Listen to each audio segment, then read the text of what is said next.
Hello, hello, hello, everyone. Welcome one, welcome all, welcome back to the 32nd official Forts tournament. The high seas format where we're finishing off this competition with part 2 for the finals and semifinals. I hope you guys have had a great day, a great week, because I certainly have, and it's been a wonderful time.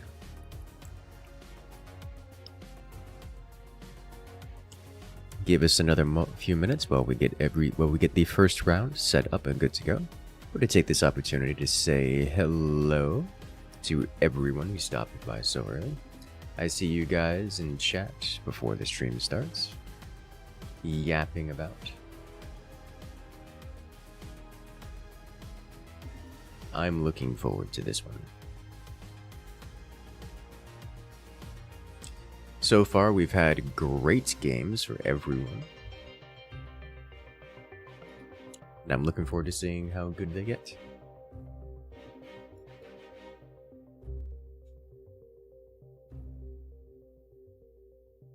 Alright, let's go ahead and say hello to 42 Scientist. Good afternoon. Greetings. Welcome, welcome. For those who are... Everything... Yes, for those who are new here, this is okay, 42 yeah? Scientist. He is handling most of the cat herding and general behind-the-scenes management. Things are going... Yes, things are going well on my side. And thank you once again to 42 for putting things together. Getting things working smoothly. I can always tell when 42 is around because things work. Oh, thank you.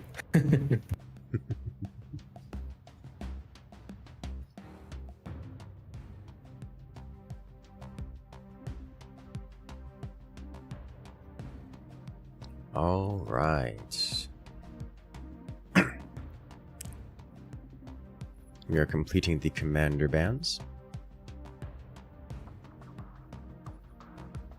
The first map will be on Stormy Watchers, as we have some Germans versus some Frenchmen.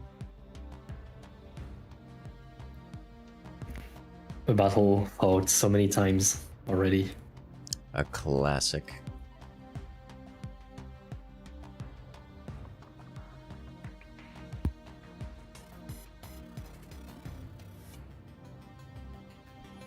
All right.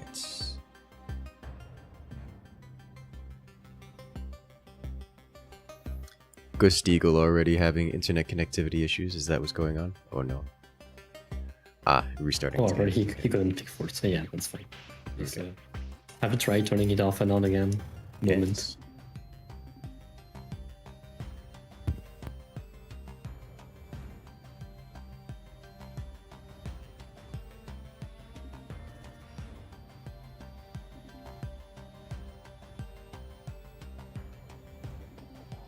All right. It looks like the match is made.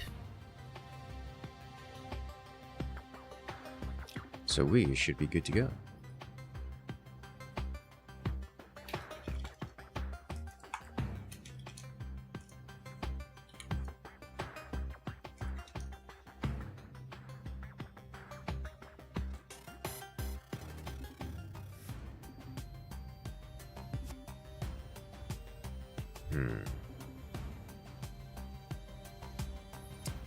Minor technical difficulty, it would seem.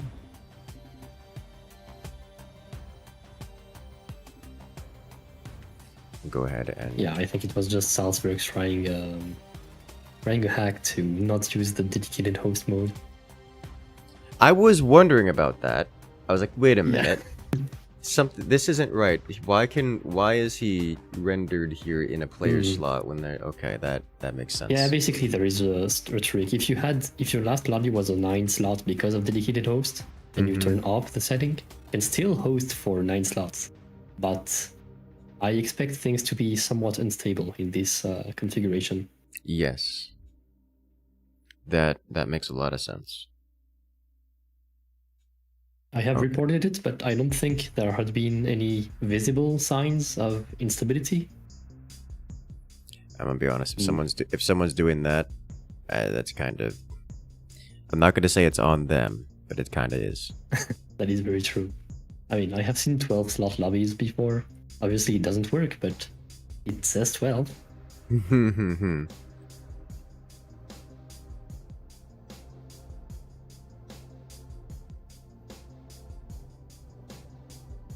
Okay. Right, I guess time for viewers to make sure they are filled with water and food. Yes. It is definitely snack time. Premium. Because we are going to be in for some good times.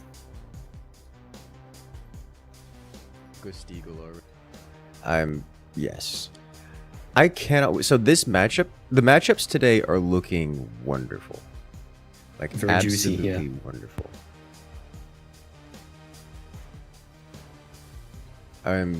I'm excited is what I am.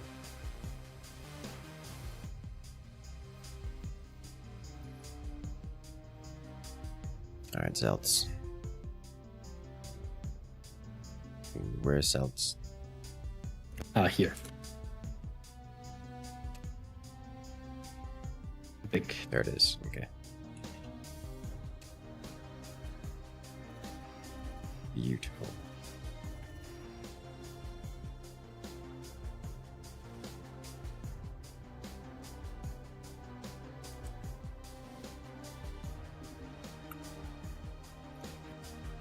Right, hopefully everything works now.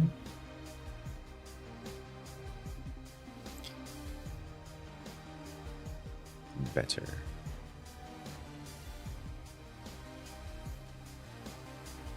One of these days, I'm going to get people to use the shaders mod, the FX mod, because it looks so pretty.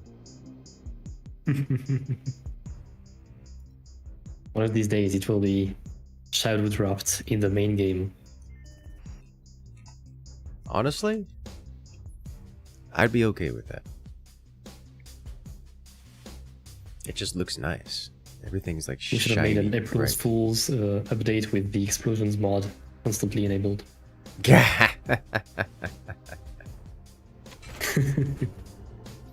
It would have been funny. Every explosion, 6x larger. Oh yes. Really large explosions. Alright, well, the match is made and the players are ready, so let's jump right into the action, shall we?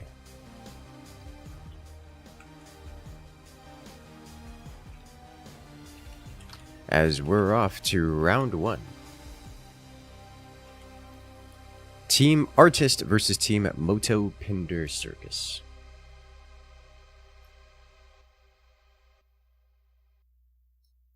This one's gonna be interesting. So, I mentioned it before that this is one of the German teams, Team Artist, versus the French team, Moto Pinder Circus. I am very curious to see how it works out here. Both of these teams are very well known and, well, let's just say that much of the background footage I have, like B-roll going on, is from players like these. It is, it's great what it is.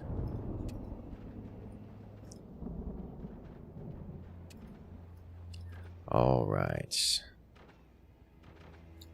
Well, here we have on the left-hand side, it is Team Artist. Team Artist playing as the Overdrive Commander. They're getting themselves set up, presumably for a long, late gameplay. And plenty of economy. They're facing off against their opponents on the right-hand side. Moto Pinder Circus, the Frenchman, playing as the Architect Commander. Architect Commander is still one of my favorites. Love to see it.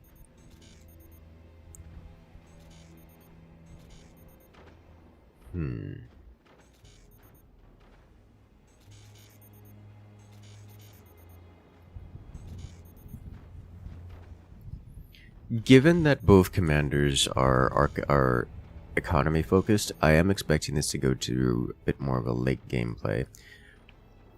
I would love to see T3 spam out of Peel here in the concealed boat position. He does have quite a lot of room. Does have a lot of Looks room, like and he's Benson- protected.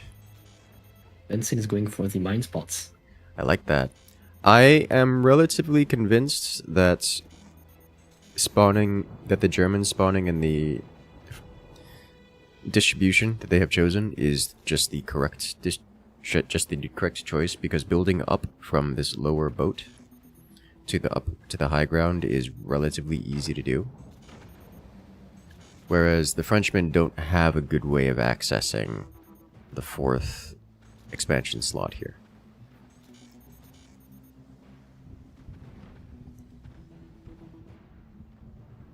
Like, yes, this does mean that Benzine has to spend on grabbing that extra slot, and it's going to slow him down. And if he's doing some, heavy weapon setup, then he's going to be behind the Frenchman. But a whole extra expansion slot here, like area, that's big. That's really big. And if we're going, of course, he gets eliminated too fast. oh yes, but as we see, the Frenchmen are playing an economy commander. They're taking things slow. Ooh, Peel with triple deck gunplay. Triple deck gunplay is terrifying. It's very strong. It's also slow. I like what I'm seeing from Ghost Eagle here. The slanted aircraft launcher. It's just gonna come from behind and be very well protected until something explodes. The one concern I have about it is that it's aligned with the turbine row, and turbine rows are, susceptible to being overpenned by things. Like everything. Anything. They get overpenned a lot.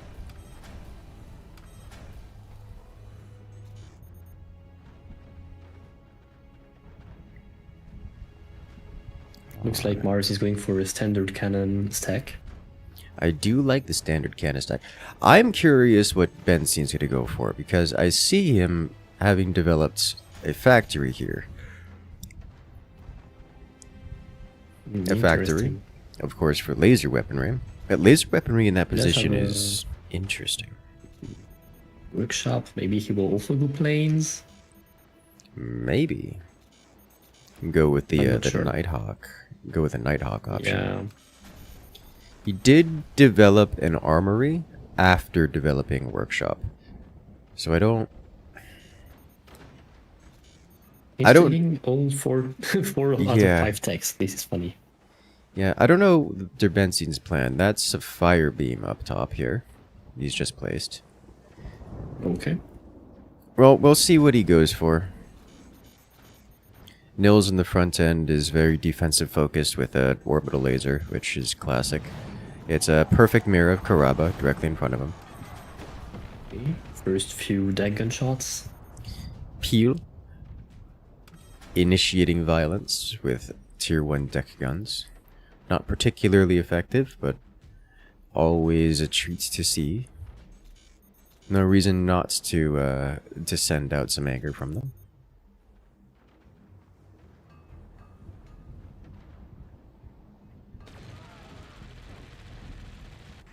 Okay. And the fire beam opener doing fire beam things.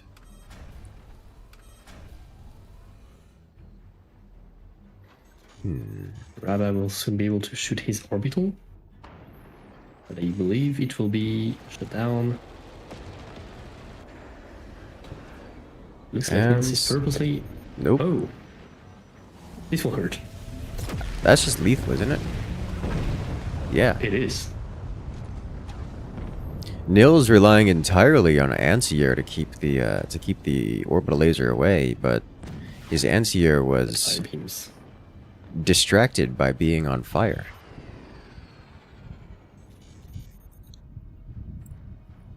the orbital laser lands and there's just no armor against it, so it breaks the entire base and takes the core with it. Well done. Now Mars does not have nearly enough anti-air to stop another orbital. The only reason he's alive right now, I think, is because Karaba doesn't quite have another orbital ready, but it's close. Ooh!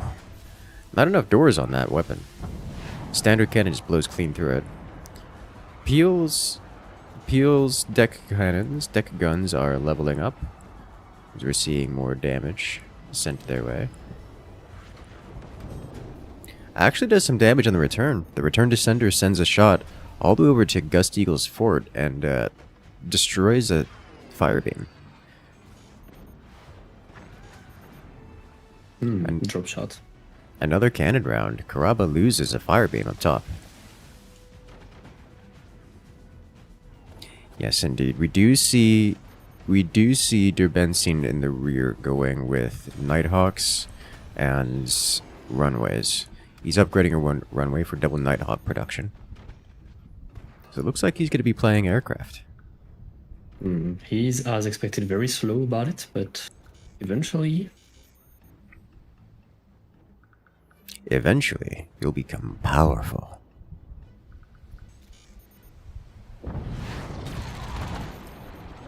The first shots of the Tier 3 deck guns are online.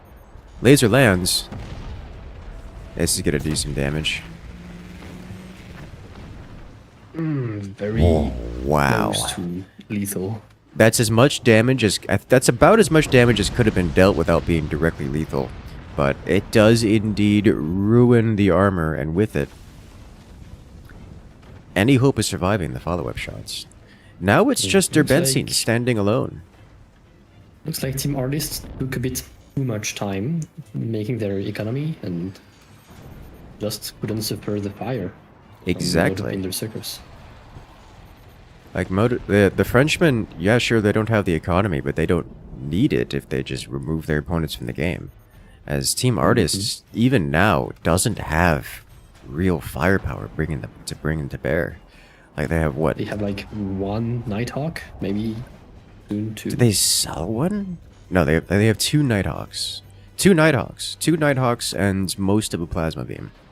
Like that's not good enough to break anything. Especially seeing that Team Moto has a bunch of anti-air to take down those Nighthawks, as well as fire beams, I mean. Yes.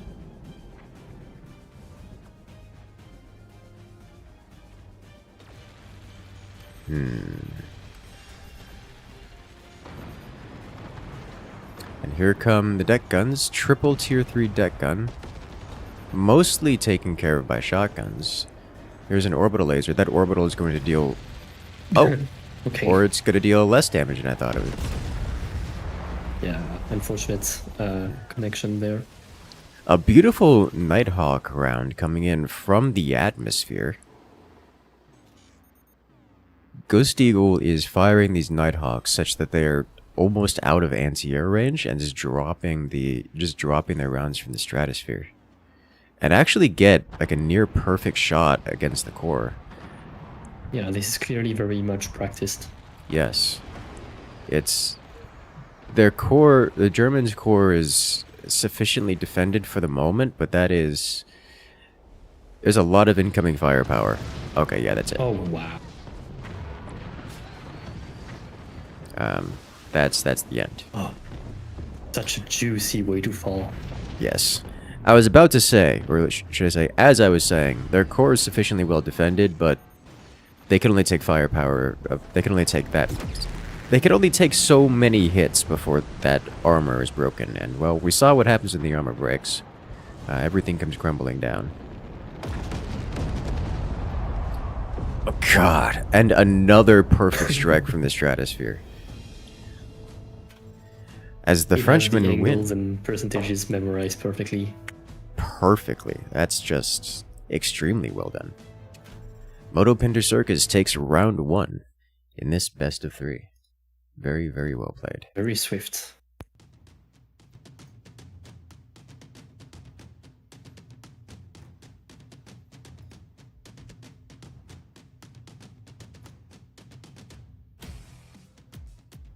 All right. Well, let's get set up for round 2.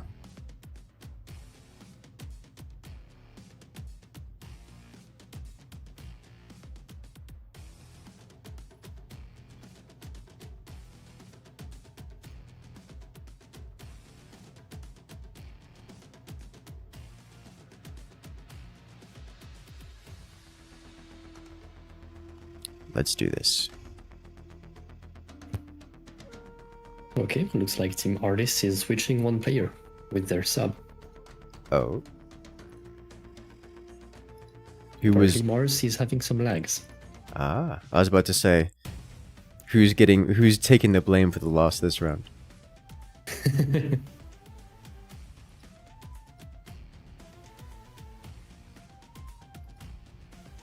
Yes, that is true. Next one is on Chasm. And also switch sides.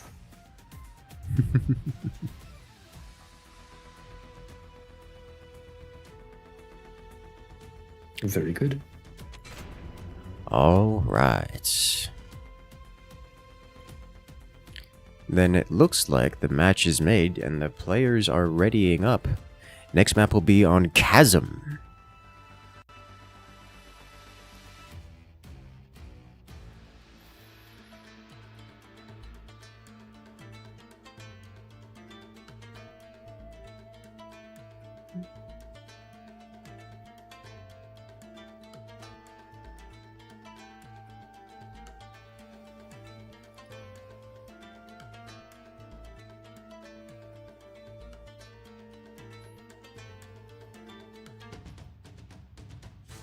Well, this happens regularly with Dame.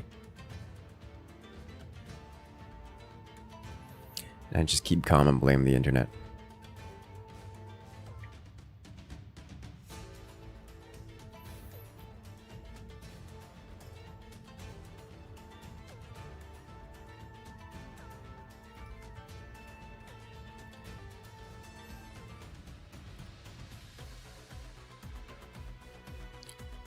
Okay.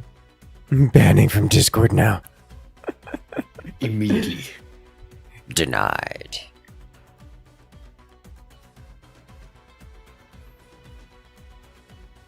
You know, there's one thing about high seas that I've noticed, which is not a new revelation, I'm just thinking about it at the moment.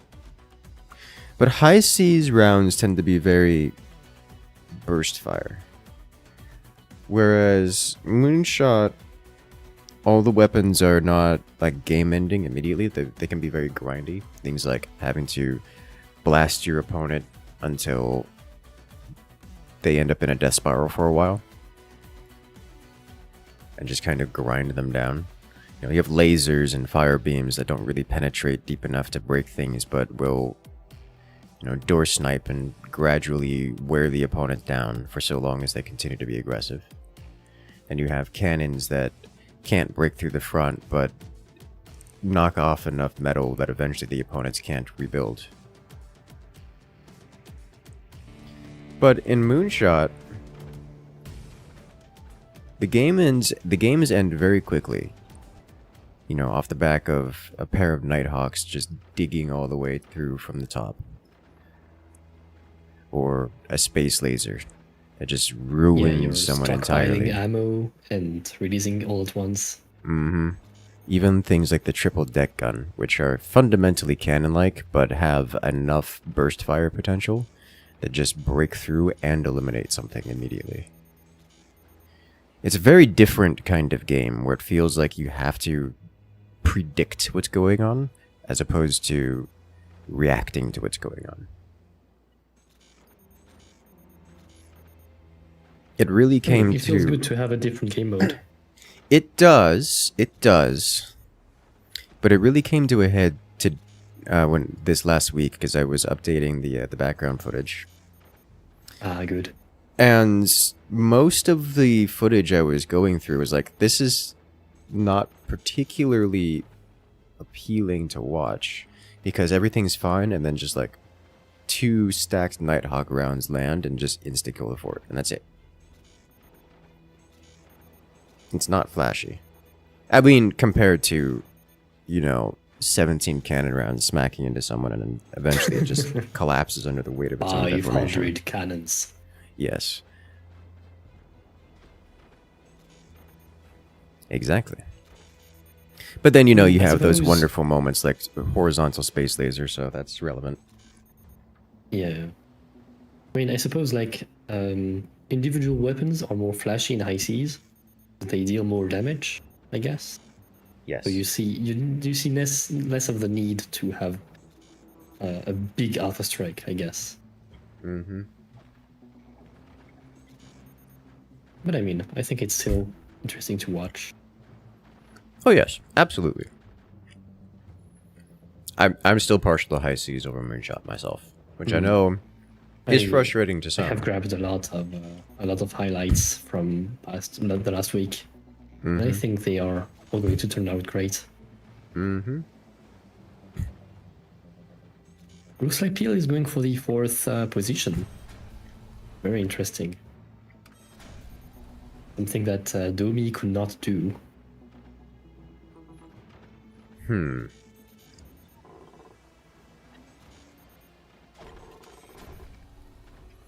I'm always a fan of builds that go for the extra positions.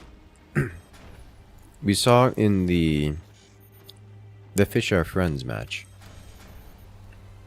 I think it was Dory who spawned in the same position that Peel did and then expanded backwards to this in a very similar way to Peel has done.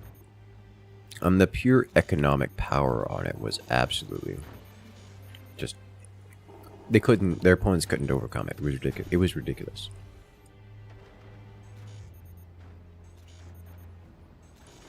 Whereas on the other side, the Germans, Team Artist, they're playing as a pinch fist commander. A bit more aggressive. We'll see how that affects things. We did see one play earlier where they, in these spawn positions, picked the Shakana commander and then dropped a barrel down into the lower fish bowls, allowing them to expand. And that too was an undefeatable economic powerhouse. So generally I like expanding as an option. A few return to senders from Domi. And activating them so soon. Yeah, that will be a big energy drain. Indeed.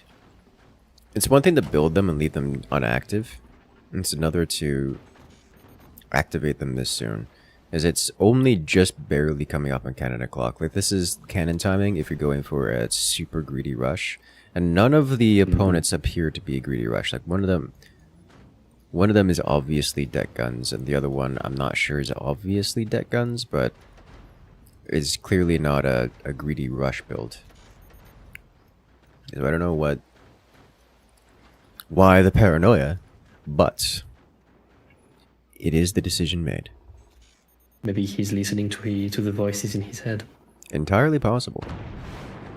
And yeah, with the reveal of those deck cannons, I think that return to senders... Interesting angle.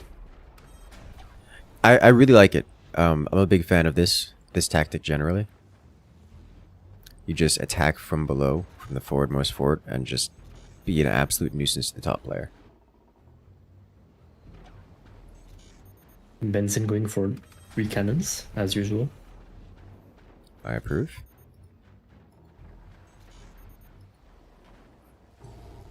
I like this layout from Moto Pindo Circus with the spotted intermittent return to senders. I'm a huge fan of this. This is my personal favorite way of going about things when it comes to deck guns and such.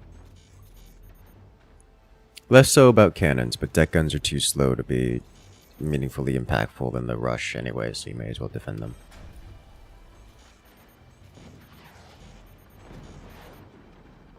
The terrain has been naughty. Very naughty. There was just a meme suggestion from the French Discord saying that when you deal damage to the terrain, it should have vibrations and deal core damage.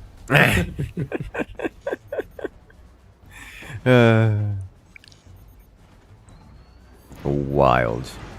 I still like the experiment that I don't want to, maybe experiment's not the right word, but the direction that Flynn Shadow took with one of his maps with destructible terrain.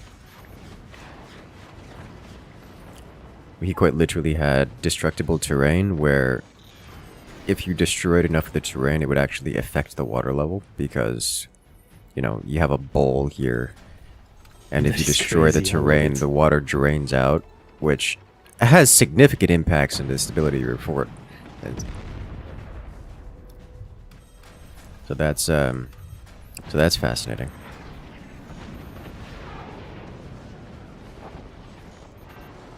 Oh wow! Oh, a full penetration. Peel's core is exposed. Just too many cannons directly to the core. He survives it. He's knocked down to 73%. As Peel, honestly, Peel has gone super hard in the economy, but not hard enough. He's lost all of his technology. He's down back to the starting age. Quite literally has no surviving technology anymore.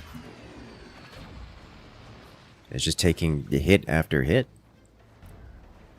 Yeah, he's playing team tank. That's a lot of damage.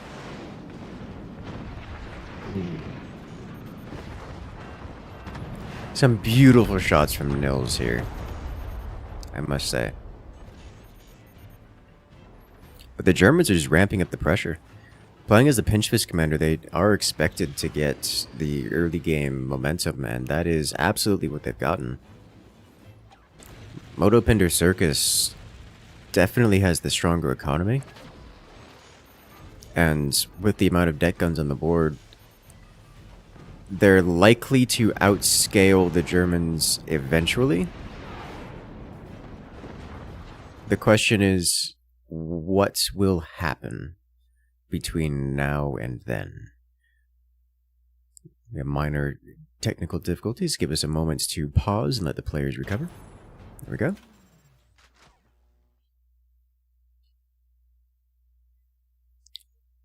Having some internet connectivity concerns, but it looks like things are stabilizing, I think. I don't know if stabilizing is the right word. Karaba just keeps going from like 70 ping up to 150 and then back down. Yeah, it is a bit strange. He's having spikes. Yes. Hopefully Spikes is the word. Oh, wow. A complete shutdown of the deck guns. I like the amount of anti-air on the board for Team Artist. I really do.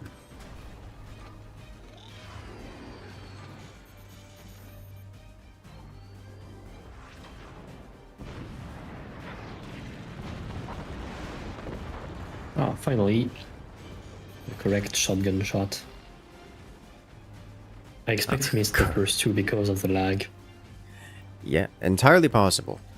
The lag does meaningfully impact shotgun accuracy, or weapon accuracy in general. While it's not super difficult to shoot down targets, to like aim and shoot down targets from the anti-air perspective, the timing is important. So having a sudden lag spike that adds an extra 200 milliseconds onto your timing can absolutely throw you off. The one EMP making it through.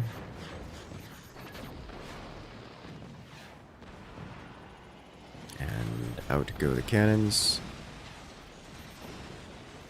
Ghost Eagle just getting blasted here.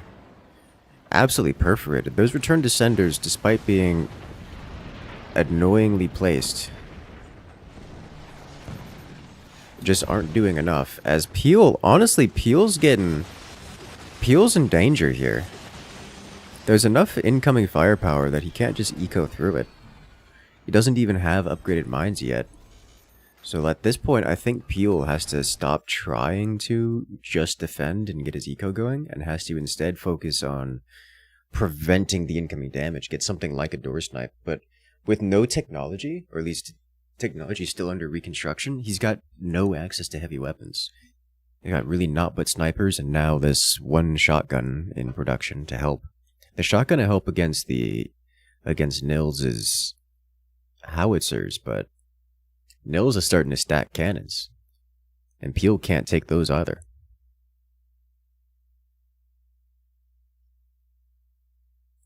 So that's a bit rough.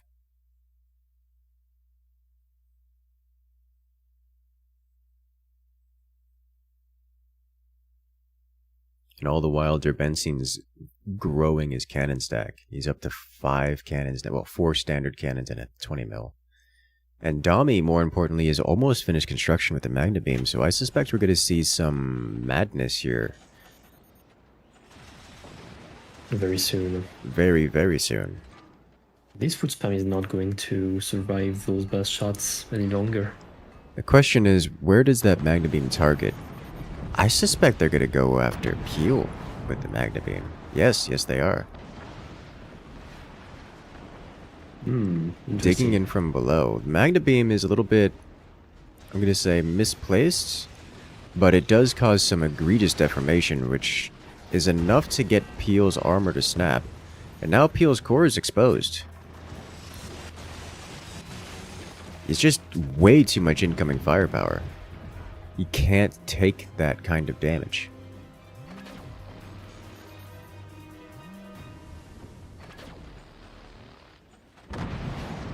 Look at this. He's actually just selling off his technology to try to give him a little bit more time, a little bit more money. His core is down to 18% and it gets overpenned by a cannon. And he goes down. Peel doesn't make it. Never manages to get enough economy or anything to participate. He just starts building and gets rushed down by the pinch fist players. Well played. Meanwhile, even the bottom 2 players have not been able to deal any significant damage because of the anti-air. Yes. The German team has done a great job of keeping the deck guns in check. The Frenchmen are up to 5 level 3 deck guns, which is just a lot of deck guns. And they've been near completely shut down by the anti-air, just like this, as we're seeing it here. It isn't making it across. Oh, that's definitely going to make it across. Yeah, but not doing as much damage as it should. A single cluster of deck gun shells makes it across, but a single cluster is insufficient to break through the armor of any of the players here on the German team.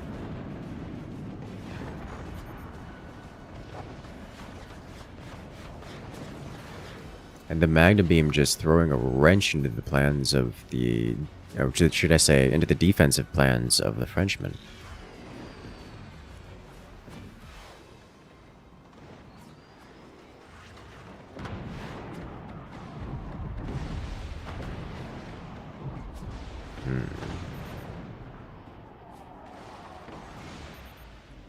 There's so much anti-air. There's even a shield generator in Nils' base. I was going to say if those howitzers are allowed to land. They would land if they were chain fired. Probably, yes. I don't know. I see howitzers like that and I get nervous group firing them. I understand that theoretically they shouldn't explode on each other anymore, but Yeah.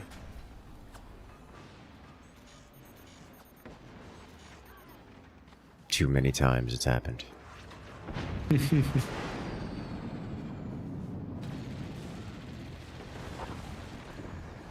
Ooh. A beautiful hit. And there's the hit they were looking for. Gustigo gets blasted by the wraparound shots. The Magna Beam causing all of those rounds to come in from the top, through the weapon slits, and just directly into the deck cannons. Honestly, solid shots there. The Germans lose an array of anti-air. That'll help the next rounds of deck guns get through, but now the Frenchmen, They've lost 2/5 of their deck guns.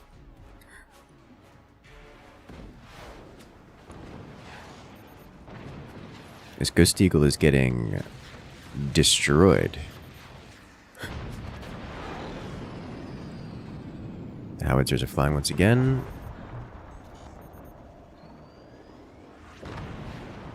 Ooh. Oof, scary.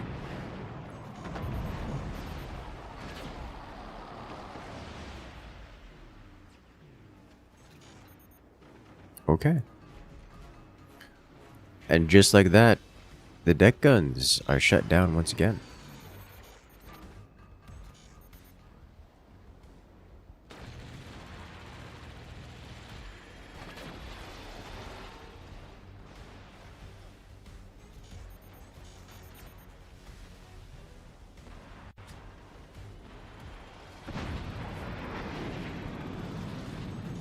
Oh, the return descenders.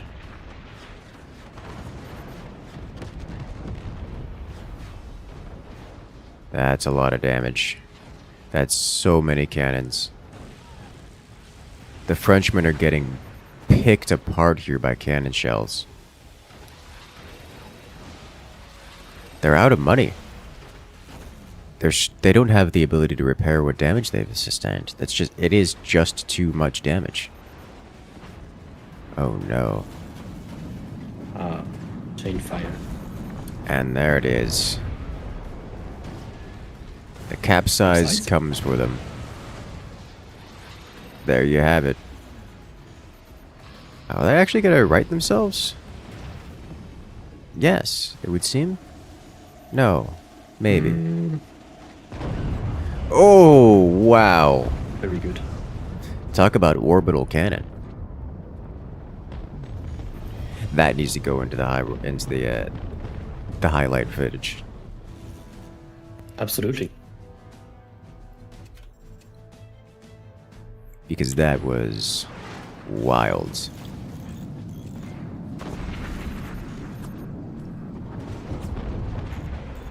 Look at this. Look at it. It's beautiful.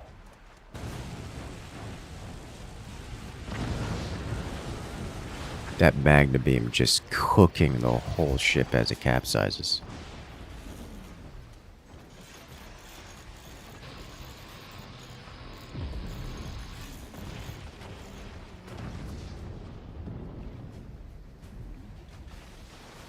Oh dear.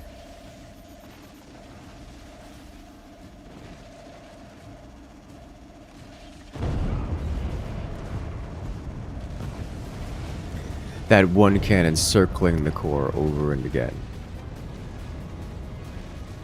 It's beautiful.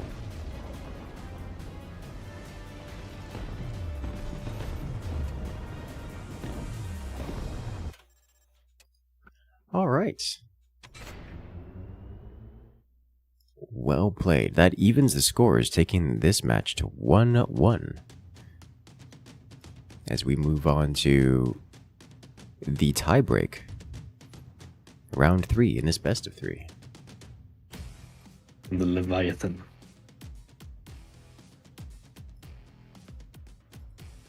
Oh my.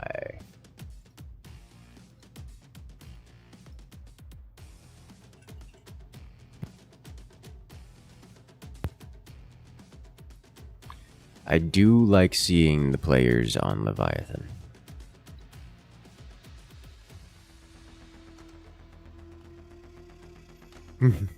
I have been told that some strategies have been developed on these, so... Well, that doesn't surprise me. Frenchmen, they're asking for the Germans' help. How dare they? Collaborators. Traitors to their nation, I tell you. Alright, well, let's see how this one goes. As round 3 in this best of 3 is on Leviathans. The giant battle boat itself, well, at least the vanilla flavor of it.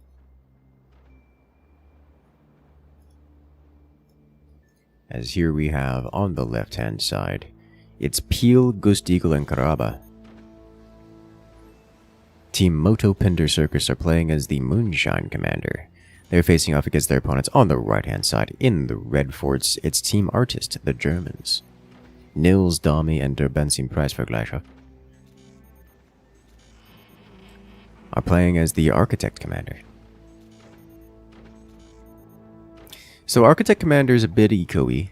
Isn't incredibly eco-focused, but tends to favor long-term play anyways. I want to see if they learned from their mistake. They didn't. And They didn't. oh, looks like it will survive. Never punished. Absolutely did not learn. Yeah. That drop was all but good, Yes. but whatever. Yes. The Frenchmen haven't dropped their core. I don't know if they Yet. intend to. I assume they're going to because that's the thing to do. It is such an easy target and such It is. prime position for weapons. Yes. It is not where you want your core to be for many reasons. Looks like we see a T3 array, possibly for Artist. I like what I'm seeing. Well, we'll see. There's a couple different designs, which no, that does look like someone's trying to do too. Well, we'll see. We'll see. You were likely correct. Wow, they're not moving the core. The Frenchmen. Well, the Frenchmen are playing as the Moonshine Commander. Moonshine Commander is great in these larger maps because the Moonshine Commander is like the hard counter to portals and return to senders. And in a map like this, where you have enough economy to just build every return to sender, it's quite the good. Alright, four or possible deck guns. You know, Maybe one orbital and 3 deck guns. on a map like this, there's a layout you can do with deck guns, where you do steps of 2 wide deck guns. Because when you do that, you can have one deck gun that shoots up and one deck gun that shoots straight. You just kind of like alternate the firing angles on them. Ah. And on a Probably map good T3 setup. this long, a good T3 setup? Yes. Yes. He's even got it set for auto swinging. I like this. Yeah, that's very good.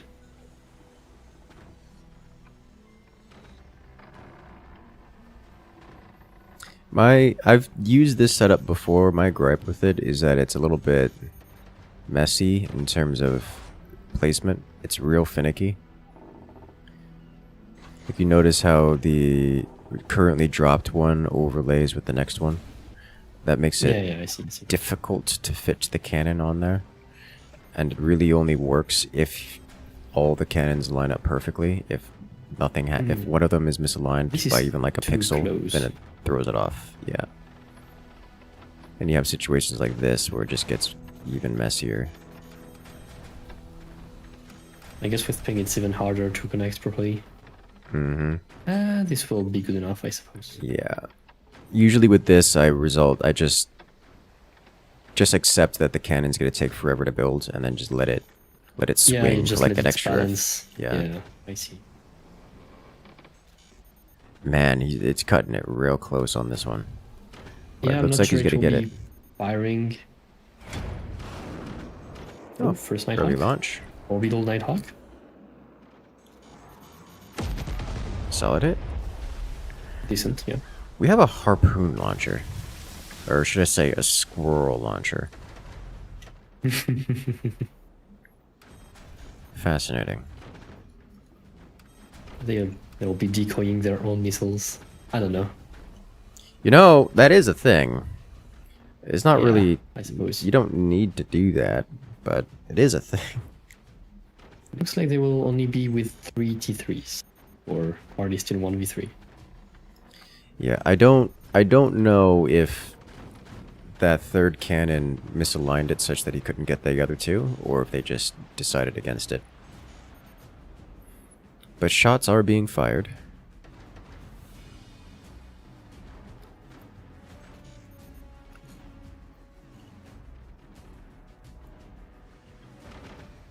The tier 3s are almost online.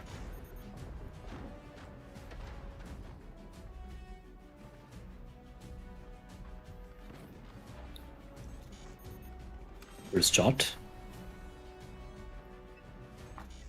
See where it goes. I think this will be too far. That's maybe just about not. right. Yeah. No, that's about perfect. Mm-hmm. The Frenchmen are defended against such things, so they're not taking real damage, but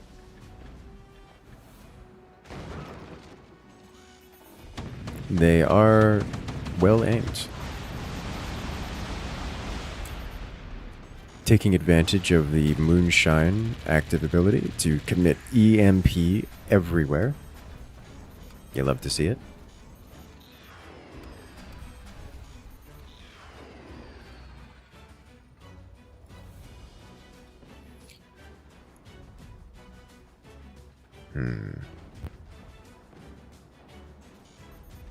The Frenchmen don't have any anti-tier 3 fire beams.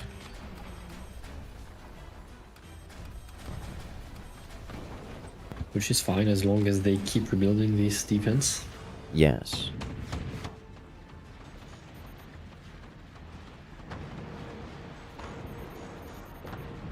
And here come the deck guns. An interesting twist. Nope, they just barely got it. I was about to say, those deck guns are getting concerningly close to making it through.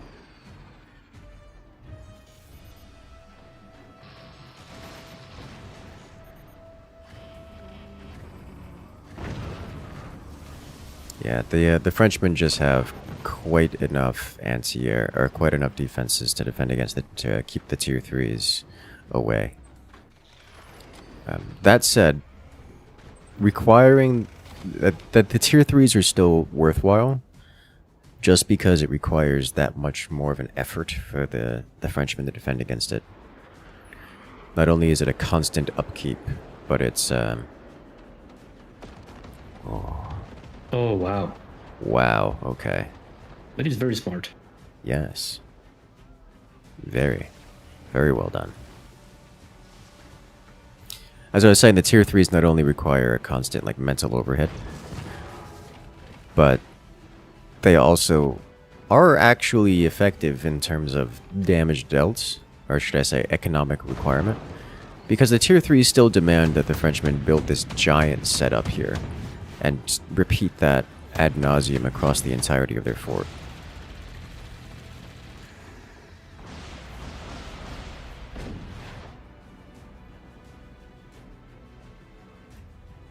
It's enough to make the tier 3s worth it alone, even if the tier 3s aren't actually doing damage. Now there's a bunch of fire beams completing for the Frenchmen. Those are explicitly positioned to burn tier 3s out of the sky, because the Frenchmen, presumably, are sick and tired of having cannon shells ran from the stratosphere. And now, Understandably. that cluster of tier 3s absolutely got burned out. Talk about threading the needle.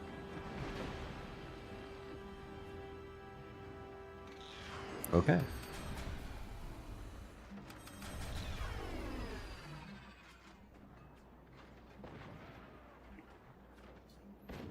I want to mention that Motorpinder Circus has so far floated 2 metal. That's kind of impressive. 2 metal.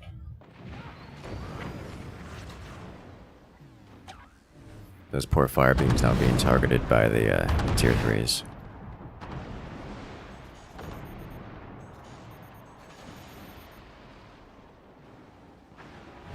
Solid hit. Takes off, just nips the front off of the Germans' forts.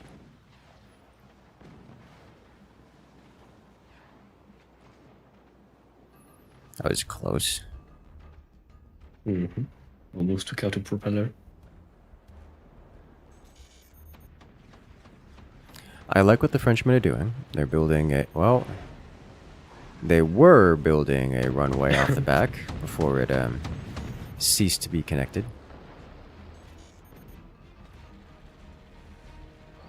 There was an attempt. There was an attempt. I hope they attempt it again.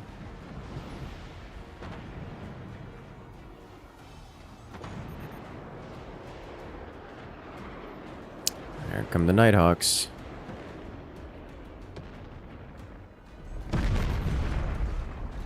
Solid hit, but with only one Nighthawk making it through, they're not getting a lot of damage dealt. As the tier 3s are trying. They're doing their best. Oh. They're actually, the tier 3 seem to be winning the engagements of tier 3 versus Firebeam.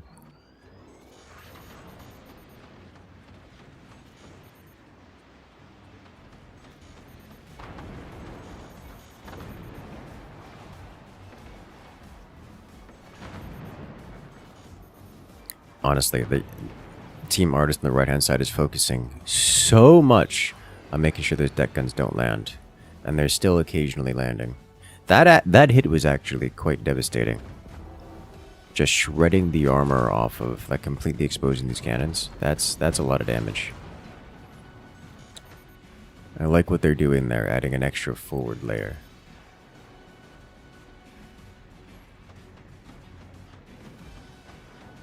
Alright, there is now one Firebeam per T3. Which means that, theoretically, Team Artist... Focus. Yes. Which is a difficult thing to do. This hurts. It does. The Germans look like they'll recover not yet critical, quite quickly. But they don't want to keep getting those hits. Yes. I like seeing the shields online. It's not every day you get to see them. Tier 3 is still snaking their way through. Very tier 3 thing to do. Warthogs. Sorry. Thunderbolts. Unexpected.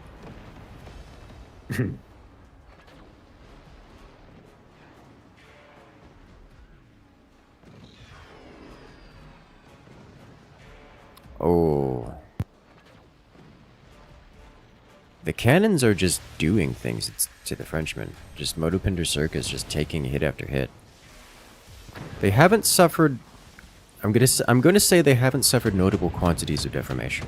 There is obviously some deformation. It just hasn't impacted them negatively, not in any real sense. Triple Nighthawk, 2 go down. A third gets a solid hit.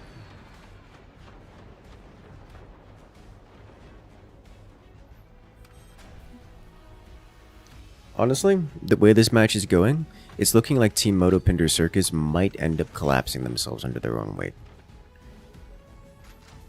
Where it feels like they're forced to react to things, forced to build things. It's in such large and bulky ways that they're struggling to get it all in place. It's just the sheer weapon variety from the Germans is forcing so many different facets, so much variety of stuff out of the Frenchmen that they're struggling to fit it all into one place without risking collapse, engineering failures. Whereas on the other side, the Germans are just nice, tight, compact, have some of every weapon type, and are just kind of throwing things out there, seeing what sticks. And so far, not much is stuck. The Frenchmen have handled it all. It's just, it looks like they're on the cusp of not handling it. And I don't know what that looks like.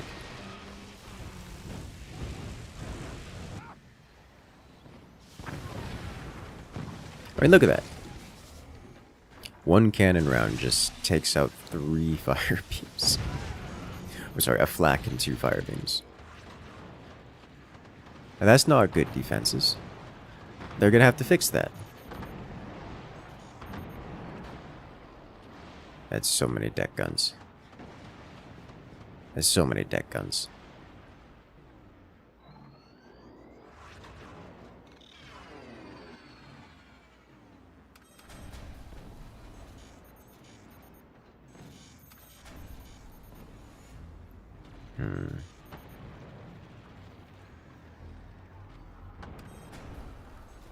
Now the German deck guns are coming online. We actually have a deep penetration on the tier 3s. The Frenchman armor is insufficient.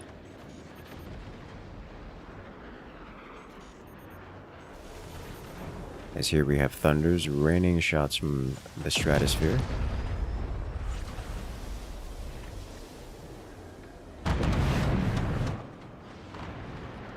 Oh, this could be devastating. That one doesn't penetrate, but it opens a hole for a tier 3 to go through. Massive damage. Oh, and it zippers. It just fractures the base. 2 cores are in the water. All of their economy, all of their energy production is gone. The Frenchmen are cracking under the pressure. The shots from the stratosphere is what did it. Between the tier 3s and the airstrikes, Team Moto Pinder Circus just couldn't handle the pressure. Just too much coming from too many different directions.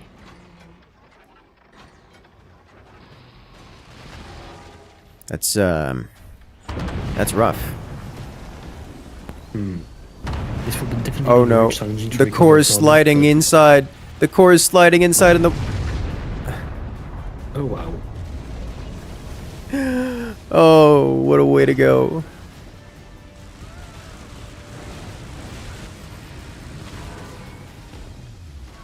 Honestly, there's so much remnant armor on the Frenchmen that the Germans are struggling to penetrate it. They just don't have firepower. They just don't have that much firepower concentration.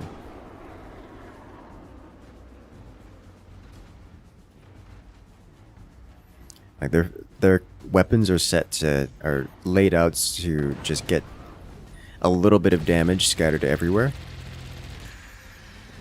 So even what's left of the Frenchman armor is tanking for quite a long time against the Germans' capabilities. But the Frenchman is selling off what they have in an effort to reclaim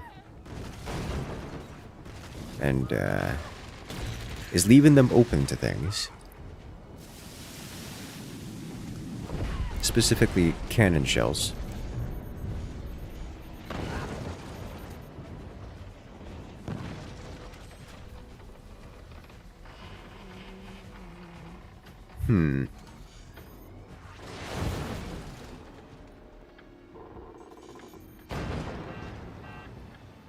Why is it always the tier 3s that just hunt and seek cores? It's like they have a mind of their own. You just fire them and they just Murphy's Law. gradually... Yeah, they just gradually just magnetize toward the core. It's just how they work. Core seeking T3s. Yes. Well, with that, we see Team Artist winning this best of 3. And they themselves will move on to the finals. Well played.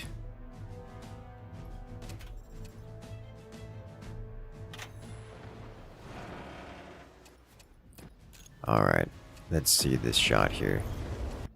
The shot that ruined it all. The first shot opens. Second shot is a tier 3 that goes through the hole and does some damage but isn't critical. Then this comes through. The big bomb. Digging deep. The hole opens by both the tier 3 and the Nighthawk. Lets the big Nighthawk projectile come through and end it.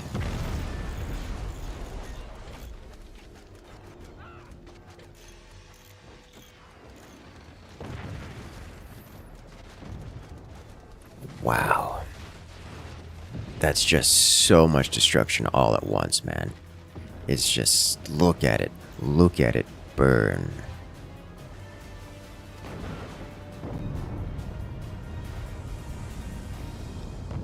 Beautiful.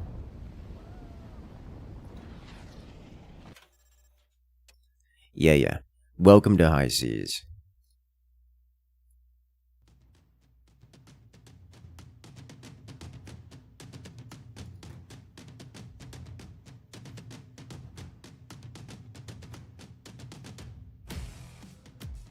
Well, that was fun. I liked that.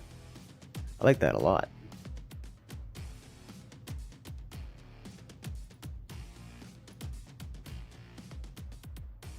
Shout out to Team Artist. Moving on to the finals. Next up, we have Team Ragebait versus Team Shiff.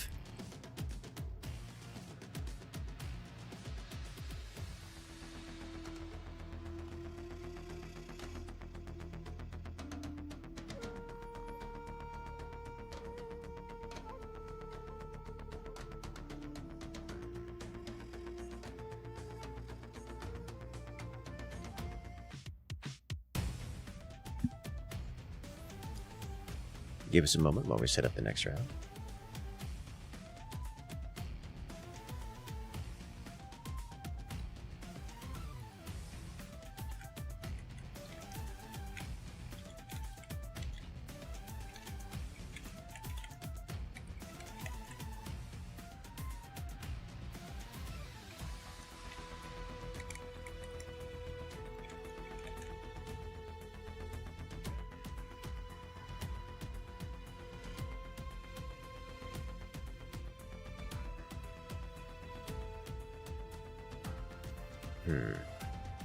You know, for a tournament like this, I would have liked to see the co-op on death mod, the weapons only version. It was considered, but it would have been too close to the Bog tournament, which basically was the same thing with the co-op on death weapons only mod, which happened a couple weeks, 3 weeks ago. A month ago? I don't recall. Understandable. We also considered it for the FPL, but seeing what we saw in the Bog tournament, we just decided against co-op on death for now, until we find something that feels right.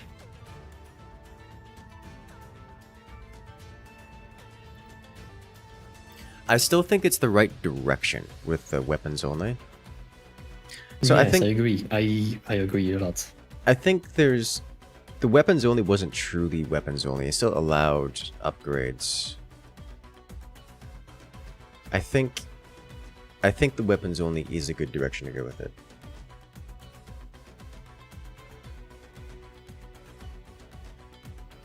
I don't know. I like talking about things that help develop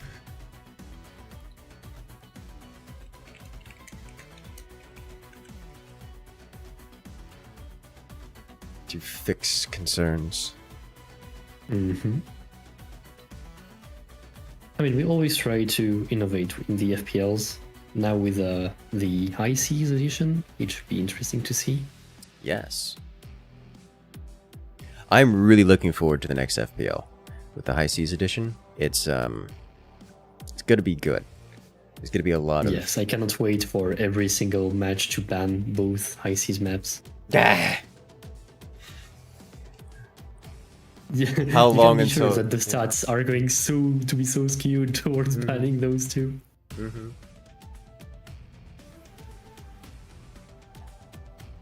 So what you do, you add like 2 High Seas maps and then also something like Catacombs. Abyss. Abyss, yes. And it's like, choose your poison. Exactly.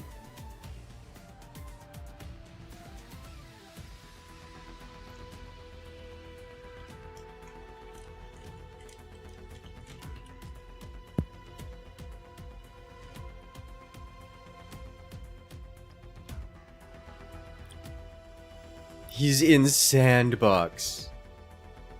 Why is he like this? This is what I have to deal with every single time. I know. Look, at least it's not deadlock this time, alright? That is so true. Don't get me wrong, deadlock, good game, great game. Just... if you're gonna say you're gonna be somewhere at a time, let's not be in the middle of a deadlock match when your time is when it's time to do that.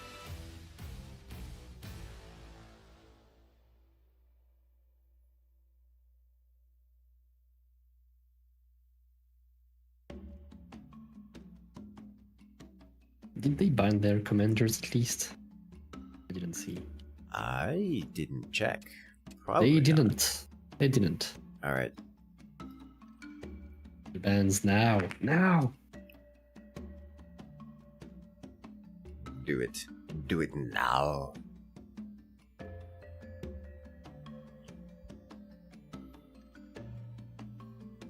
You need to ban a commander now!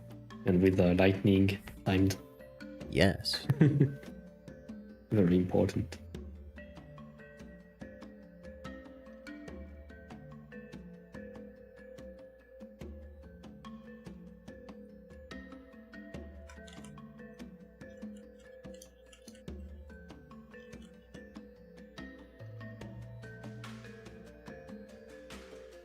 QL for high seas. I mean, just send replays where stuff lags too much and Demon will look into it. I always see players like complaining about random stuff, and then I ask, did you ever report this issue before? And they're like, what, why? Yeah. How are we supposed to fix things we have never heard of? Aren't you supposed to know? We are omniscient. Yes.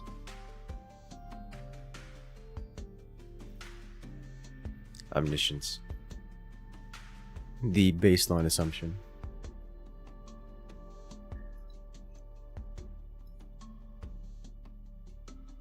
Okay, finally, getting somewhere. All right. Okay, no overdrive for either teams. You know That's what? fine by me. It works. No overdrive. Is their decision, no and at I all. respect it. Mm-hmm.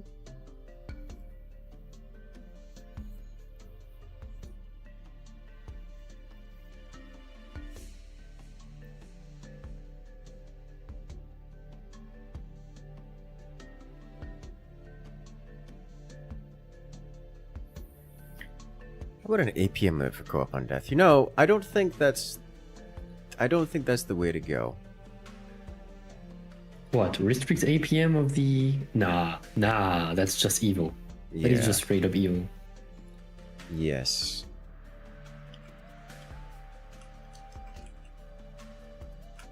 I mean, basically, if we want to do something about co-op on death, we want it to be intuitive for, like, the average player.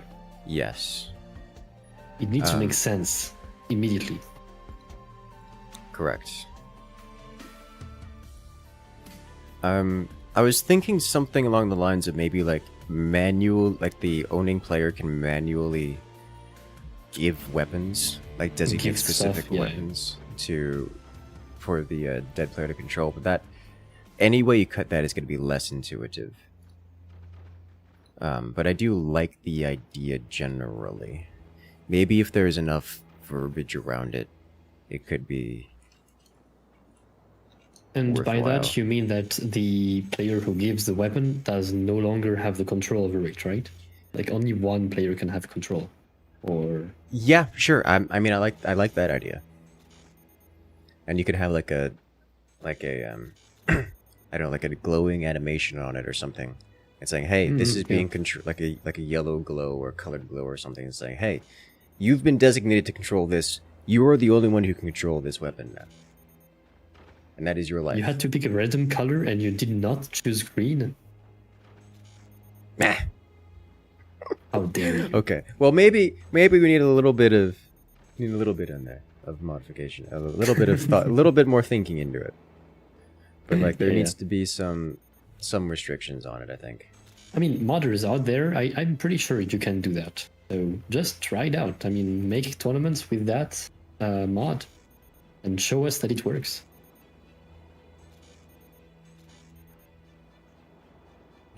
Well, I mean, the That's- best mods out there end up being added to the game, so unironically, yes. Well, that is a question for tomorrow. But today we have Here on the left-hand side, it's Team Rage Bait mode. Shuka, Rabzik, and Alexander are playing as the Architect Commander here in this mirror match against Team Shiff, Julian, Tar, and Time Chew. Taichu. Why are you like this? Taichu over there.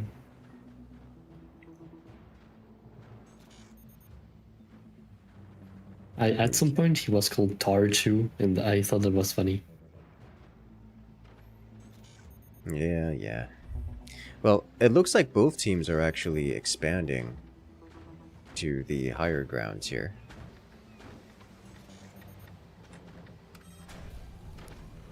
We have Rabzik in the upper forts expanding to the uppermost expansion position, and Tar doing the exact same thing. First blood. Scoosh. There it is. I don't know if that's supposed to be like all those syllables merged together in like shuka or like skuka kind of deal. I think we have always said Shuka, and I think we will just keep saying Shuka. Unless told otherwise by the player. I agree. There's so many different ways to pronounce things. Oh yes, always.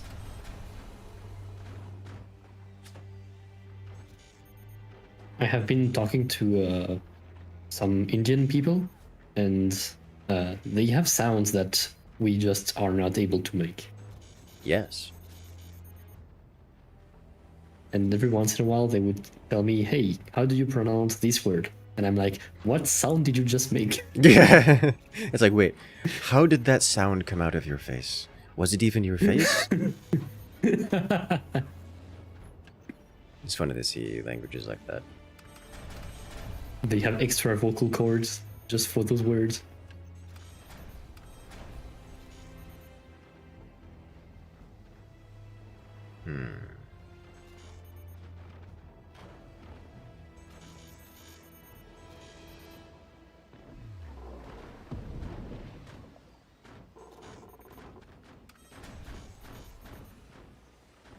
So I'm looking Looks at like the we have build. a lot of upgrading. Yeah, and things are going. Taichu is the most aggressive here. With the fire beam, with what is looking to be a standard style fire beam, plasma beam, and not going eco first. Everyone else is going economy, sidestepping to go to economy with upgrade centers and such. Tar is doing Tar things with eventually giant cannon stack, which he's just starting now. We have orbital laser from Julian, but his direct opponent is absolutely preparing for orbital laser. Like, this is Shuka here is saying, I know you're going orbital laser, I'm going to defend against it, and I'm going to defend my team against it, and it's not going to land. But he's also defending against it actively and not having any passive defenses, like no armor, nothing that would enable him to survive if he gets hit by it. He's just going off of the risk that he's not going to get hit by it. Is he going to actually land? Yeah, he does. Oh my god. That was so close. The deformation on that actually saved him there, where the base collapsed just enough to catch and interrupt. Like, the dying woods just did the whole get down, Mr. Presidents, and saved Alexander's core there. Because otherwise, that was a beautiful shot from Taichu.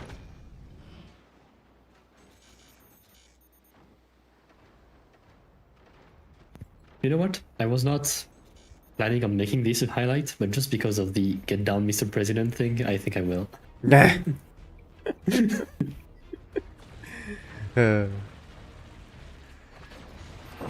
Oh my god. The aim from Taichu today. What the hell? I was alt-tabbing for 1 second and... It just fire beam, plasma beam directly to the core. And you know what that means? Yeah, I heard. I heard. That As you leaves... said, he had no passive defense, so... Yeah. Yeah. And that's it. It just... That's it.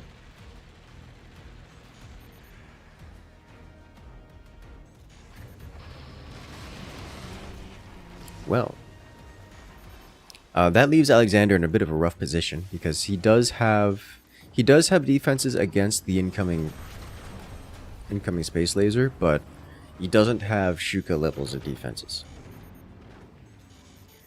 So it is quite risky. And now they don't have the active defenses either. Yeah. Oh, it's gonna hurt.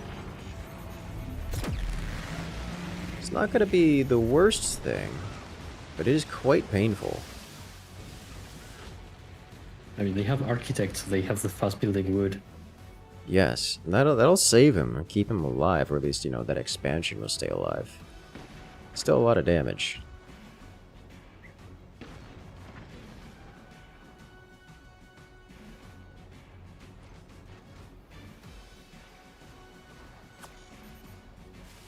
Okay. Okay, Magna Beam is unleashed. Exposed. Oh! Wow. That did way less damage. That did both less and more damage than I expected it to. Like, that came in from behind. It's still standing.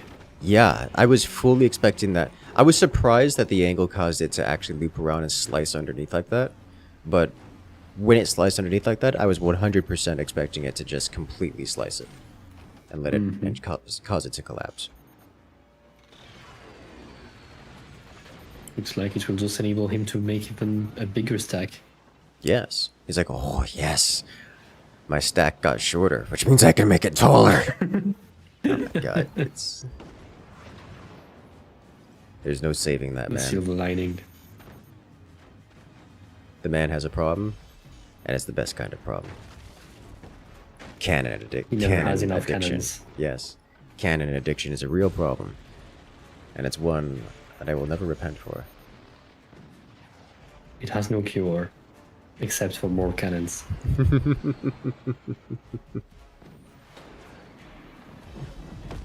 Oh, yeah. Enough anti-air from the Russians now. Team Rage Bait. They are not prepared, yeah.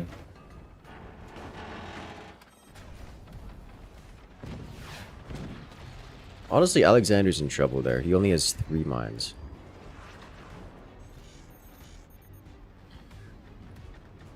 I'm not sure. Did he never place more? Or did he sell them? Surely he sold them. Surely he sold them. I didn't notice when. I assume he wouldn't have upgraded the 3 there without making more first. Yes, correct.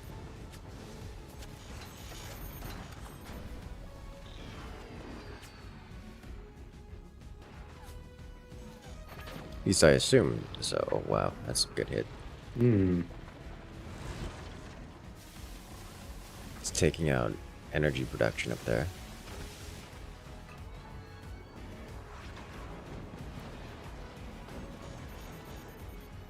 Just standard cannons pummeling Alexander's front door. And a door snipe. Rage bait mode, losing weapon. Oh, it's bad. They are getting rage baited. It's over for them. Well, unfortunate. Alexander, the final remaining player, missing half of his economy and all of his fort. No weapons, no... This will not do much. It will not. But it will shred the armor off the front, which is... Yeah. gonna be difficult to manage. He's still alive over here. I didn't expect that. Not for long, though. Not for long. Those cannons are going to seek his core. Yes. Some great hits.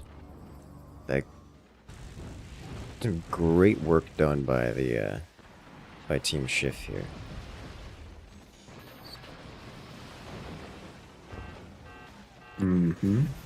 Alexander down to 19%. I don't know how that didn't deal any extra splash damage, but alas.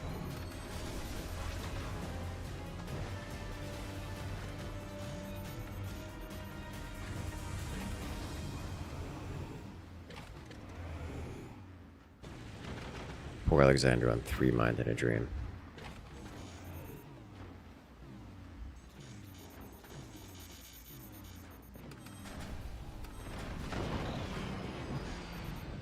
Wow! Going underneath the core. You can see Team Ragebait mode trying to elevate their core out of the water. I think if he keeps angling it like that, the core will start taking damage. Yeah. It's close. Oh, there wow. goes their last hope of recovery. I think this is it here.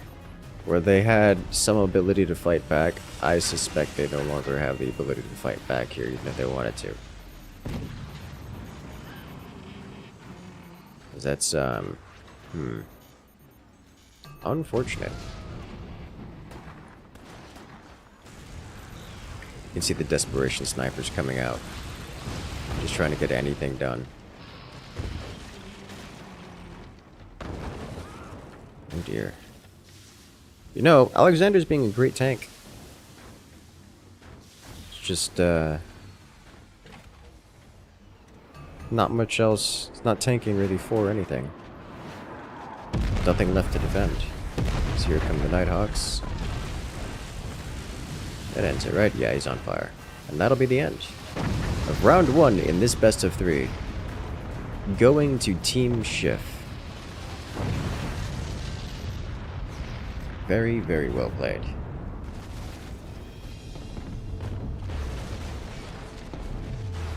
Well then.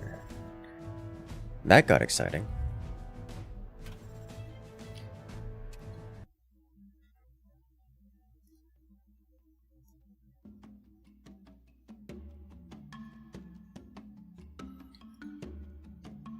All right.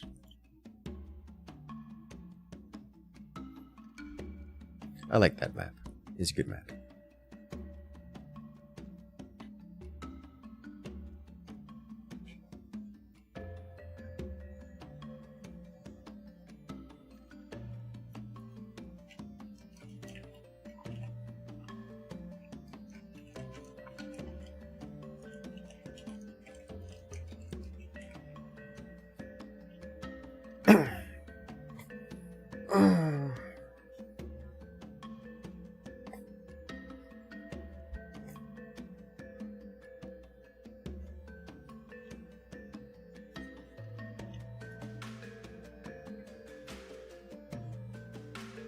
Excellent.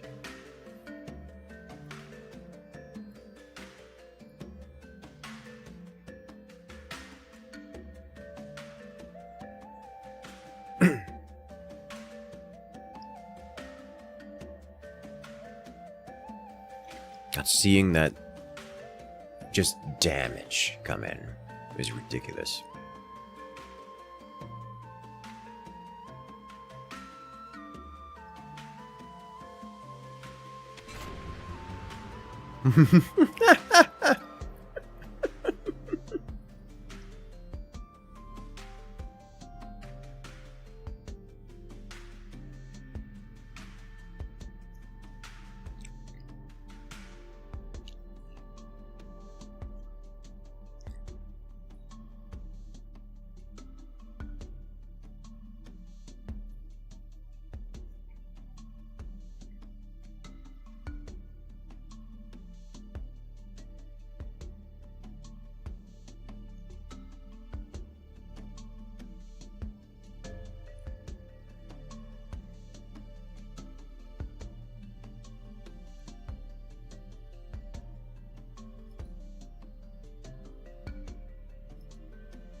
All right.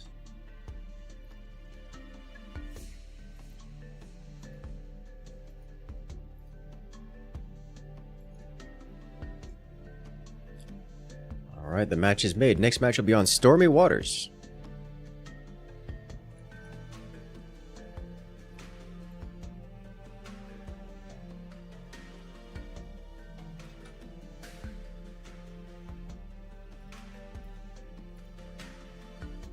Looks like we're good to go here.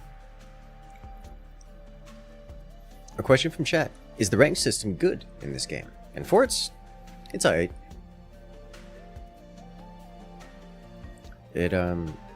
It suffers a bit from the low population experience you get when playing relatively niche games, where you get lobbies decently quick. You just also face the same players. Yes. I mean, to answer your question matter-of-factly, it's just your classic ELO system. Yes. And say it's a pretty stereotypical ELO system, like there's nothing unusual or... There are just some extra conditions, like you can't play more than 3 games in the last 10 with the same opponent. Yes. And stuff like this, yeah. You just... There is also like a ping range. You can't... you can't be too laggy. Yeah. And other fail-safes like this. Yes, I'd say it's pretty good. As far as an ELO system, like mechanically concerned, it's pretty good. Yeah, it does what it's supposed to, I suppose.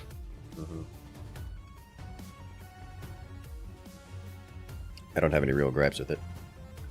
I mean, the top of the ladder is always going to say, yeah, but people disconnect on purpose, and yeah, now we have the arbitration server to mitigate this as well. So hopefully it should be good enough now.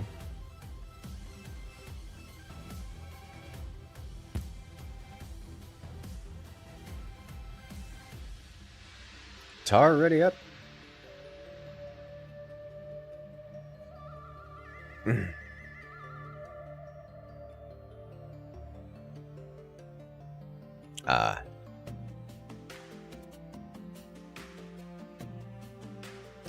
All right, we're good to go. Right, row. On to the next round.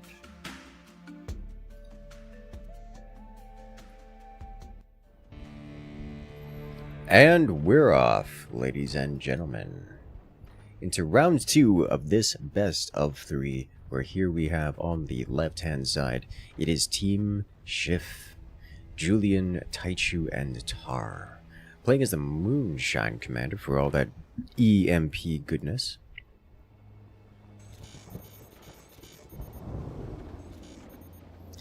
Whereas their opponents on the right-hand side in the red, it's Team Ragebait mode, the Russians, playing as the Armadillo Commander. The Armadillo Commander, I'm convinced, is their favorite choice as a team.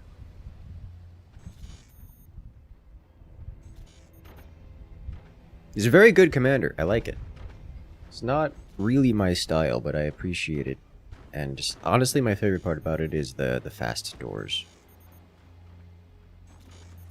It's just good. It makes me feel all safe and happy on the inside.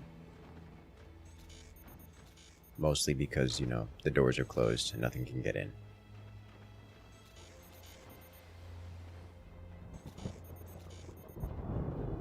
Another situation here where we have Ryebzik on the right-hand side. He chose to spawn in the Bull Fort and is expanding to the upward position. While last time we saw this strategy used, it didn't work because their opponents got guns and blasted them out of the game. In fact, the last 2 times I've seen this strategy, it didn't work for that same reason. Yeah, you can't always be a genius. I still do think that it is the better option to go with than what Team Shiff has gone for, because this position here is effectively unreachable. It's practically unreachable. I don't know if it's literally unreachable, but it is practically unreachable. I would like to think that you could do stuff with a bit of counterweight action. That's it would not be convenient. Yeah, in any manner. To put it nicely, it would be an inconvenience to the point where I would reasonably expect it to never happen in a scenario like this.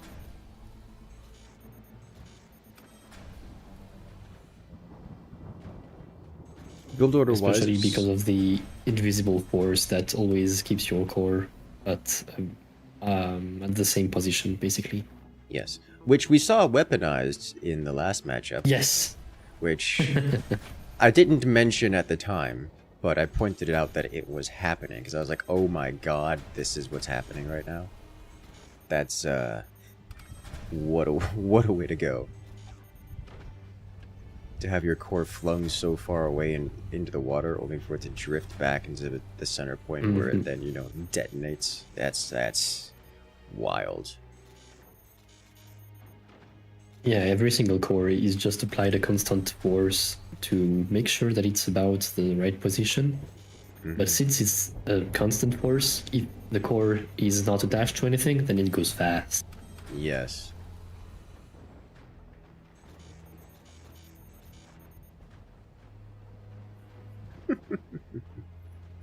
It makes me think of a campaign level. I think it's which one? Like the second part of the storm one, where you would Have that be able moving to boat. like strip the core of everything else, and it would just zoom to the exit super fast and win the level. Yes, I remember that. It was so funny. That it was. First time I saw that, I didn't think about that. I saw it from someone else. I was like, wait a minute. That is how that works. That's funny. Yeah, but now they have made it so that it's linked to the amount of propellers you have. Ah. Which makes perfect sense. I mean, propellers make your force move. Still would have been interesting if high seas enabled more movement. Like, you can go under your core and give it a direction to go. Yeah. And just have limits, like you can't cross the middle of the map or something, but... I mean, it would be very strong still. You could dodge shots. Yes. Maybe not A bit land like cruisers. Land cruiser style. Yeah. Maybe not quite so land cruisers level of speed, just Yeah. a mild drifting in a direction. Just to allow some Just dynamic. to throw off the angles on the old Yeah. Yeah, literally just enough to throw off the angles on things. Add This is some... the equivalent of like going to someone's house and displacing every piece of furniture by like 1 centimeter. Yes, Throw yes, them off. exactly. Exactly. You know, like, Taichu's fort here, instead of being right here, it could be, you know, its core is where its energy shields are, just slightly closer. Which, if both players did that, if Shuka and Taichu did that, that would actually just fundamentally change how this matchup is played. Oh yeah, absolutely. Like, it's like, I don't even know if orbital lasers would be viable, because, like, they take too long when rockets exist. Death by EMP. Just spam out of EMPs. Yes. Alright, back to the match. What do we got? As I was saying, I was looking for unusual, out-of-place things for the players. Nothing really strange. We do see Tar building a cannon stack from behind, which is a little bit unusual in that position because he has to blow through Taichu's backside in order to get the cannon shells through.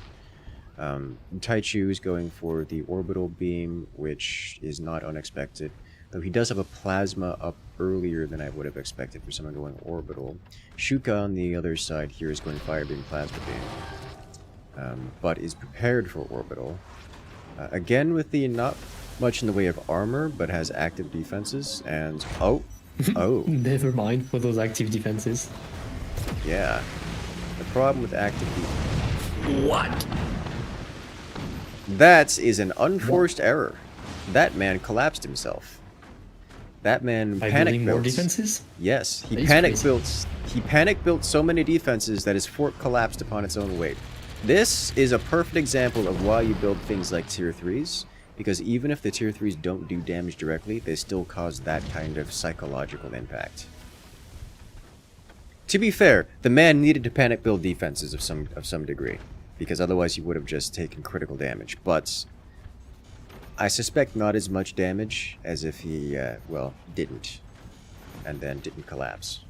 Whereas on the other side, Ryabzik is up to 6 cannons. Which, you know, could have seen that one coming. Honestly, Team Shiff is in danger here. Ryabzik has got himself set up in such a way that he can tank all of the firepower from Team Shiff. And has as much firepower as Team Shiff. It's just a matter of time before he's able to bring it online. And Team Shift needs to do something to stop that from happening. In this case, it looks like they're trying to eliminate the 2 other players, which they're having some, I'm going to say, some very good progress at doing.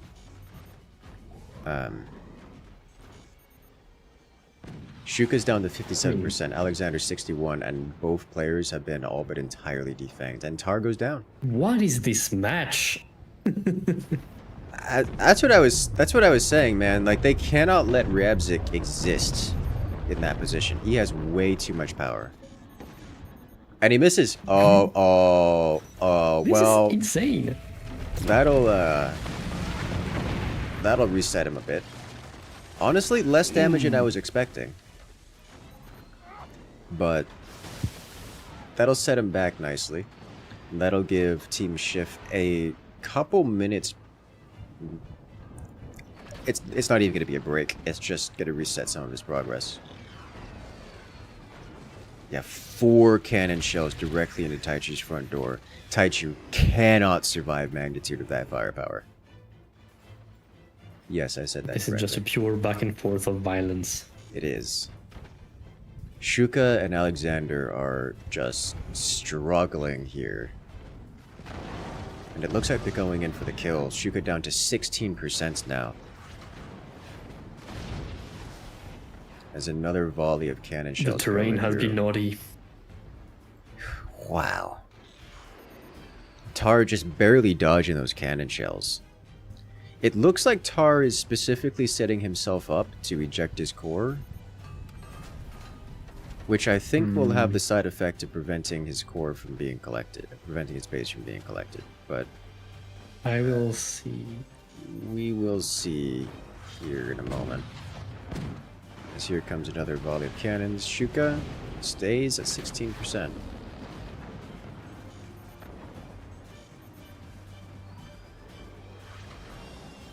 Shuka down to 5% as those cannon rounds just pick him apart. Shuka can no longer afford to take splash damage, is what this is going on here. Okay, looks like it worked. It did, but it's going to explode, and then it's going to cause a problem. Yeah. And there's just a good chance of Oh it. yeah, this is so over. That's what I was expecting to happen. And with that going on, they lose access to the water, which, you know, sucks.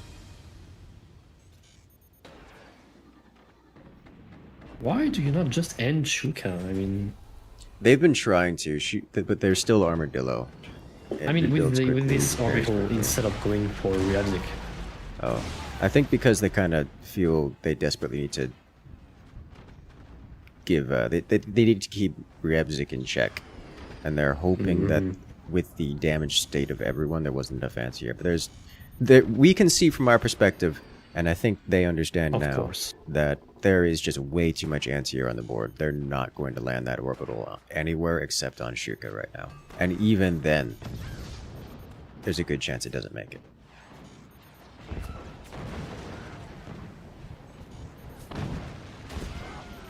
Oh, this is starting to hurt very bad. Yes. Ryabzik with 5 active cannons and 2 more under construction. Alexander getting a Magna Beam online. Once that Magna Beam is ready to fire, which it will be in mere moments,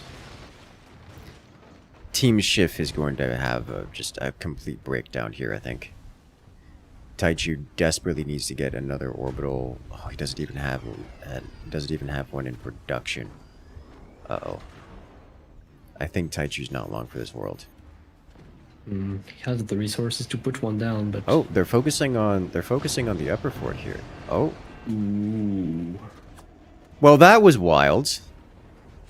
As Taichu gets zippered, losing all of his mines and all of his tech.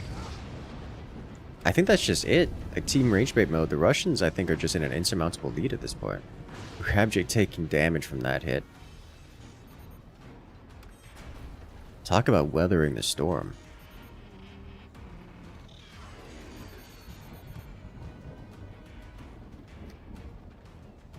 That was an unfortunate series of events for Team Shift there. I'm sorry. Excuse me? Damn! Wow. Excuse me. That's not how that's supposed to work. Well, it's how it worked. Taichu's at -4 metal right now. Oh no. So, this is very clearly going to be won by Team Rage Bait mode. The question is only how long does it take them to eliminate. I swear, if Taichu fires a shot and like just door snipes this cannon stack and removes everything, I would laugh. He almost did it. This man almost did it. He tried. He absolutely tried, and he almost did it. Like, he hit the doors. They're still on fire. Alright, looks like they are conceding and letting it go. Round 2 goes to Team Ragebait mode. Off the back of some cannon mega stacks. Well played.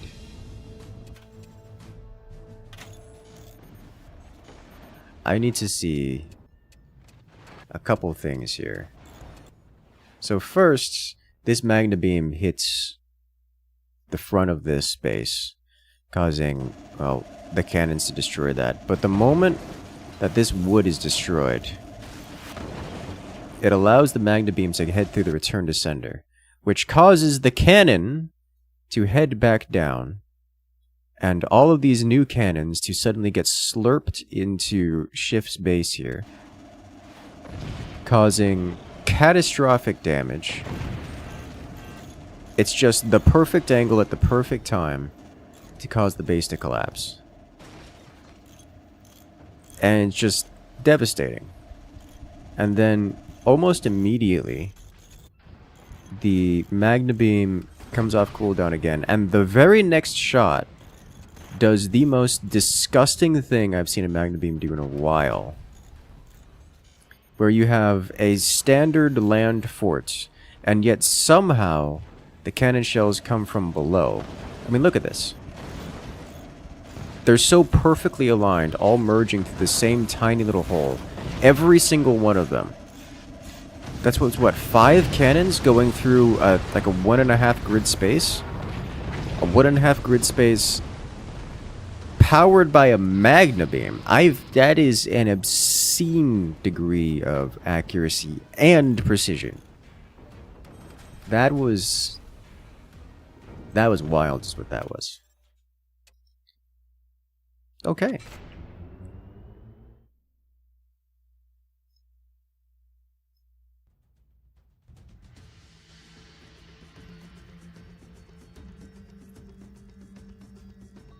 So that got exciting.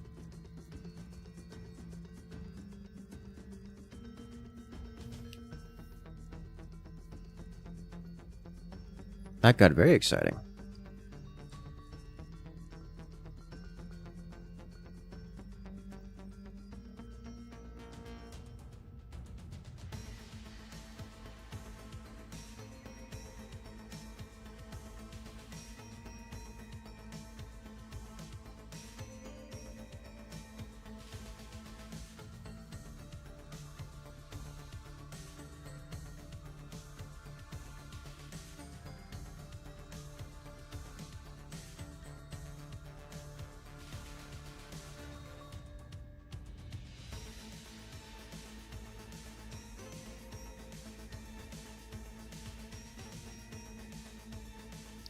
Alright, ladies and gentlemen, the next map will be on Black Seas. Give us a moment while we get set up for this next round.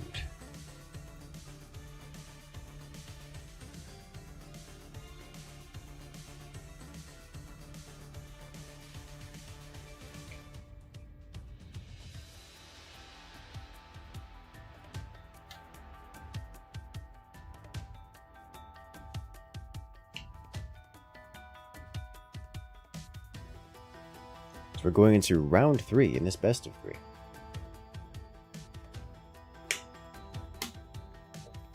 In what has been a wonderful matchup so far.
Okay.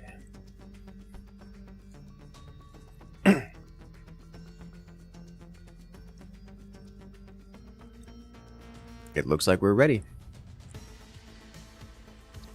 As we're completing the tie-break match in this best of 3.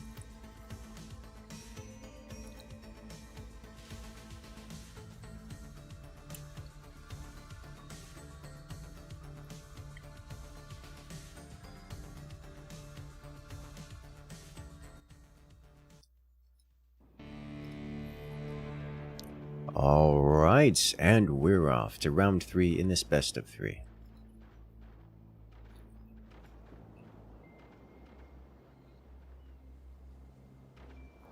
Where here we have, on the left-hand side, it is Team Shiff. Team Shiff playing as the Moonshine Commander here. They're getting themselves set up to claim victory and move on to the finals. Against their opponents on the right-hand side in the red forts, Team Ragebait mode, playing as the Architect Commander, one of my favorite commanders.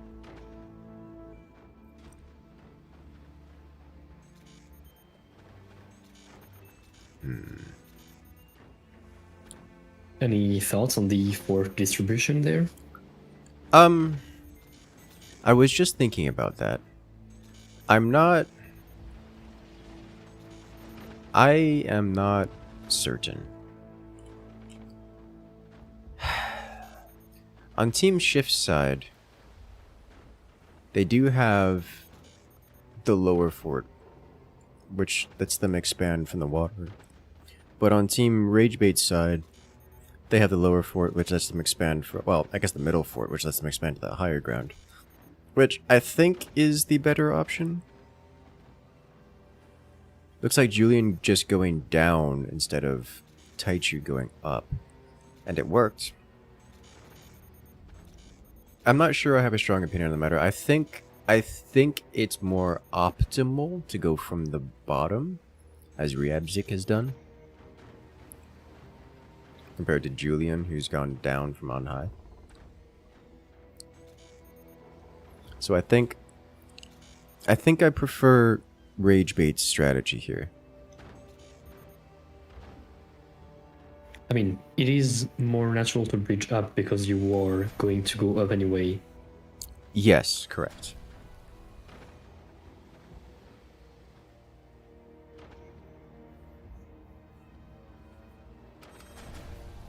And with Also, lengths, shout out to the animated background.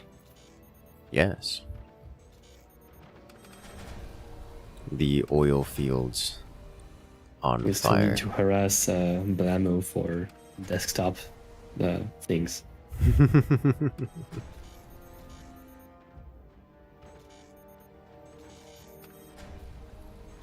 Game state-wise, I'm looking for unusual things, and while both teams have gone for an early expansion, I haven't seen too much else that's extraordinary. We do see Taichu going for Nighthawks.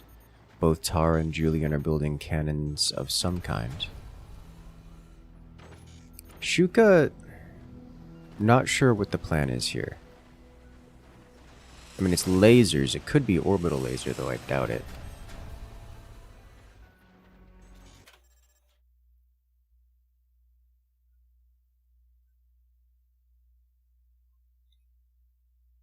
We suffering internets. Tara at a whopping 200 ping. Oh, Alexander hit. No. No, it was not pink. It was just headphones problems from Julian. Okay. That makes sense.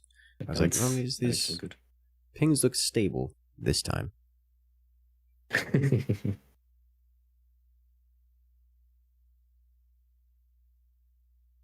Salzburg.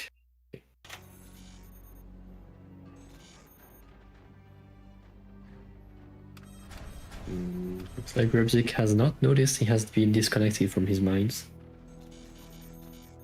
I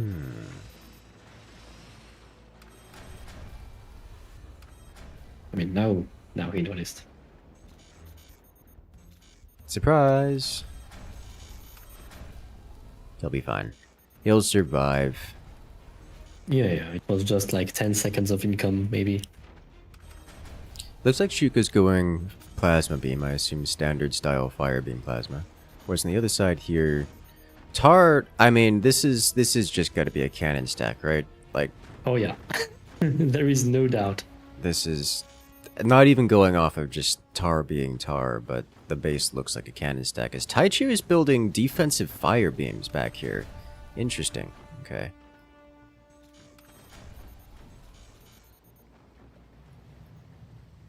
Fascinating.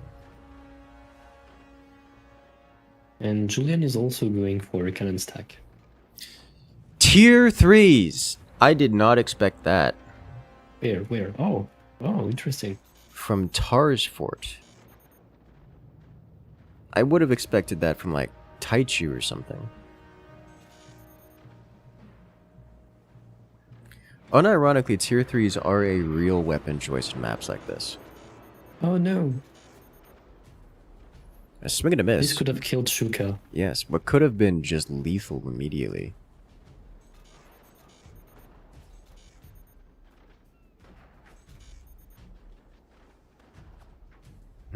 Right, we see a couple of defensive fire beams from Rage Bait. Indeed. This is an interesting way to T3. I mean, it certainly works. I wasn't paying attention to the method he's used. It seems to be functional. It's a bit swingy, but... It works. It just was that he built the middle one last. Okay. I'm going to ignore that. Yeah, I think that's fine-ish.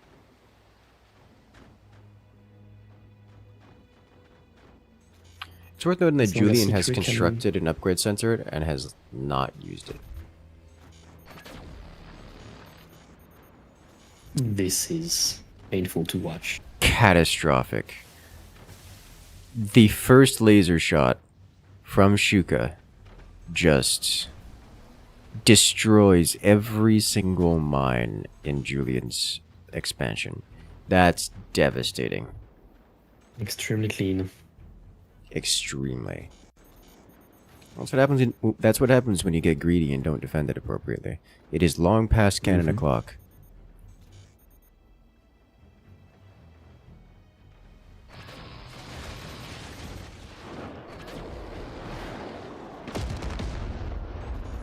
Swing and a miss.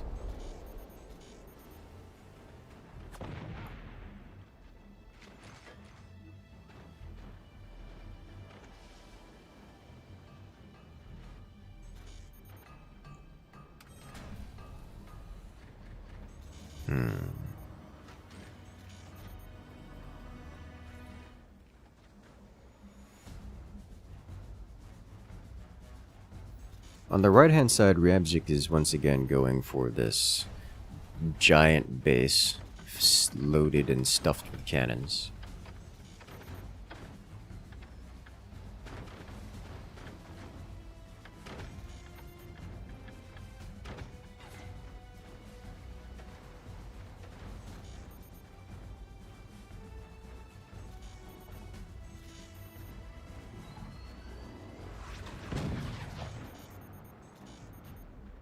Right, first T3 shot with Moonshine active. That will trigger. Oh wow! Ooh. It takes out a fire beam. A good shot. A good first shot. Oh, Ryabzik's base is too thick. He's got too much armor and it's threatening to collapse itself already. Some more lasers go through.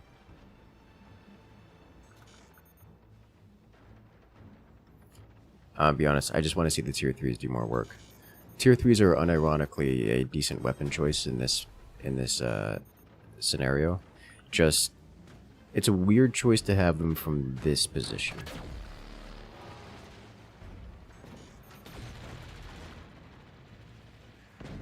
There are defensive magna beams from Alexander, which will keep the fire beams in check, or will keep the tier 3s in check. And the defensive fire beams have been directly destroyed by cannon fire. Very solid hit. Speaking of miss. Ah, yeah, that's more like it. There's the better aim. Oh, wow. Oh, and it zippers. Oh, and it's so bad. Shuka got nothing left. Not but his core and some mines.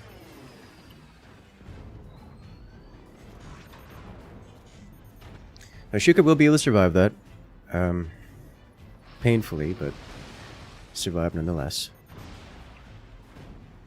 As it looks like Rabzik and Julian are starting to trade blows here. Oh! Oh, please tell me those tier 3s are aimed at Rabzik right now. They are. Panic building. He gets with the bonus build speed on the wood spam, he's able to get it online in time. But those were well aimed. That could have been devastating to Rabzik there.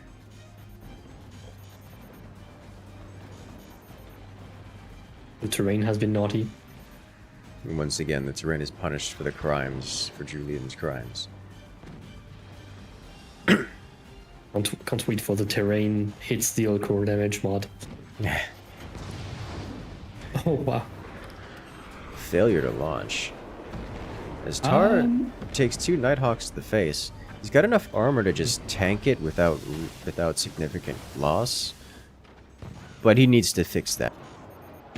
A huge hit. Shuka just... The front of his fort is just fallen off after. Okay, I'm back. Alright, ladies and gentlemen, it looks like we're okay here, so we're going to be carrying on.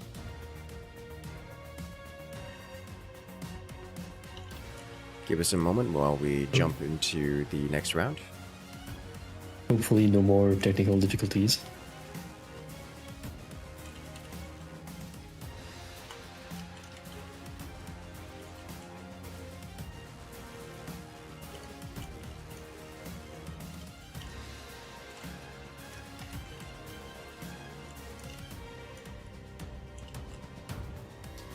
Okay, things are looking good. Next up, we have the bronze match.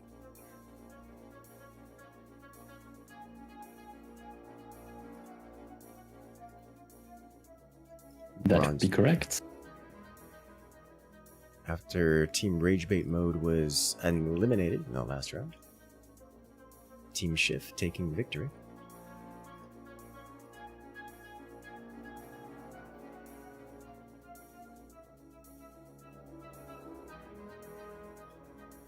So this next match we have, that's Team Shiff versus Team...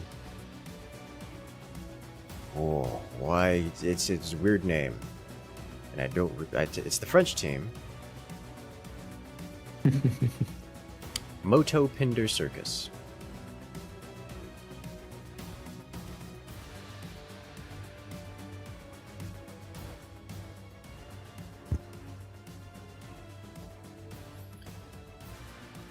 Okay. Where did Alexander go? Is Alexander also suffering? He's coming back. Okay.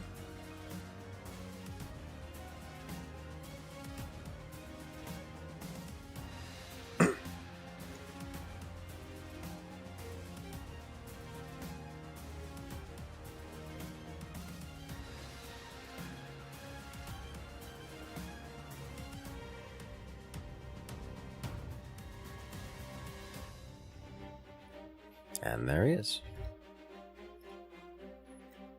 Having whole internet connectivity issues, restarting the router, only to find that nothing worked, and just eventually it stopped of its own accord. And I'm not even the last one in the lobby. That is so true. Yeah, networking is hard.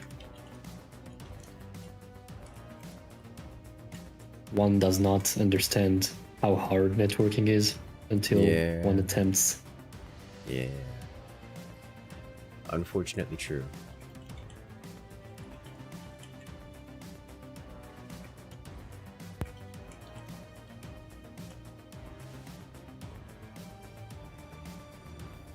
Alright. I can, in fact, confirm everything is stable for the moment, which doesn't mean much because... Yeah, we'll see how it goes. What is with the internet today?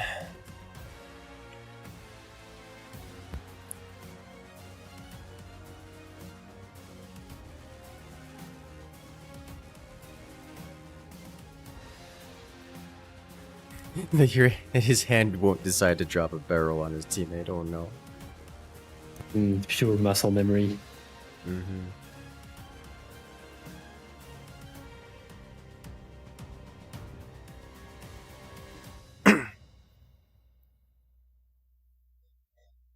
All right.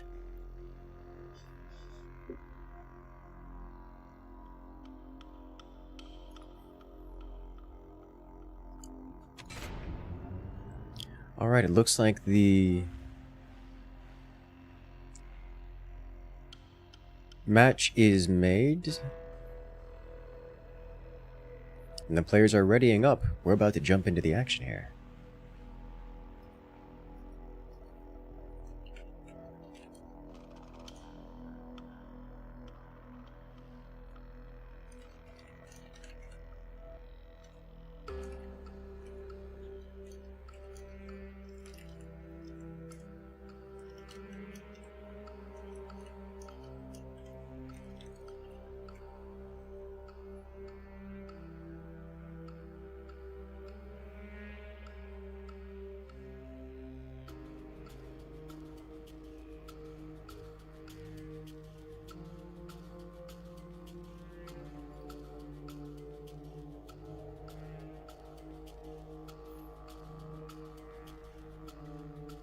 All right.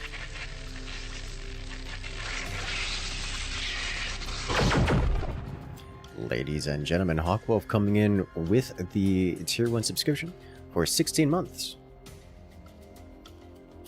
Congratulations. This is a lot of months. You've gained access to all the beautiful emotes here in the channel, as well as on the Discord. And just in time, too. Because we're jumping right into the action. We're off to the bronze match here in Fort's High Seas Tournament 32. Between Team Moto Pinder Circus and Rage Bait Mode. The winner obtains the bronze medal to go with all the clout, all the internet fame points, and all of your endearment. Or, you know, third place levels of endearment.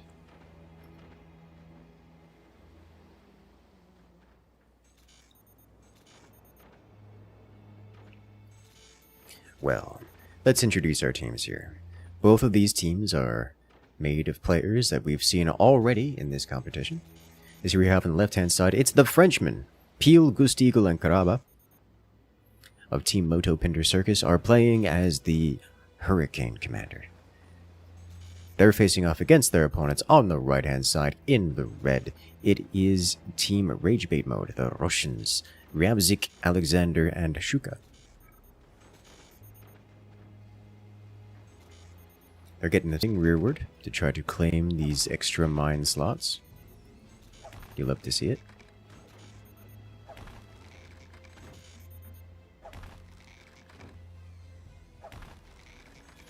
It's such a pretty rope bridge. It's so very stable looking.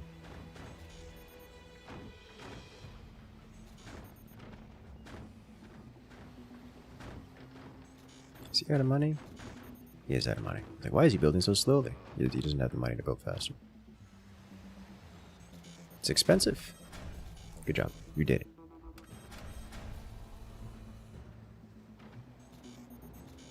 It is worth noting that the players from Team Moto Pinder Circus are actually moving quite quickly. We're not seeing sidesteps toward economic investment. It's just a pure heavy weapons rush.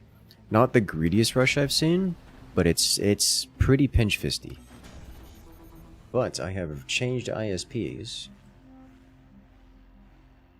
Let's see if that helps out here. The answer is unlikely, but one may hope. One can only hope.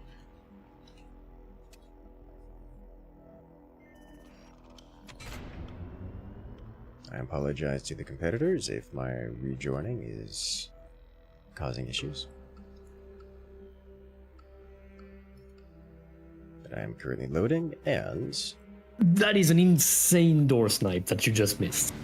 Well, I see the aftermath here in the collapsing of the fort.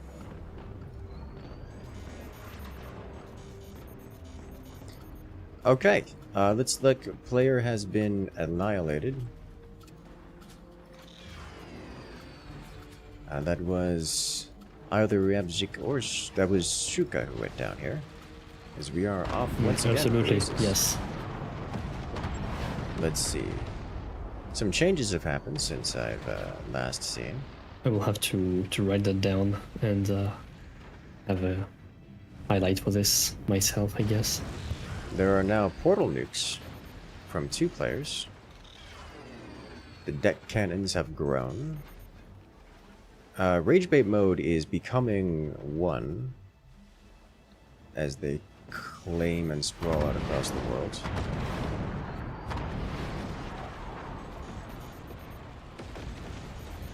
Massive damage as Peel loses the cannon to sniper fire.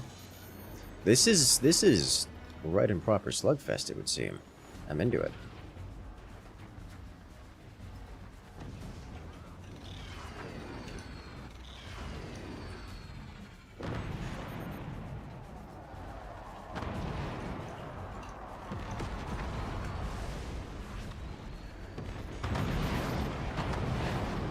Peel is actually getting punished pretty hard here by cannons from on high.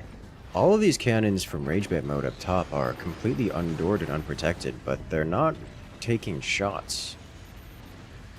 Whereas Alexander is the current target of Moto Pinder Circus, the Frenchman fighting back. But perhaps they are the aggressors this time around.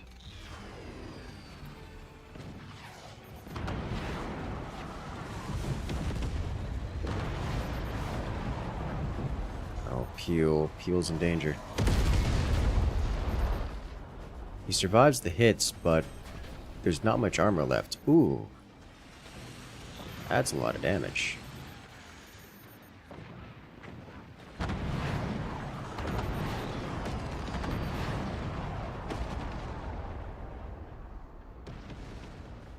Oh my. Sweet distraction.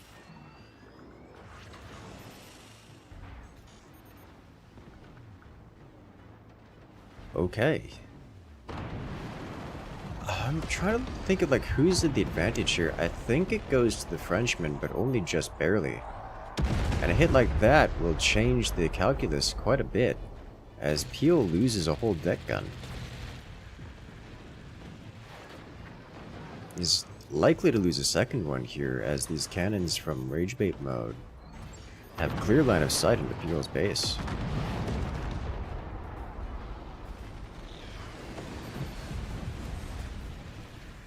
Nuke flies. Impact.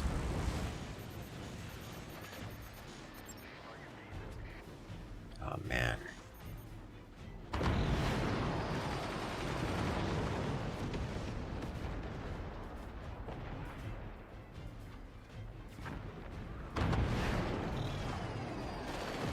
Oh, dropping some inert wood onto the shells of the deck guns. Actually works. Uh-oh, once again Peel's exposed and vulnerable to direct fire from anything, and there's a fairly chunky amount of things which can commit direct fire. Alexander's core is just surrounded in fire and flame and laser. It's burning, it's taking damage. And there it is. Peel's finally punished for not having armor. Mostly because his armor was completely destroyed and blown off.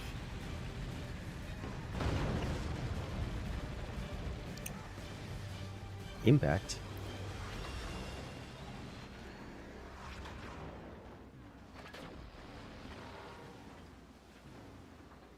Okay. Things appear to be stabilizing a bit as it's returning to slugfest mode.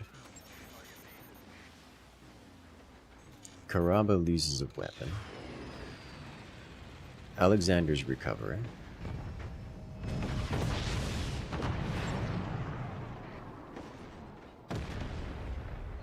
Those deck guns from on high just, they deal so much damage, they chunk so very deeply. Alexander knocks down to 47%.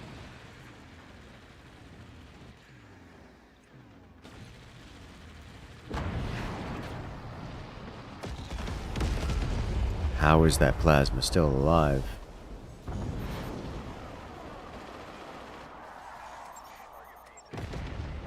Oh, Peel takes a triple deck gun to the face, and that's not the world he wants to live in.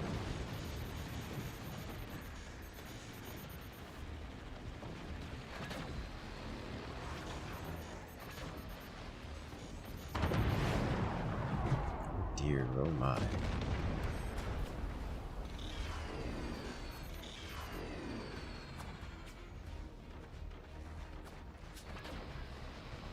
Oof.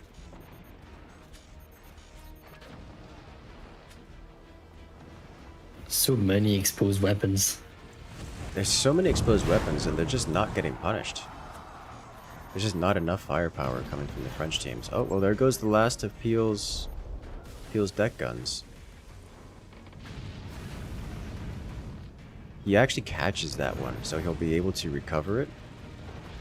Or not, it detonates. It detonates underneath the water, causing some damage, taking out its mines. That's painful.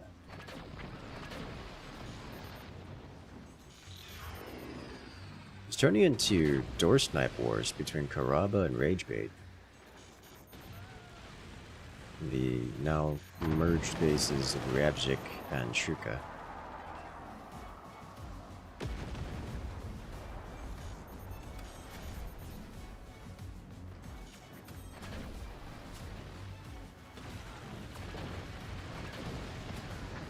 That could have been bad.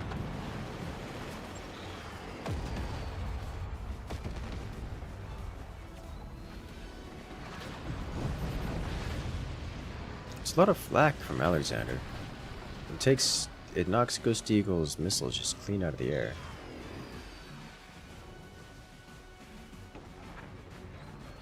Okay.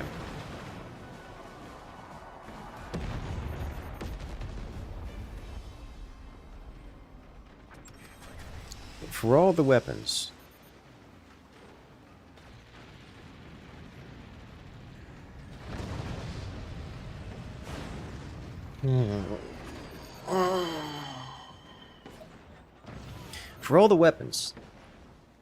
things are not taking a lot of damage here. I say as if damage isn't being dealt. The damage isn't being dealt, it just isn't breaking things. Well, Karaba takes a nasty hit, losing another weapon, losing 2 more weapons, and losing one of his portal missiles.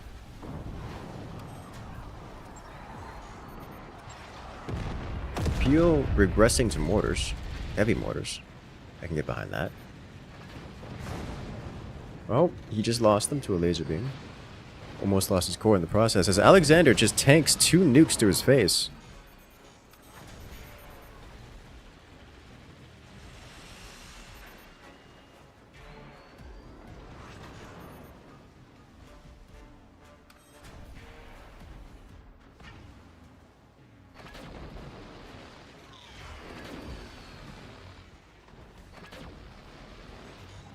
So many laser beams. And a 4th. It actually penetrates Karaba's armor there, causing a little bit of deformation. It's not enough to break him, or should I say, not enough to break his internals, but it's a scary amount of damage. Karaba's going to need more armor, or else he won't be able to take it. Ooh, a huge hit. Exposed weapons just getting blasted every now and again in Ragebait mode side, but honestly, the Russian team has so much economy. Even those heavy weapons are expendable. Mind you, It would definitely behoove them to not be losing heavy weapons like that. But they can use heavy weapons like that and survive.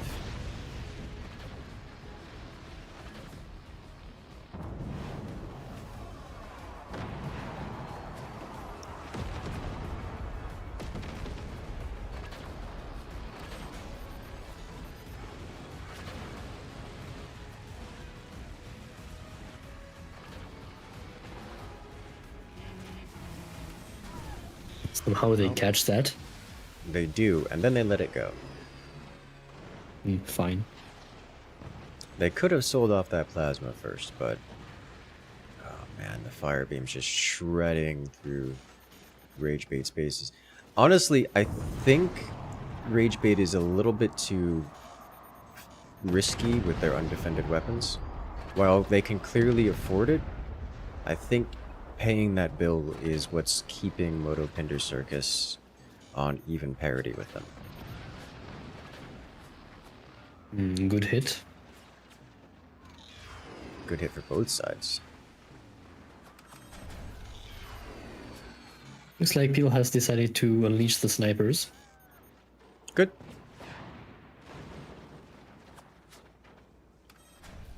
Perhaps he will destroy some heavy weapons with it. It's already taken out a shotgun. Yeah, but it's not heavy. That's true.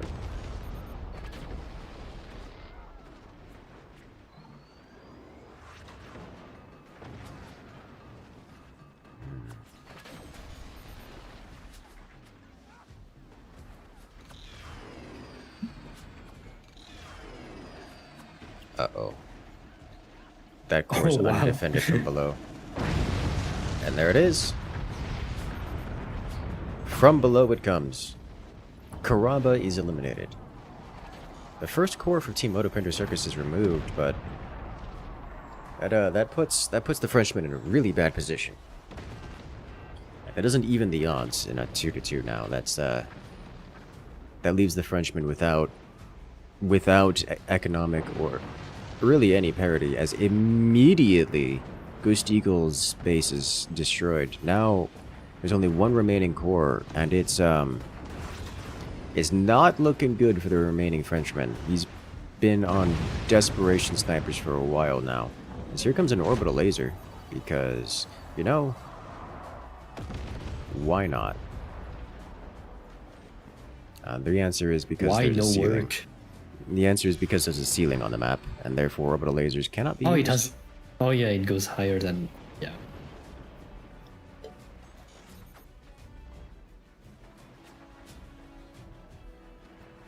Why no big laser shoot? Mm-hmm. No big laser for you. It looks like we are seeing... Damn it.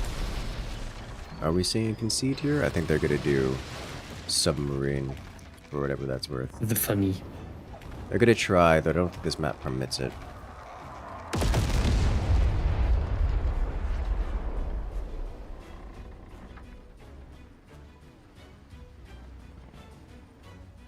I don't think this map is gonna permit it. But we'll see how far they can take the submarine as the concede comes through.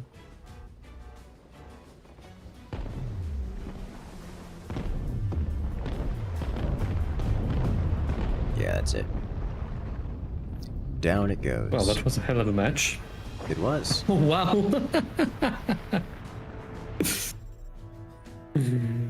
Oh, that was so funny. Team Ragebait mode wins round 1 in the bronze match.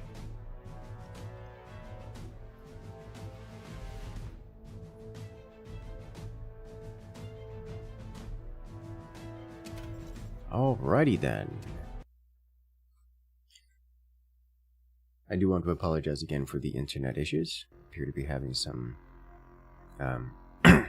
spiff with the local ISP. And second ISP is unstable, to put it gently, but it isn't outright crashing. So that's nice.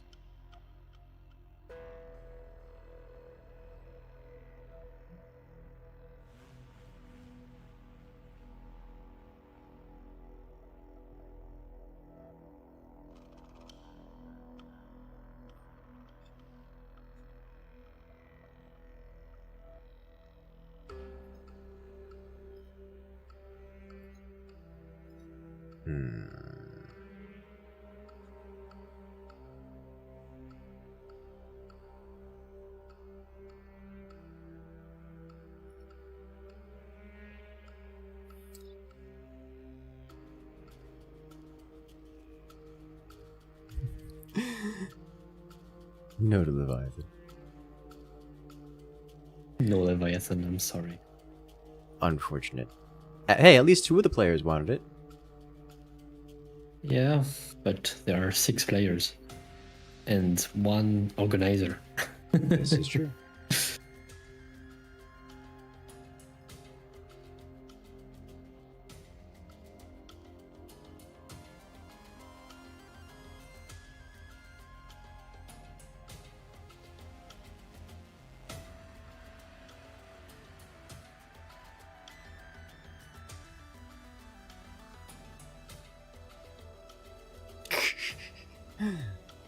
Just wait faster, exactly.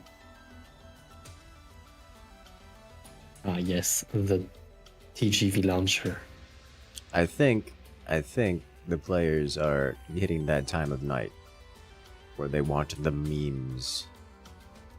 I mean, it is now 5 to midnight Yes. in France, and later for Rabzik and Alexander and Shuka.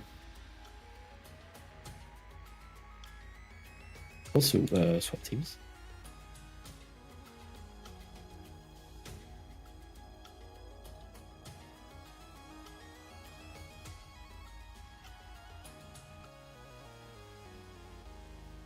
Okay.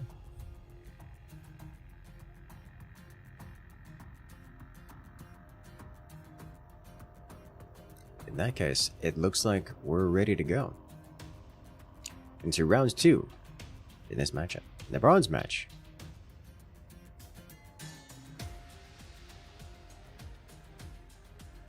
Let us begin. Let us go.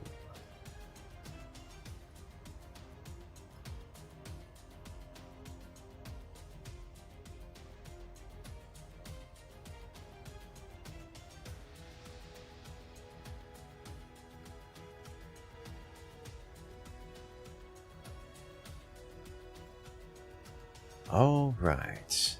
And we're off.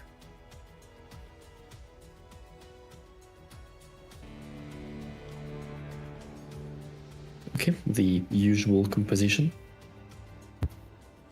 Like to see it? Well, ladies and gentlemen, here we are on the left-hand side. It is Team Ragebait mode. Rabzik, Alexander, and Shuka are playing as the Pinch Fist Commander. I like this. That's different. They're facing off against their opponents Moto, Pinder, Circus. The Frenchmen Peel, Gustigel, and Caraba.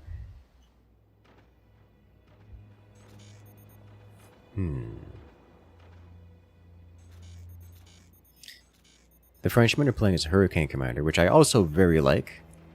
Because the Frenchmen are, well, they're playing Hurricane. Hurricane's just fun. Hurricane's just very fun. I think they might have spoiled their strategy, but I assume their opponents are not going to take it seriously, and that would be triple runway. Honestly, I still want to see the Phantom strategy where you get one person going runway and you just share ammunition. Yeah, that would be so cool. It's so good. Genuinely would like that. That or just like orbital laser spam via the same.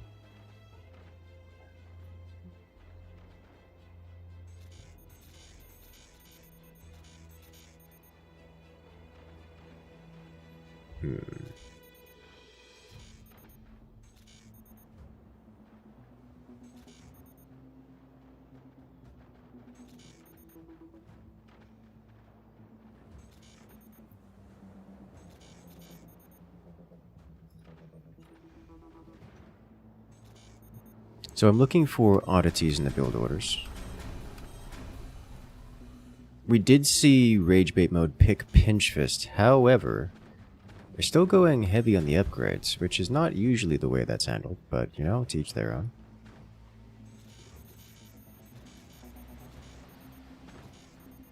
Peel going deck guns from the front position, Goose Eagle going runway from the middle position, and Karaba going unrevealed, but I imagine this is going to be standard cannon stack. Upgrades for everyone.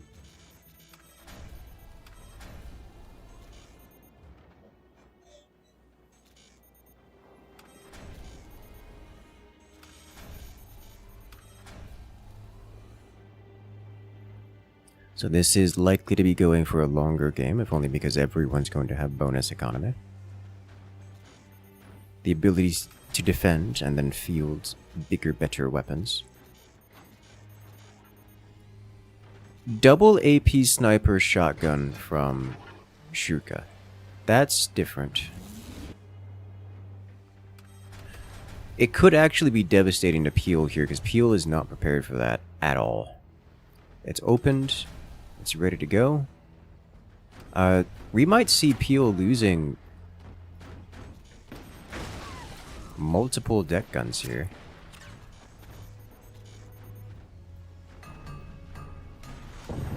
There's one. Shotgun comes through. Finish the next one. Shotgun. Good. There it is. And there it goes.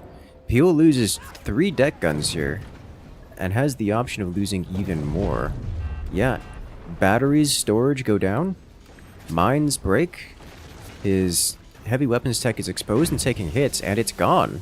Peel's core down to 96%. He's lost his tech, he's lost his mines, he's lost his economy, and he's lost all of his weapons. Peel has been reset off the back of snipers. AP snipers. That's the kind of greed you gotta not do when you're playing, you know, especially in the forward position where you're the first one targeted, because like that's... Peel got greedy and got ruined for it. And of course Shuka, as the pinch fist commander, he just sells it off and gets all his money back. Problem solved.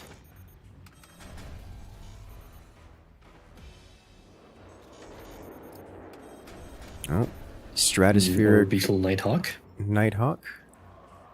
No, it's oh.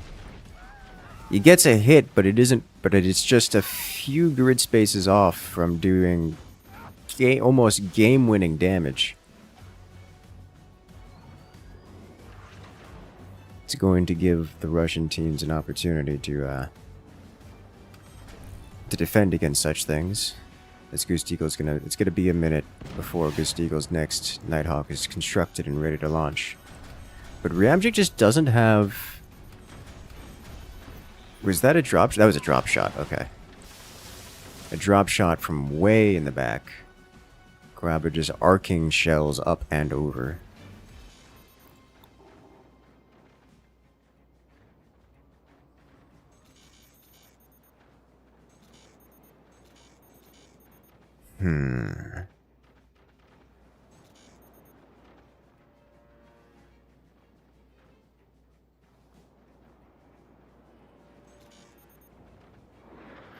Here it goes again.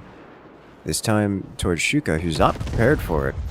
But it's seeing that Alexander is. And takes that Nighthawk clean out of the sky.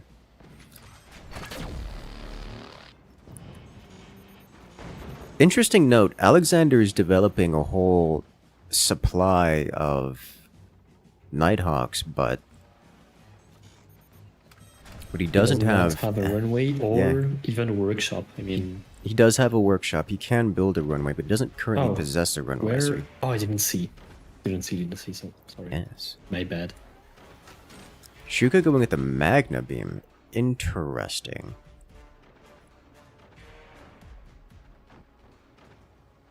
Okay.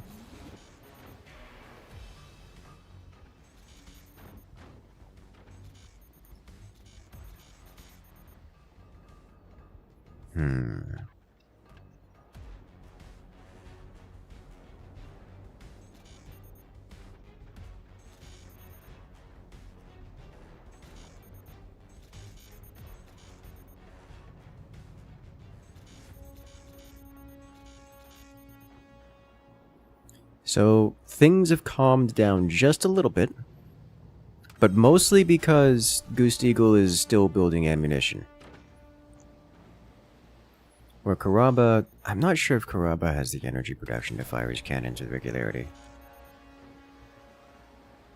Ryabzik on the back end here is in a similar situation, but he's got enough storages to pull one of these.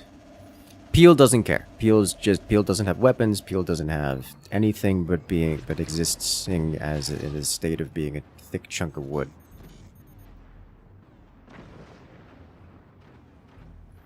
After the slamming that Shuka gave him early on. As here comes another orbital strike from on high. Oh, that's looking good. Huge hits. Massive damage. That's a capsize. That is death. I think, yeah, Rabjik just trying to get a tier 3 shot off before he goes down. I think it's gonna miss. I think it's too far.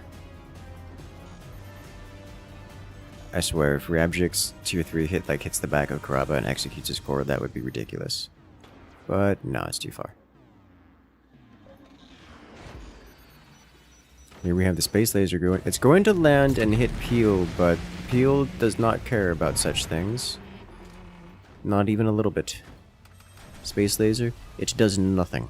The Peel is not concerned by the space laser. Correct. Exactly.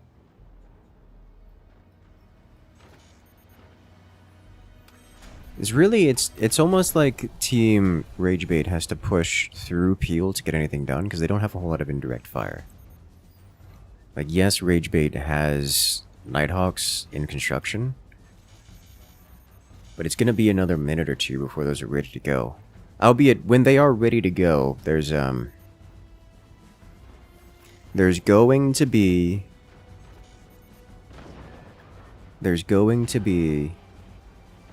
a whole lot of Nighthawks flying out all at once, and that could be like a potentially game-winning situation.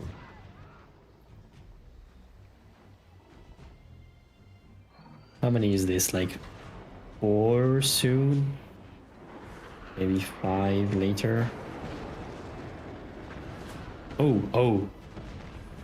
Huge. Dude, we get secondary explosions going through. Oh, it's close, but not quite. Ragebait, right now, the Nighthawk player, is basically a powder keg. One explosion in the wrong place is going to cause the whole place to go up in a grand explosive chain reaction.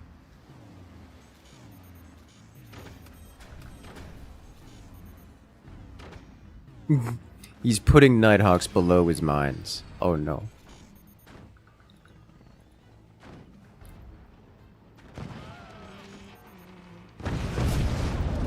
And there's the cannons. It is now or never for Team Ragebait. Looks like now is the time.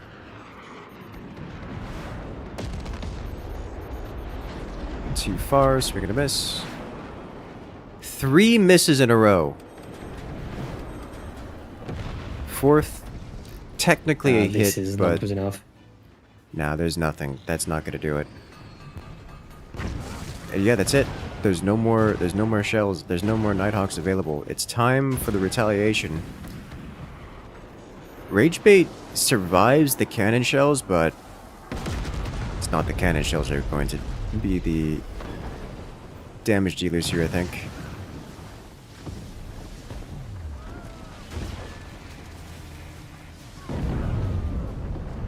Oh my. Well, round 2 goes to the Frenchman, evening the odds here, taking the scores to 1-1. And that makes things exciting. Well played. Very, very well played.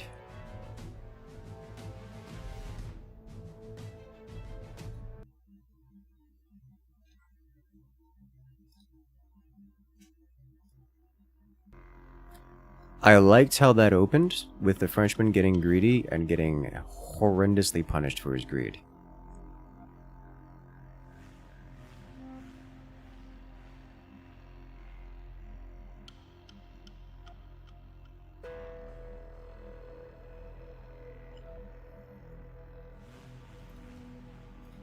I like seeing the AP snipers.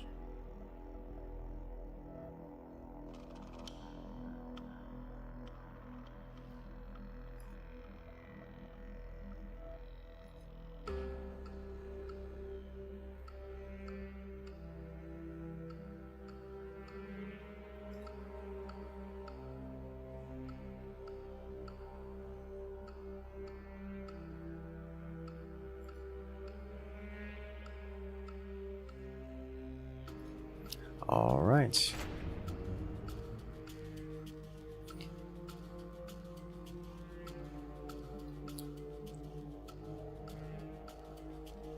Next map will be on 3 frigates. More boats.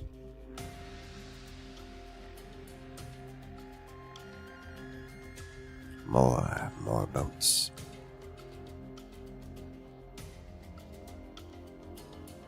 Let's go. Alright, the players are ready. The match is made. Let's jump into round 3 in the bronze match.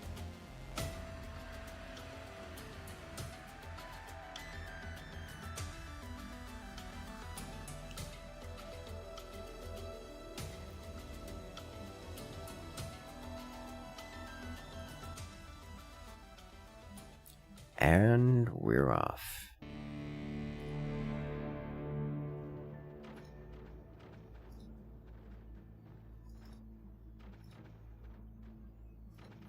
As here we go into round 3 in the bronze matches. Here we have on the left hand side, it's the Frenchmen. Caraba, Goose Eagle, and Peel. Team Motor Pinder Circus are playing as the Moonshine Commander.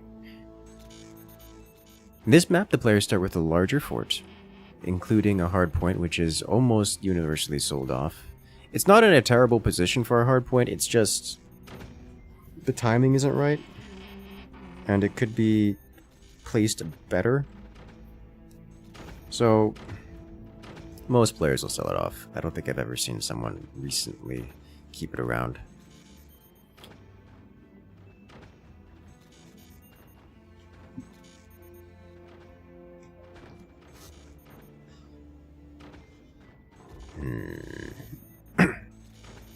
On the right hand side, Team Rage Bait mode. They're playing as the Pinch Fist Commander. So they get to sell off all their goodies for even more money.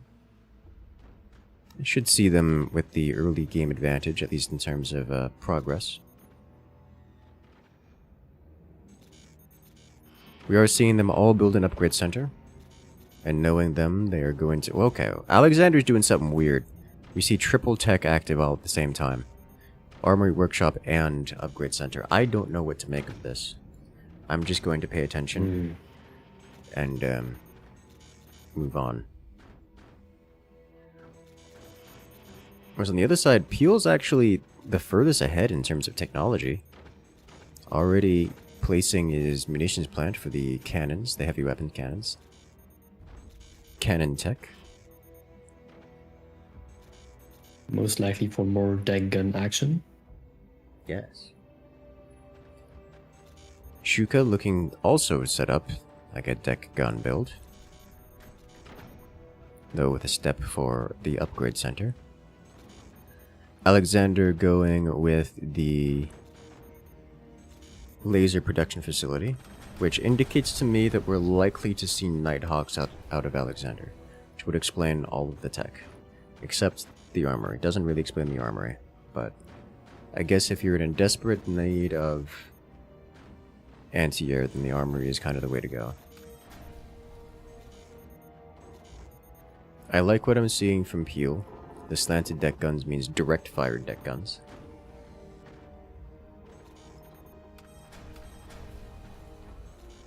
That will present as an issue for Shuka here, as he'll have limited ability for his teammates to help him in the anti-air department. I don't know, man. As Pinch Fist, I would move those 2 batteries in front of his core. And also the metal store, to be honest. Like, just because you can. No real penalty. Yes, just put them even closer to the core. Unironically, yes. Yes, But I behind. absolutely would do that. Yes, I would put it closer, but behind, like right here, just behind. Yeah. of course, I would do the same. That, or you know, down below the just above the mines, near where the tech is. Kind of looks like what he's doing. He's selling off a couple of them. He's moving them around. I think he just had too many, so he's selling them off. The batteries definitely shouldn't be there specifically. He's getting a 4th cannon. So we're going to go up to 4 cannons. So the first one is going to come out a little bit behind cannon o'clock timing. Alexander going with the upgraded Nighthawk launcher, I assume. Rabzik actually going with the deck gun, triple deck gun strategy from behind, which does work nicely. Is Peel going to reveal the timing of his deck guns by firing them at level 1, despite level 1 being like functionally not damage? What I'm most curious about is Gust Eagle's position here. He has literally every tech, 20 millimeters, Magna Beams, and Nighthawks in production. That's wild.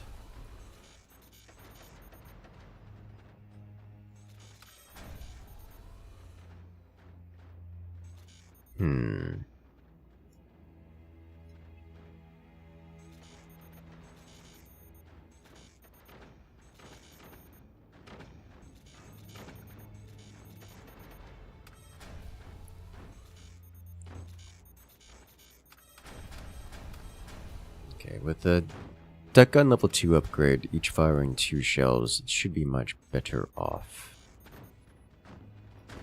for him to just start blasting. My concern would be the lower deck gun is actually kind of really low and in the water, and may not be able to fire. We shall see.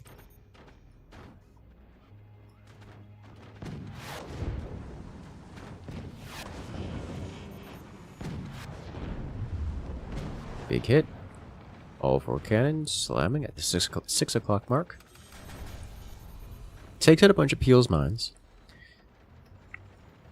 Peel will need to do something about that.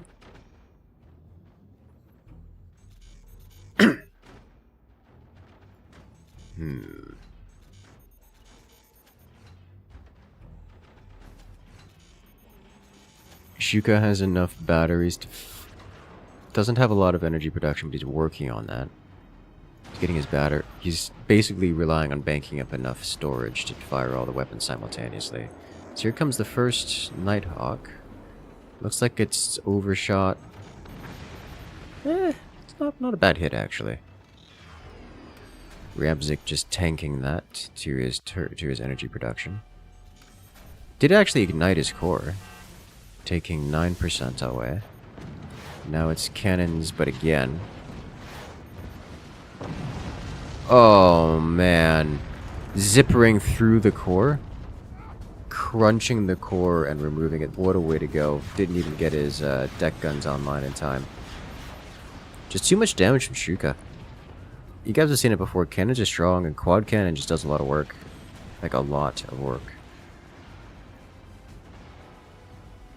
You can never go wrong with core cannons. Correct. Just cannons directly to the core.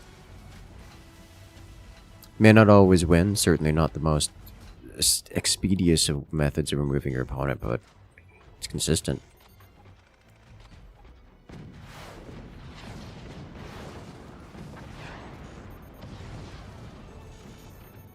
Oh dear.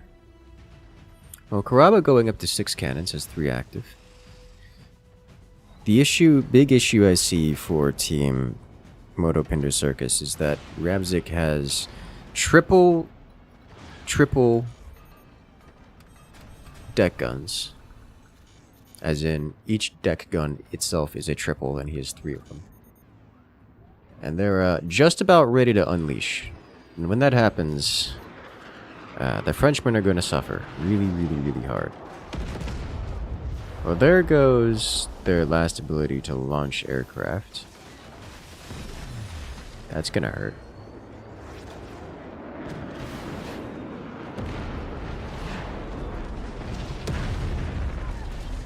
A better hit. The Nighthawks actually deal damage, taking out 2 of the cannons.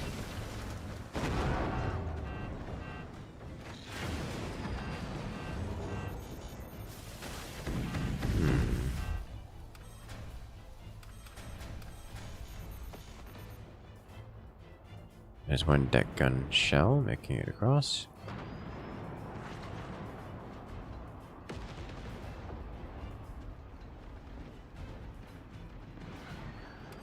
And honestly, the Frenchmen appear to be struggling to deal any real damage to the Russians here. As another Nighthawk lands and removes the armor around Karaba, and a cannon follow-up just takes out his entire cannon stack. Karaba's down to 16% core with no cannons remaining, no weapons remaining. And there he goes. Oh damn, the drop shot. There's only 1 fort remaining, and it is woefully unprepared. I think that counts as a caps. Does that count as a capsize?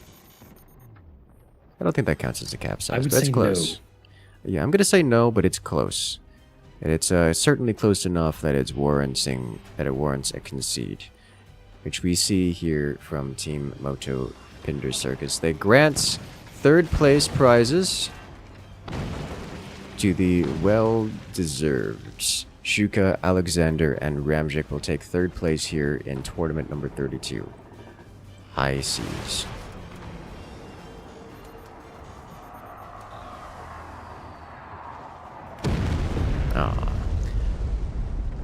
Core annihilation. Well played. Alright, ladies and gentlemen, make sure to stick around, because coming up next we have the finals. If you want to grab a drink, to grab a snack, now is your opportunity to do so. Because, well, it's gonna be a good one.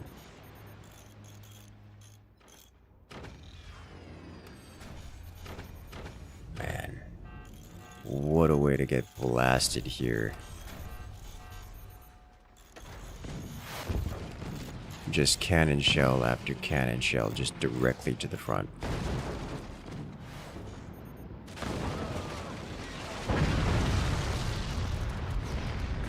Oof.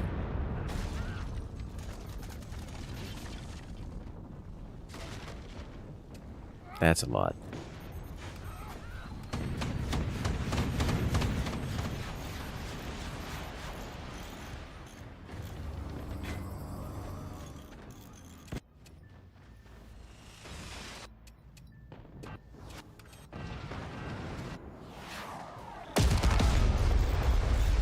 Just a single cannon shell snaking through the damaged struts. There's such a tiny angle, and it just didn't matter.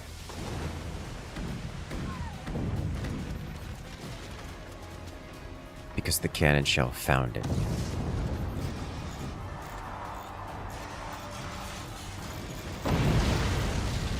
Look at that. Yeah.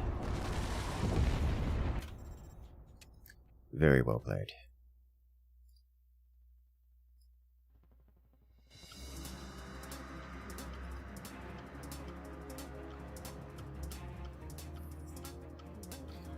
Alright, next up, we have the finals.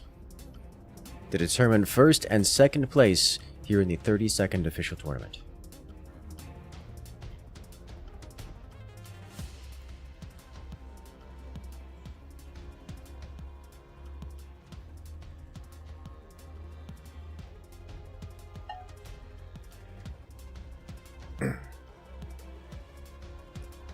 Here we go. Make sure to stand up, grab a snack, grab a drink, because we've got, well, the best of the best, and you don't want to miss it. While you're at it, hit that follow button, hit that subscribe button, because we've got more content like this coming out every single week, multiple times a week.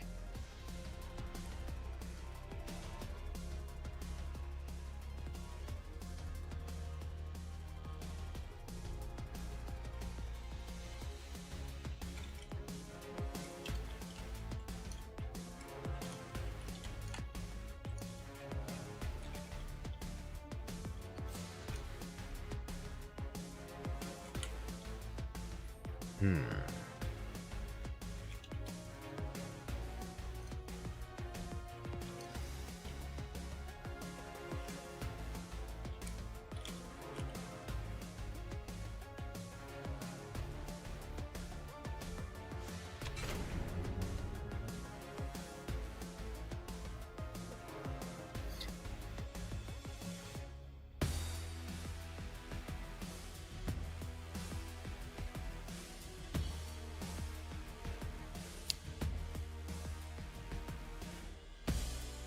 What is it?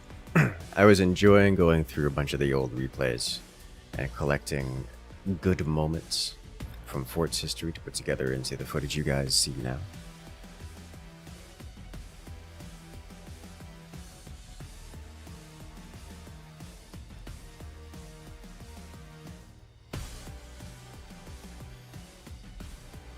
It is good.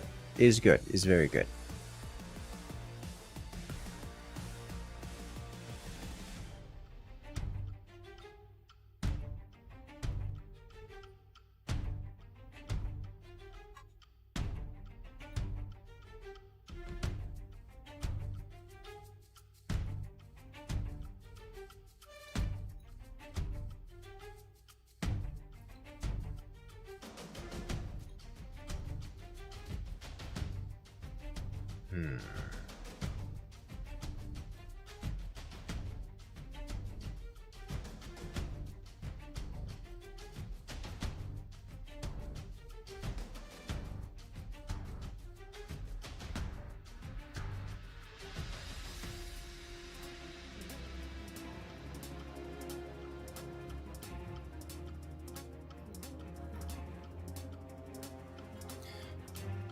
I'm looking forward to this one.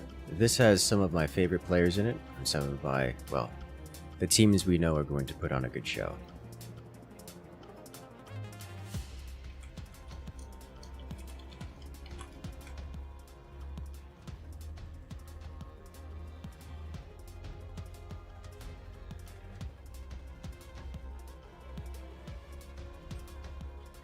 The Germans are once again making a push for first place. Yes, we have the German Civil War incoming. Hey, at least one of them isn't German. You know, one of the players. Yeah, I guess. Exactly one of them. Exactly one of them. Americans represent.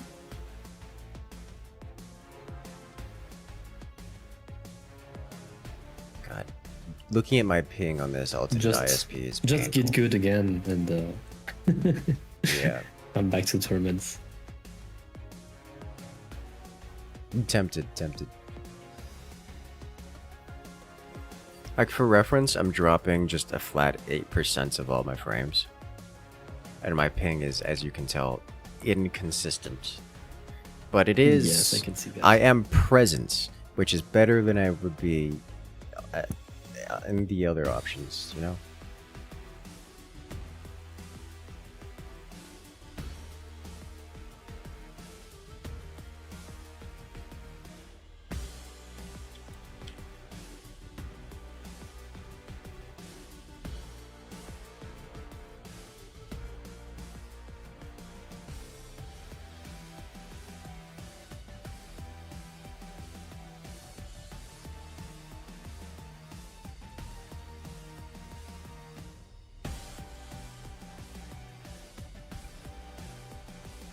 Team Shiff versus Team Artist.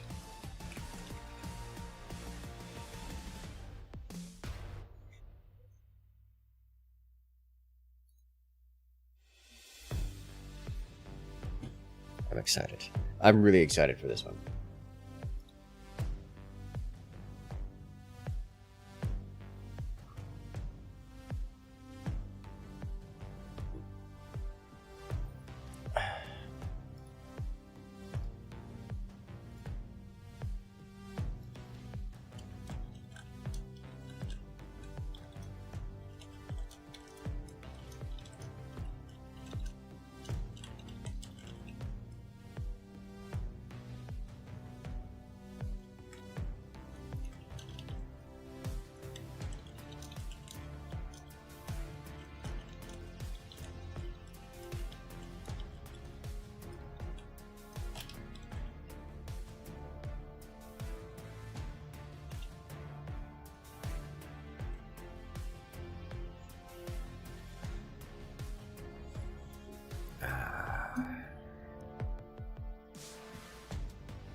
Alright.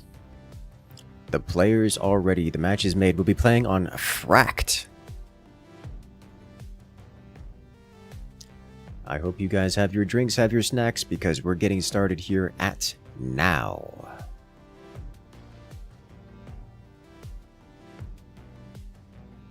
As we're off to the finals.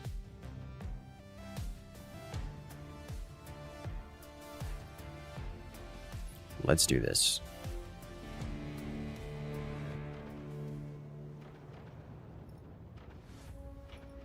Ladies and gentlemen, we're into the finals. The first match in this best of 5 between first and second place here in this tournament.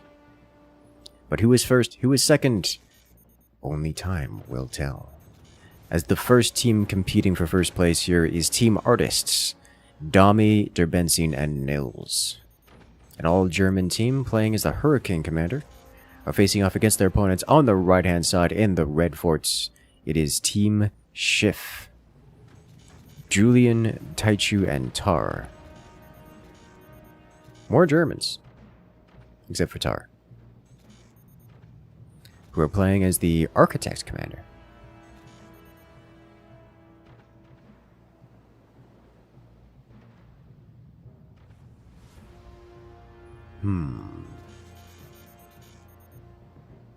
Oh, looks like internet connectivity issues. Do we need a pause? Yes, but also Salzburg is not responding. Ah, of course. How long until Dami has floated like 300 metal? This might just be... we're just going to restart this one. Yeah, okay. Okay. This one is... Just waiting for Salzburg to finally notice. Yeah. Yeah, it's been way too long. It's bad. Yeah, it's... You know what? That's one way to do it. That's one way to get it. Thank you. Thank you, Zelts. It happens.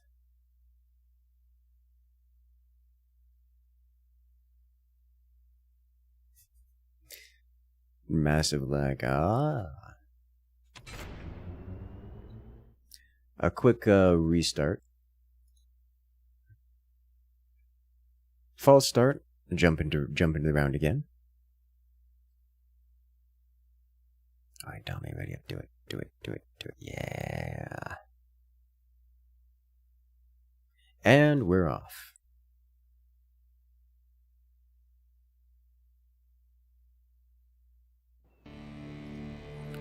Nothing happened. Ladies and gentlemen, welcome to round 1 in the finals. This best of 5 between these remaining teams. First place, second place to be decided here and now. In contention, on the left-hand side, we have Dami, Derbenzin, and Nils. Team Artists are playing as the Hurricane Commander. They're facing off against their opponents on the right-hand side.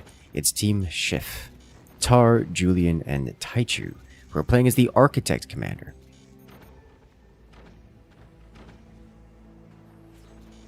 Five out of 6 players are German. Who could have seen that one coming?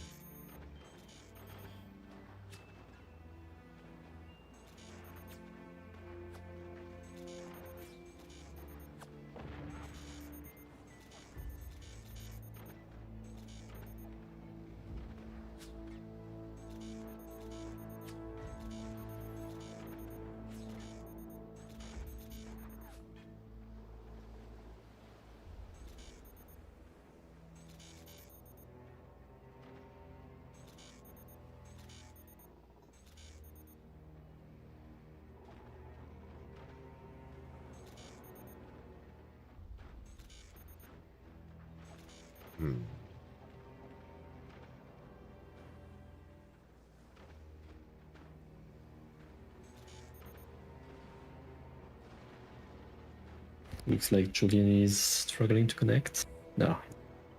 They're both giving it an attempt. Both Derbenzin and Julian are making an effort to connect to the upwards expansions.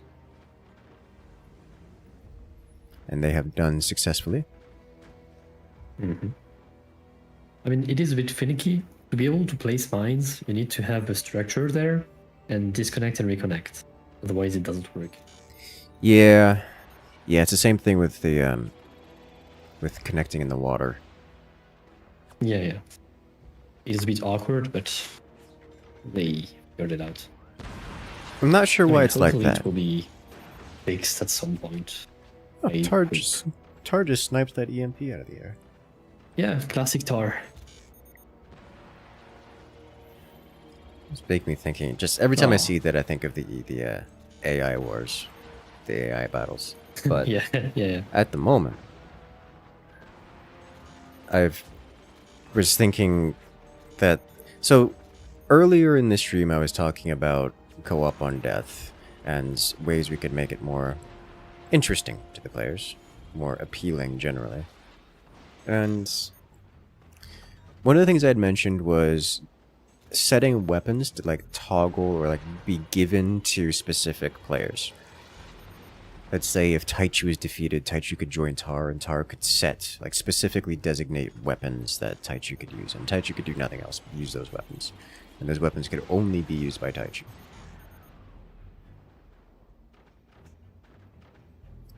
And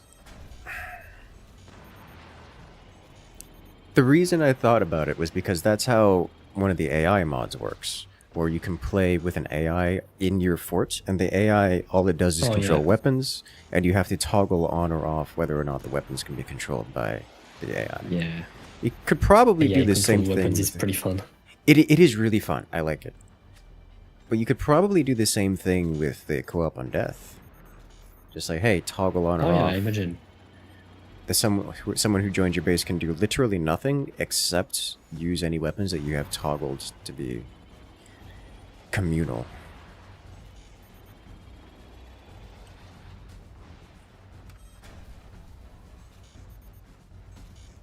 I think that would probably... The thing is that still, for most purposes, you would want every single weapon to be communal like that. Like in an ideal world, let's say if we use it in the Forts Pro League kind of stuff, you would want every single weapon to be on that just by default.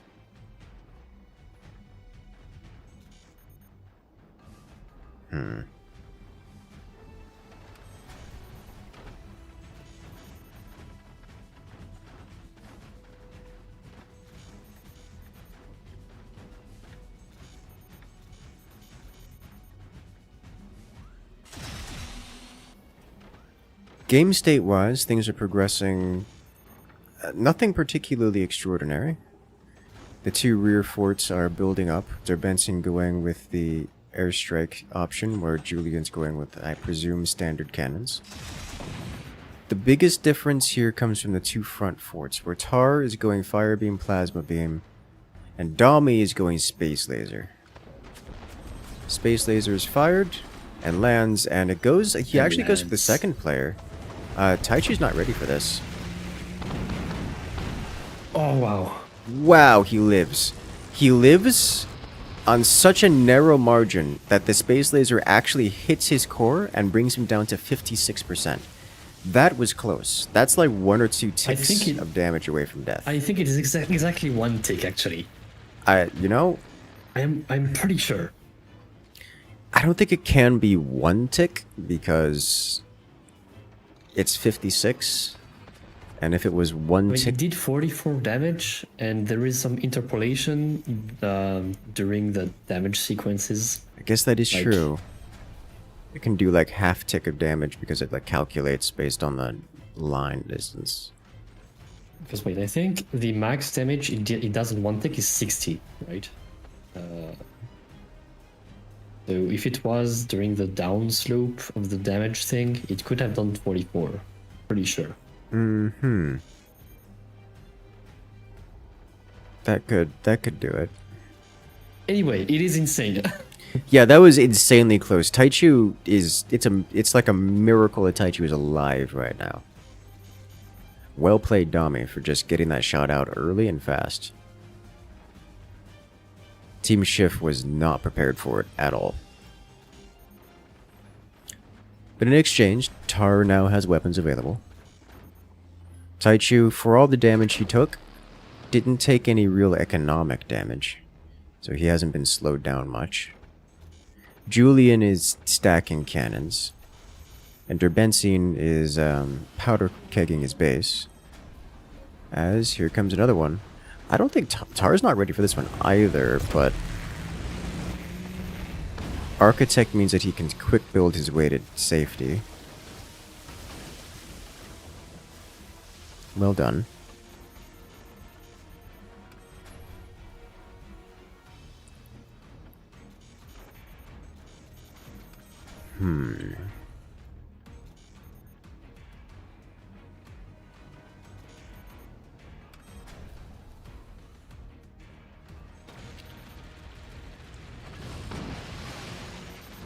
Cuts deep, but only into armor.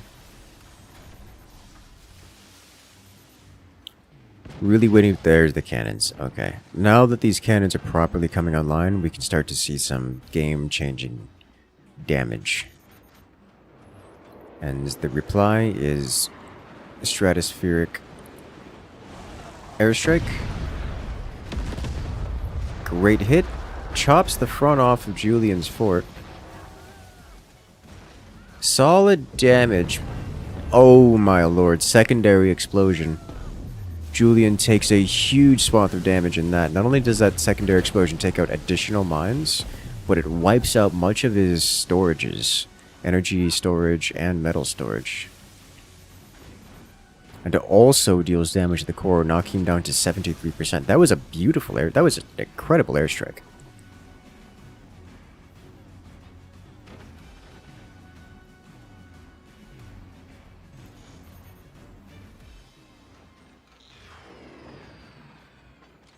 Okay.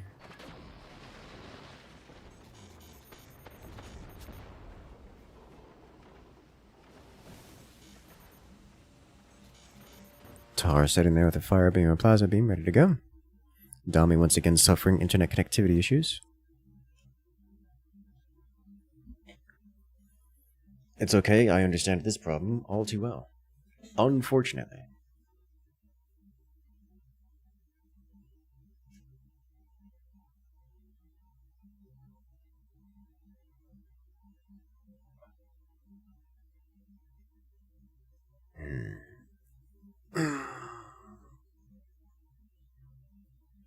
Excellent.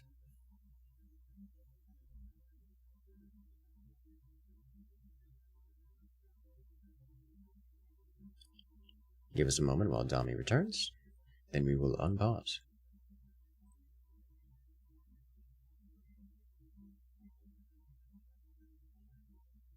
So Tar is actually looking pretty good here. While he doesn't have real defenses against the space laser, he's Architect and can therefore build them in rapid success. Rapidly build them when they are required.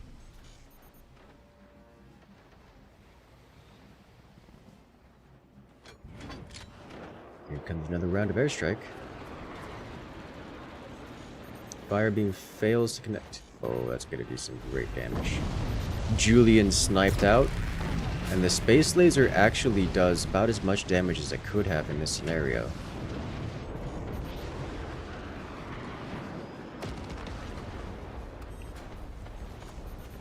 Just shredding the front off of Shift's base and scoring the rear of Tar's. The anti-air for Team Artist is good enough to shut down Tar's Nighthawks and aircraft generally.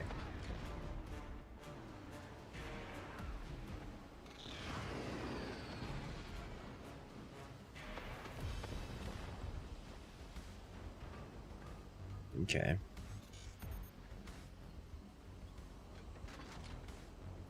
This Team Artist, I'd say, are in a pretty commanding lead in this round. Tar's aircraft launcher is so close to being sniped out here.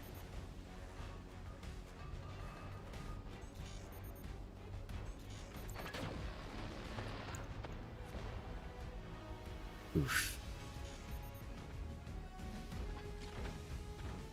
Dami's Still got a little time before he can fire his space laser again.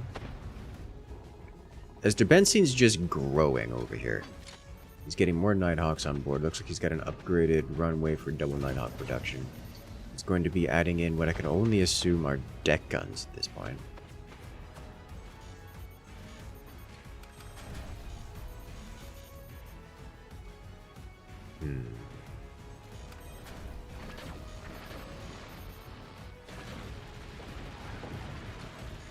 Oh, wow. Secondary explosions. Nils loses everything. Well, damn. And he's gone. Well, he joins the forwardmost player as here comes another space laser. I don't know if Tar... He did, okay. I was about to say, I don't know if Tar reacted quick enough with what they would, but he activated Commander ability, which will give that bonus speed boost. Oh, nice. A full defense against the Nighthawks. No damage received.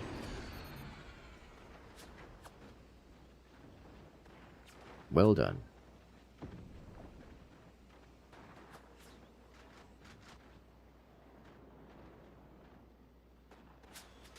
Benzine over here trying not to collapse himself as it builds more and more weapons.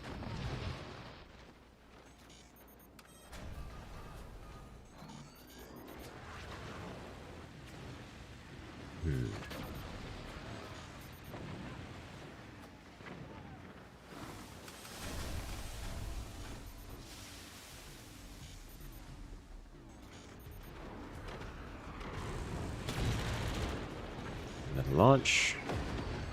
Shotgun takes it out. Well done, Team Shiff.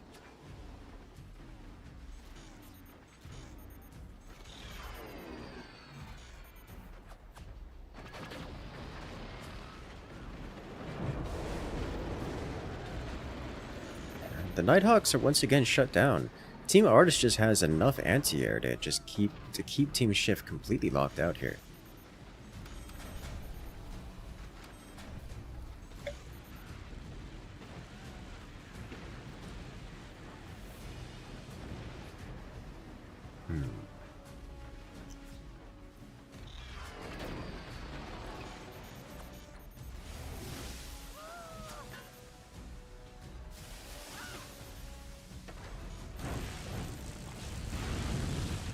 That's a beautifully placed energy shield. Infecting those fire beams back. It'll keep Tar alive. Here comes another space laser, and the shotgun's not ready for it. Shiff is going to take a pretty heavy hit here. Top of the fort just scoured. It's a heavy repair bill, but it's only armor.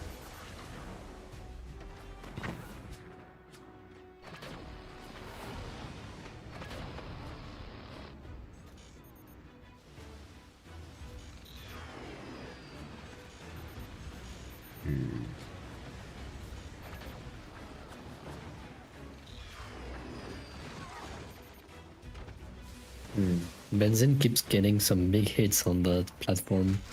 He does. Curious to see Benzin go in with the Thunders here. Oh wow. I mean, it's one way to get past the fire beams. Just have a bunch of Thunders.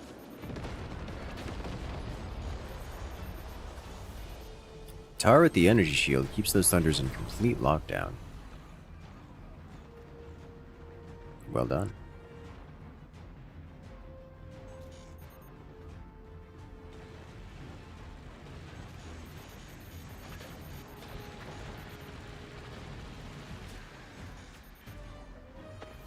All right.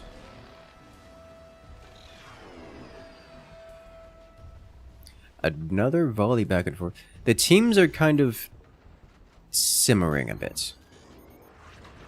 Both teams are struggling to get DPS on the board, or instead focusing on burst damage, with Tar and Derbensin focusing on airstrikes, and the other players are just kind of supporting. Yes, they have plasmas, but it's mostly fire beams. Fire beams and anti-air.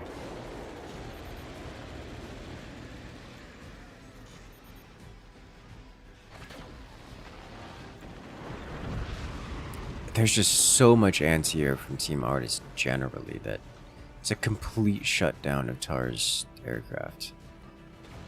Like, Team Shiff needs to do something to switch it up, whereas Team Artist is switching it up. They already have deck guns in progress. In fact, looks like they're ready to go. And they will be firing them here momentarily.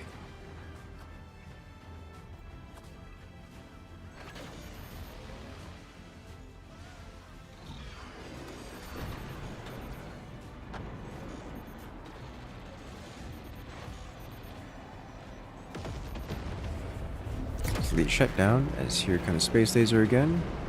And also a second Space Laser. And the Thunder's coming through. Nighthawk punching in. Tar just tanking it like a champ. Some of it mitigated, some of it, well, just tanked.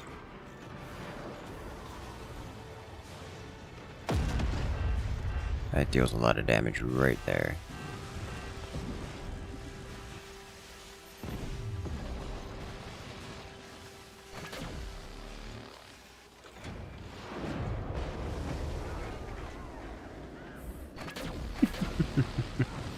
Tried.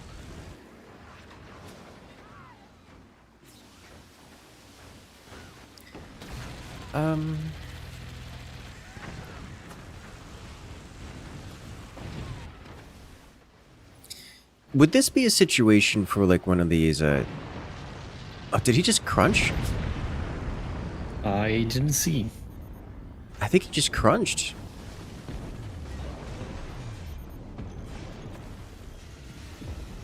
Okay. Well, that's going to leave Team Shiff with not much. He lost his aircraft launcher, his runway. So he won't be sending aircraft out anytime soon. He still has a single plasma to his name, and with the plasma comes the opportunity for door snipe. And we've seen how that affects things. Everything.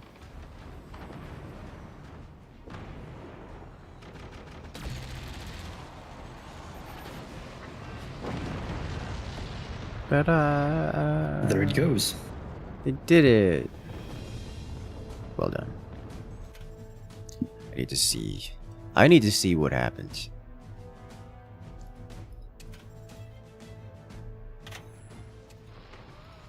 To the combined base here. So he's got some blinking struts near his core.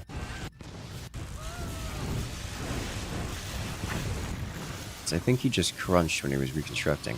You can see the base wobbling. Yeah, he just crunched. Okay. You can see the base doing the wobble that it does when it's about to fail. When it's like when it's struggling to hold itself up. And then a ripple goes through the base and it just crunches the core, crunches the foundation, and it all comes crumbling down. Well done.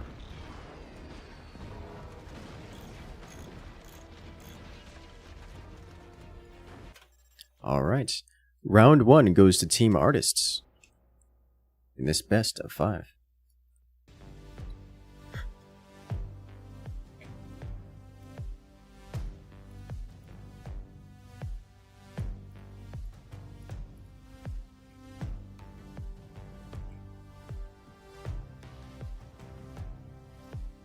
Let's see how Team Shiff comes back for this one. You'd like to see a directed space laser instead of the sweeping the focused orbital laser? Yeah, I'd be curious to see how that would affect things, because there's the thing about that is you have to get it like directly underneath the core or directly above the core, and both of those are tall ass targets. Yeah, those are very difficult to do. It's also incredibly expensive and time-consuming. Honestly, the price is less of a big deal than time. You have to wait for the upgrade to go through, which means you have to wait at 2x the ammunition building's time in order to get one shot of a focus beam. And the focus beam is such a difficult, if not often impossible, task, just because of how the forts are built or something of the sort, that it's just It just isn't appealing. Like, it's less appealing than the sweeping beam under normal conditions. Like, people might take a focused beam and upgrade it to a sweeping beam, but going the other way, I don't think that's an upgrade.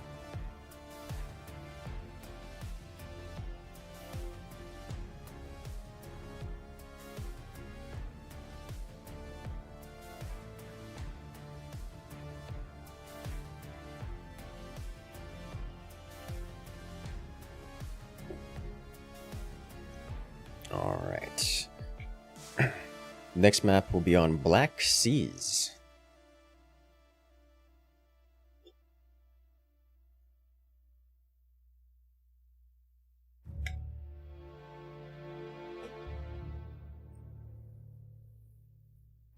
The players are ready. The match is made. Time's up. Let's do this. Round 2 in this best of 5 here in the finals.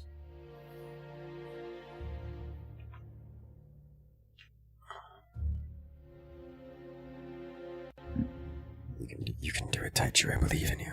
You were spamming the ready button just seconds ago.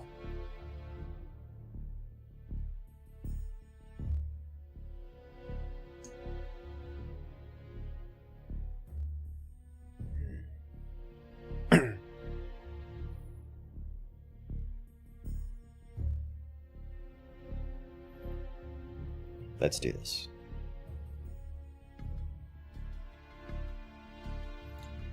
And we are off. And away we go. Ladies and gentlemen, we're off to round 2 here in the finals, where we've got a little bit of a asymmetrical spawns in here.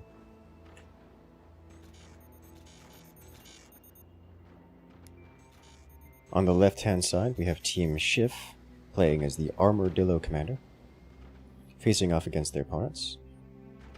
Team Artist, who won their last round in this match. Team Artist. Nils, Dami, and Derbensi playing as the Architect Commander.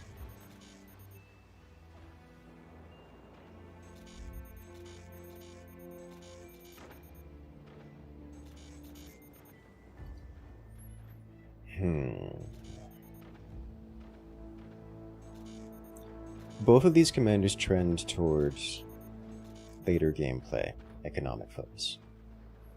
I am expecting both of these teams to play toward that strength, and as such, both of these teams to allow this game to go long.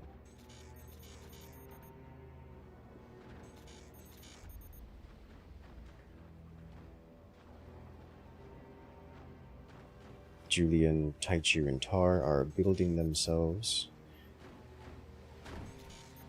more and more of their forts. We do see an upgrade center from Taichu and Julian expanding to the upper high ground. The other side here, Derbensi also expanding upwards. This is what last time we were on this map, we had the same kind of asymmetrical spawns. And in the previous time, the player in the upper position moved down to connect, when I was talking about and expecting the player from the lower position to move up and connect. Here we see that case where Derbensi is moving up to connect, which I like. I think that's great. Good job, you did it.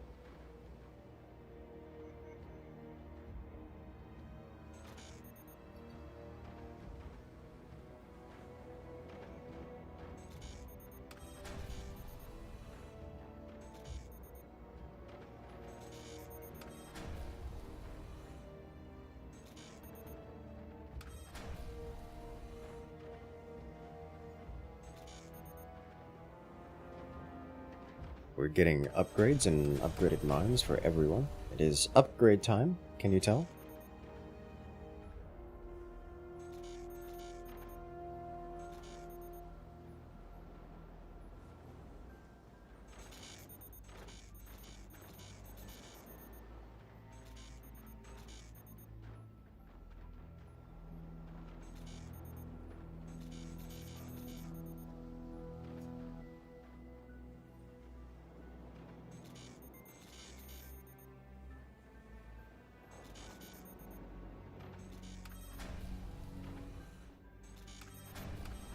My real question is, what will the weapon look like?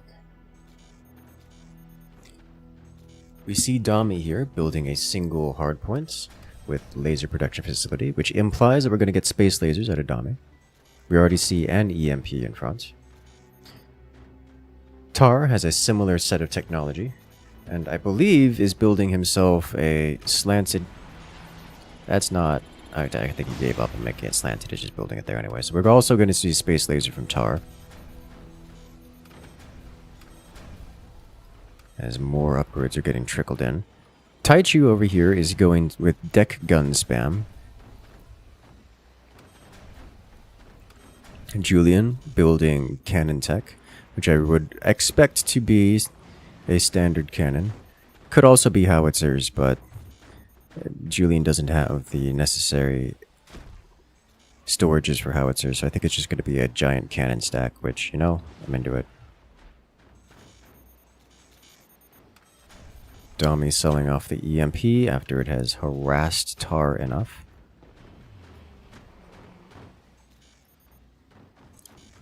And this is the important one. Derbenzine over here going with the Nighthawk. Stratospheric Nighthawks as well. And unsurprisingly, a cannon stack out of Nils in the uppermost position. It'll be cannon stack versus cannon stack. Orbital laser versus orbital laser. And then deck gun versus Nighthawk airstrike.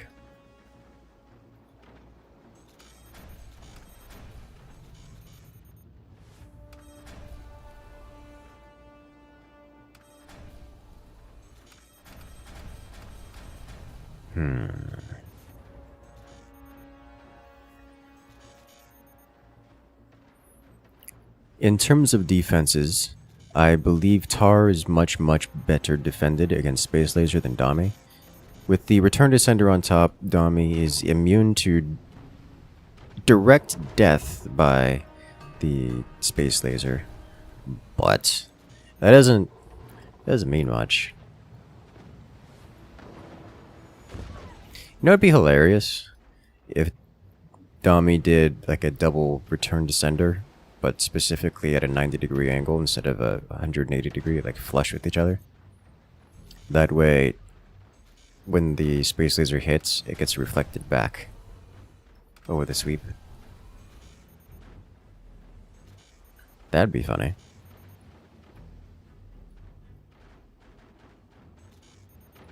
Haven't seen that in a while.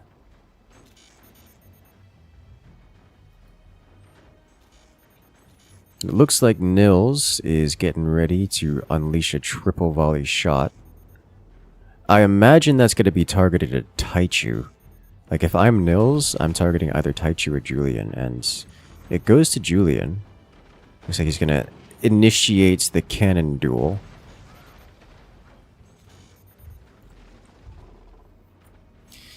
Interesting that Taichu's going with standard cannons instead of pure deck gun spam. I think that's... yeah, that hit the water, so it's not gonna sweep over the entirety of Dami's base. Instead, just a little bit of shave off the front. But now it'll be Dami's turn to return fire.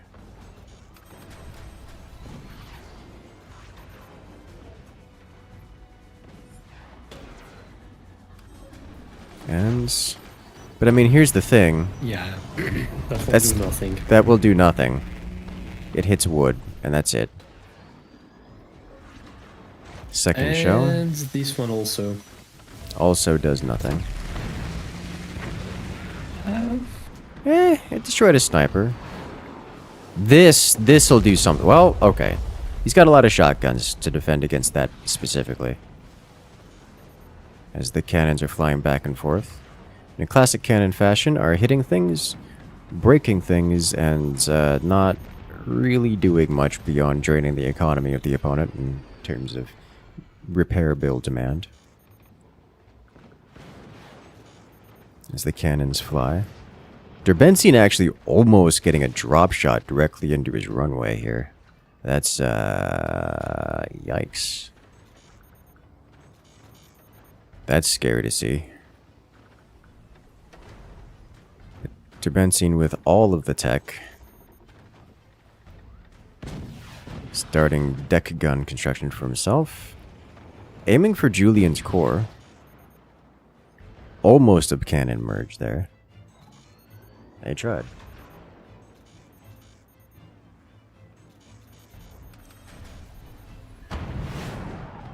Tar going with cannon tech now too. Not staying on lasers for the space laser. Why are you like this? That was clearly going to miss and he shot it anyways because you know what? Why not?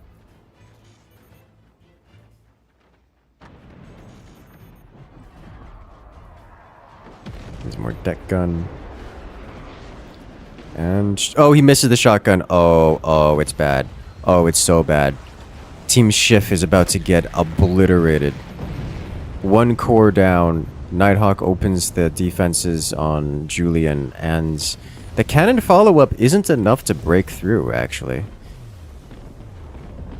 We have a Haichu just annihilated from the round. Man, what a way to go. That feels bad if you're Tar, because he had a short-range blast available with his shotgun, and just missed the shot. If he had landed it, Taichi would have taken 0 damage, but instead, his teammate falls. He's going to have to live with that forever.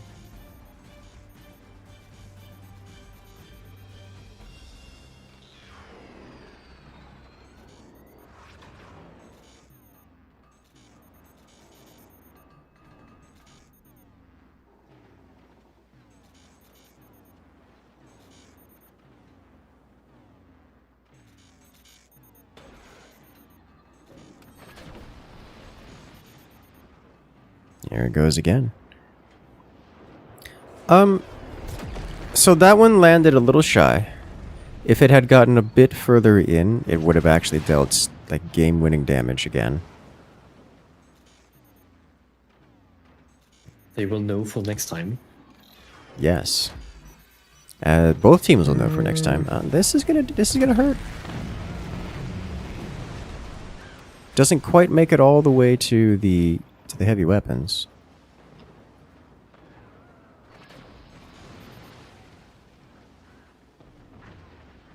Ooh. Solid drop shot, but nothing.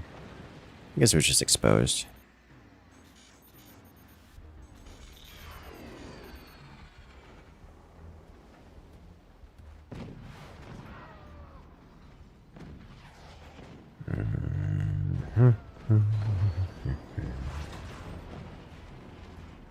More cannons. I like how this has turned into a slugfest between Shiff and Nils.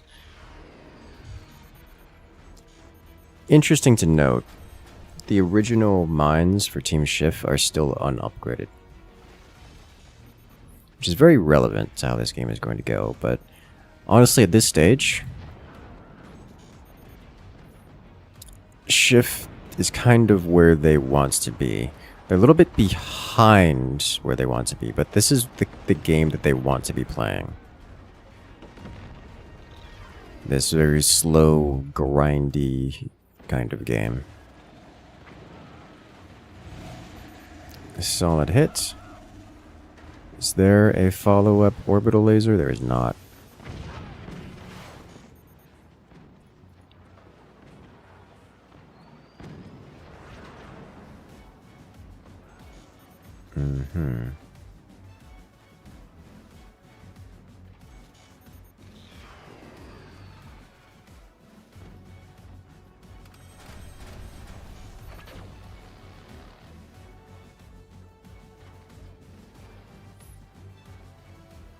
Space laser defenses. The Magna Beam from Tar combined with the cannons from the rest of his team can absolutely do ruinous things to everyone.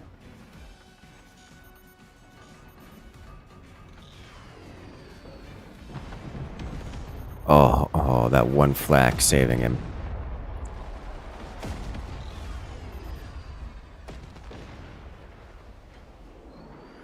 And here comes the Warthog.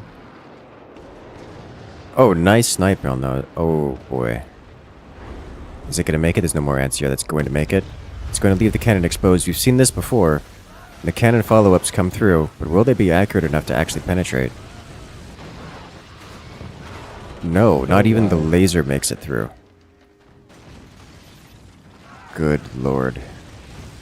I mean, still very good damage though. Yeah, it's still too much damage. It's just too much firepower generally. And here it comes. Space laser will get reflected here with no real consequence. It's just a lot of damage.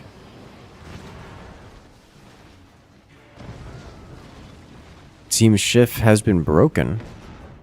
And while they still have weapons, they're still in the game. That's not the world you want to live in. That's a loss of momentum, a loss of game state. That's bad. Very bad.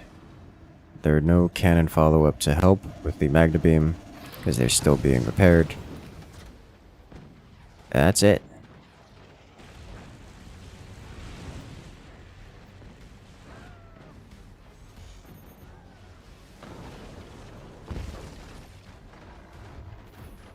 And now, the cannons from Team Artist are just going to grind through this final remaining hardpoint in Team Shift's base.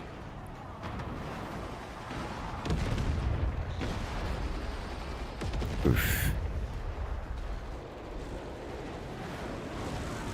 Is that going to do it? Yep. Oh yes. He gets zippered. Collapsing at the foundations. Left with... I mean, he did keep his mines, I guess, so that's neat, but... with nothing else kept... Wow. It all goes down, and now it is concede time for Team Shiff, and Artists win round 2 in this best of 5, bringing them up to match point.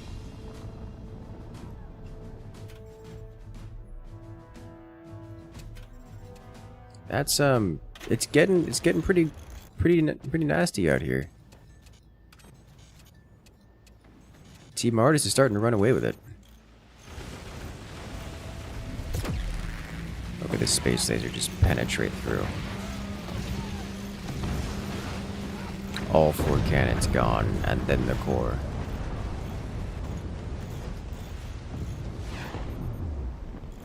Space laser strong.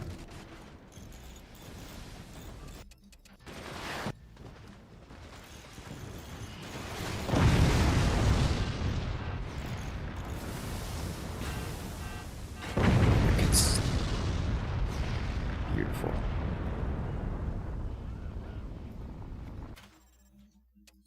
All right, give us a moment while we set up for the next round. We'll be on the next map will be Dark Shoals.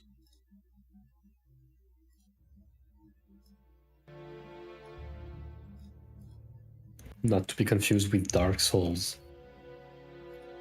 But I like Dark Souls.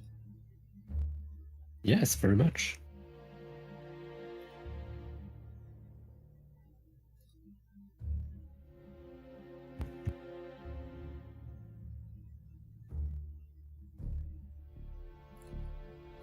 So that means that, well, we're on match points. We may very well see first and second place decided in this tournament, in this upcoming match, this upcoming round.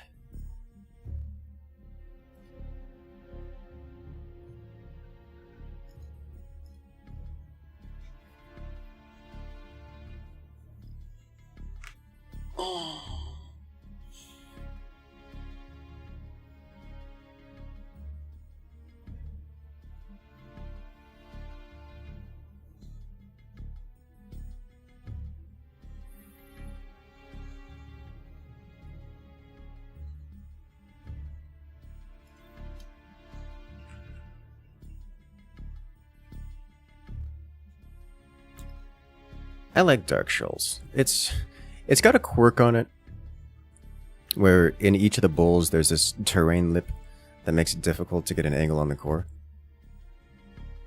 But like as a map generally, it's just simple, easy. It's nice. I like it. yeah, Shadow Sublamo for making such nice maps. Yes, very, very well done.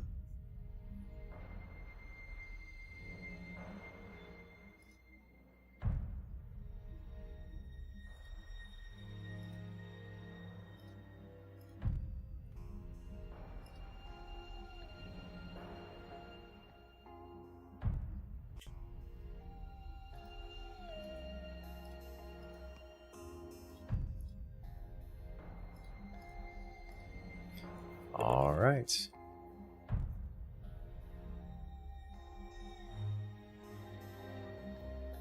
The players are ready. The match is made as we jump into match point.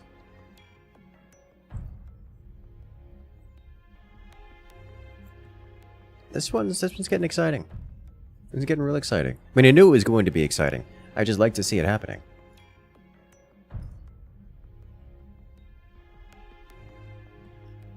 Let's do this.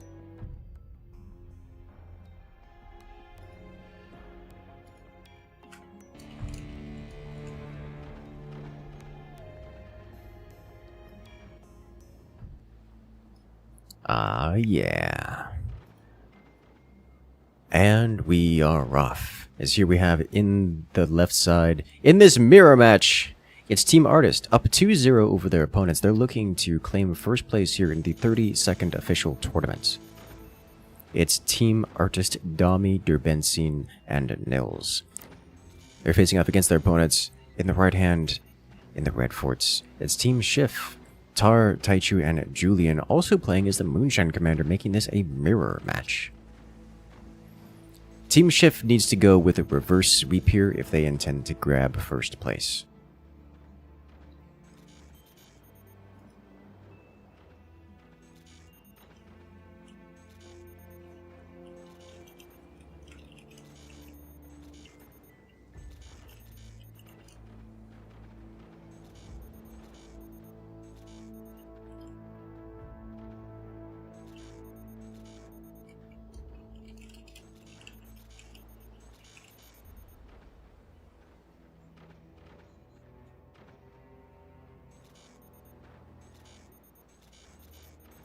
I like seeing the hands, the pointers move across and inspect the other forts. You guys can get an actual visual representation of how often each of the players are looking over at each other to see what's going on in the other forts. Or, when someone's typing, I guess.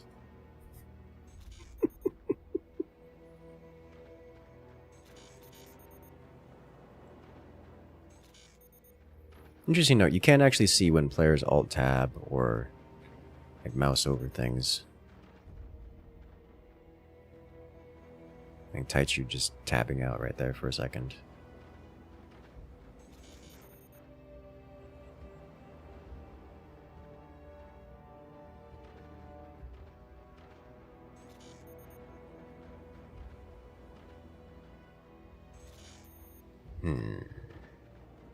We have a question from chat. How long do you think it takes to get to tournament level for forts? Thinking about trying to get better. Well, two things. One, most of these tournaments do actually include new players. And when I say new players, I do genuinely mean relatively new players. Like they have very new, new. 50 hours new players. Yeah, like a dozen or so, like a little over a dozen hours leveled in forts. We do that on purpose. It's meant to be accessible for players to come and join. You don't have to be this 2,000 hour champion to come join the tournaments. You just have to be here. We will make a slot for you for a tournament like this. The official qualifiers. Yes, we do have qualifiers for that. Comes with the understanding that if you're joining a qualifier or you're joining a tournament and you don't have a great deal of experience, yes, you will be fighting or at least pitted against other players of similar level of experience, but you'll also be pitted against players that we have here. Eventually they get filtered out, and honestly it makes for some of the greatest stories. We've seen it time and again where a newer player or a newer team, newer group of players arrives. They usually get blasted out of the game in the tournaments for the first time, and then the next time the same thing, but they get a little bit better every time. and they make a wonderful story that honestly chat loves to follow. The most favorite players consistently across like all the votes, all the polls, every time they show up, are always the newer players that are just halfway through their getting good arc. Nemo, Dory, Bruce. Some of the fan favorites around there. Just a group of 4 friends that have been working on getting their way through it. And honestly, they've gone from getting knocked out round 1 every time to finalists. And it is wonderful to see. Actually, yes. So yeah, by all means. And and so that's, I guess to answer the original question, maybe like about 1,000 hours in the game, I suppose, if you want to be finalist. that's actually a good question. Like, how many hours do they have now? Because I don't actually know the answer to that question. I would have to ask Bruce, I guess. All right, where is he? Bruce, where are you at? He's probably not here. Where is she actually? But Okay, yes. where is she? It is, midnight o'clock over in the UK. I guess like 1 in the morning. So it's a bit late. But now I'm curious. But yeah, you do have players like that are competitive level. It happens. And that's if you're doing. You also have players with like 3-4K hours and they are still bad at the game. Yes, absolutely. So it is really not a consistent thing. Then you also have the Forts modders typically. Mm-hmm. Then you also have the Forts Pro League, which works differently from these main tournaments. It's an open season, and for those, you literally just need to grab a friend and go. It is an open season. You just play to get points. Lineups are open, by the way. Yeah, by the way, the next Forts Pro League the signups are open. Season 7. So that will be starting soon. So if you want to join, grab a friend to join in. But things are starting to kick. Plenty of slots, so yeah. Things are starting to kick off here. We have Magda Beam Cannon going through. Let's go ahead and inspect the players as we encounter them. Dami here, very supporty build, going orbital space laser with all the support weapons, including a Magna Beam, which is fueling the power that is Nil's stack of cannons. Nil's going with a standard cannon stack, as you've seen. And right in the middle, nestled in between, it's Benzine, with supporting fire beams and lots of Nighthawks to blast away at his opponents. Oh, that was close. It gets... Oh, no. Whoa. Is it enough? Secondary explosions. Oh, wow. His Nighthawks, his ammo cook-off. Benzine is collapsing here under the precision firepower of Team Shiff. Tar going with tier 3s in the front position. And Taichu... Oh, how is he alive? He isn't, is the answer. And he's gone. And now Dami is returning fire with a space laser. Oh, that is a beautiful, beautiful landing position. That's not going to be lethal. But that's a lot of deformation. Oh, please tell me he's going to land in the same hole.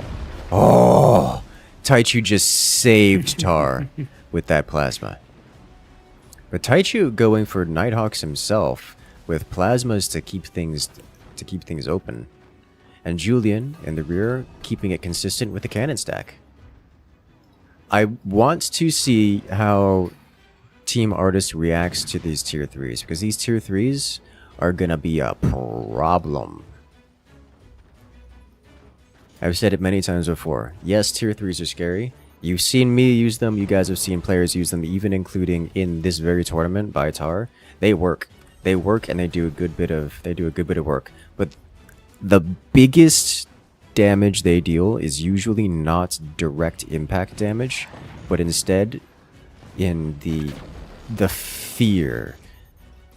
If fear isn't the right word. It's requiring... The damage comes from requiring your opponent to defend against them, making blocks like this. There are consequences to doing this. Not only does it prevent upward expansion, so Nils can no longer increase his cannon stack here, but it's expensive. And not only is it expensive and, well, slows everything else down to upkeep this defense, But it's also heavy. See how it's making his fort sag into the base? You see we already have blinking red struts. This is a lot of chunkiness there. And if he didn't have that, Nils would be perfectly fine and perfectly stable. But instead, he's spending all this money on this, deforming his base, and for it, he no longer has enough money to afford doors for his cannons. And he's not even getting hit by tier 3s. These tier 3s just exist. It's the forward base for artists that's getting hit by the tier 3s. Good door snipe. So yes, that's the strength of tier 3s. Like sure, they'll do something like snipe out a flak here or there, but this is why tier 3s are scary. You know what the alternative is to do? Build things like these return descenders, which, as you guys have seen, incredibly expensive, and you build enough of them, they just remove you from the game because you don't have energy to function. So like... Very true. Oh. Beautiful airstrike. Wow. Oh, and the Magna Beam goes, taking with it basically everything else. Honestly, I think 2 of those tier 3s were going to home onto the core before the Magna Beam slurped them away. You know, they still have their orbital launcher, which I think they're just going to launch right now, which isn't going to work because reasons such as that. That plasma beam both destroyed the orbital launcher projectile and the orbital launcher launcher.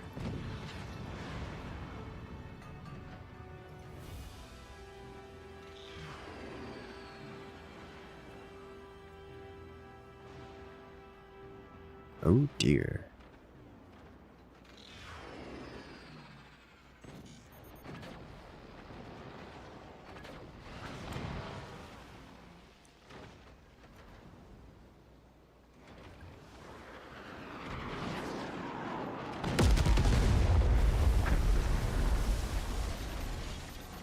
Oh yeah, he's knocked into the water. That core is disconnected from the fort. It's, always is bad. Team Artist is getting bullied here.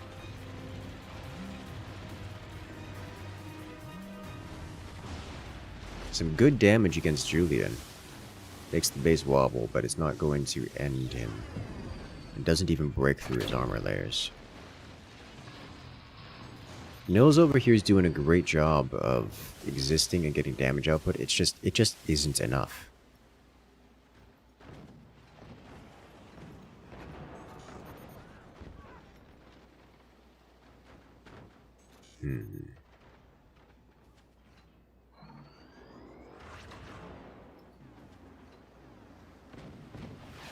Here come the tier 3s again.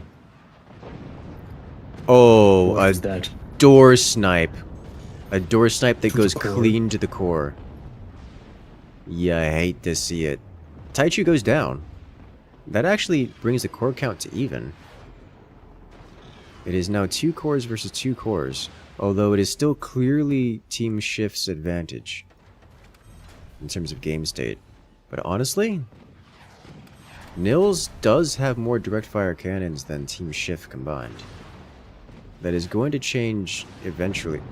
He did it again. Another door snipe. Oh, damn. That immediately puts Team Artist in the lead. Yeah, he gets door sniped in exchange, but that is not a even trade here. Nils loses a cannon. Team Shift loses an entire player.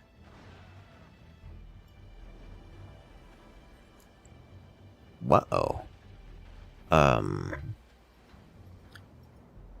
Aiming and timing, guys. Aiming and timing.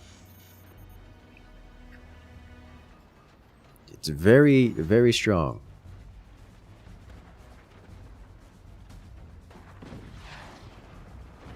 Cannons threatening It's to reconnect merge. the bottom, the back, but I'm not sure they will be able to do much.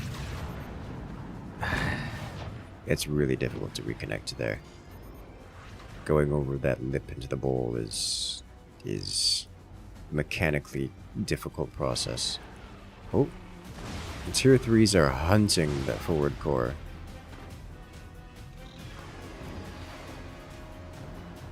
Direct fire cannons just keeping Nils in check, but Nils is trying to re-engineer his base to allow him to use his cannons to fire down at well, Shift's position. What is that? Did he knock off his... Something happened to that cannon round. That tier 3 didn't go where it was supposed to.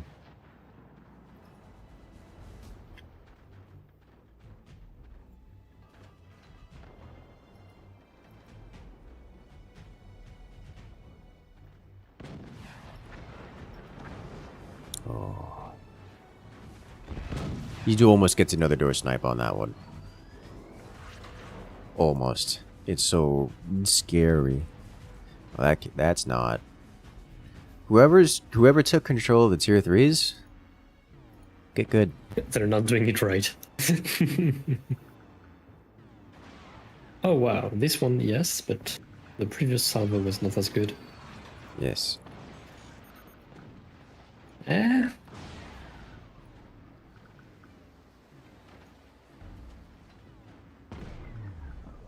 Took out of mine.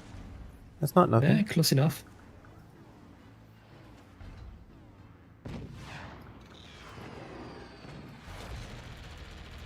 Snipe it. Snipe it! You have 3 people in one fort. Where's your sniper? Oh, you probably lost to a sniper duel.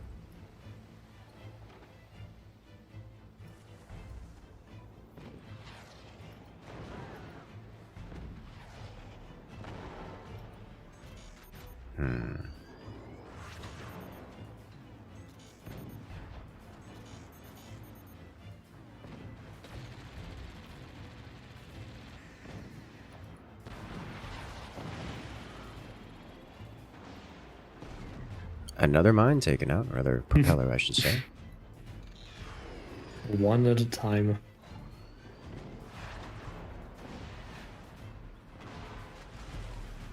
Not quite close to breaking through the doors just yet.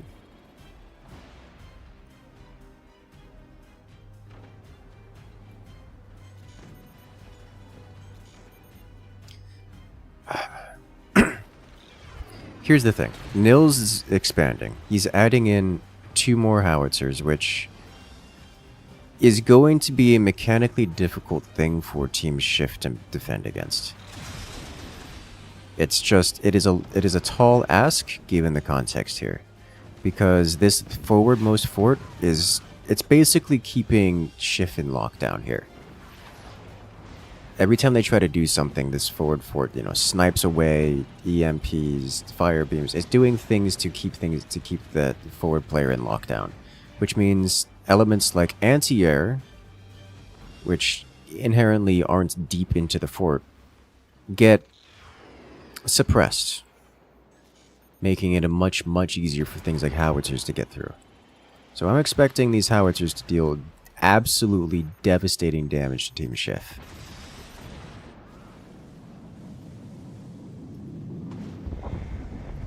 And here it starts. Pretty good hit. Very good hit. To start, absolutely.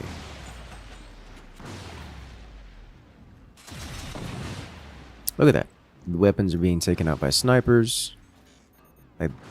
Team Shift has to do something about this forward base. Or those howitzers are just going to dig through.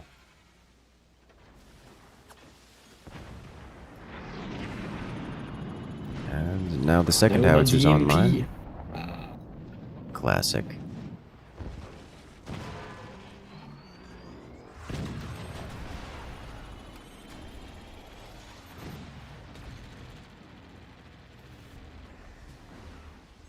Do it.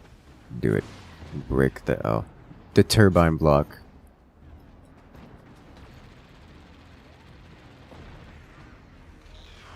The forward base shutting down the tier 3s as well. It's rough. It's rough to be Team Shift right now. It's very rough to be Team Shift right now.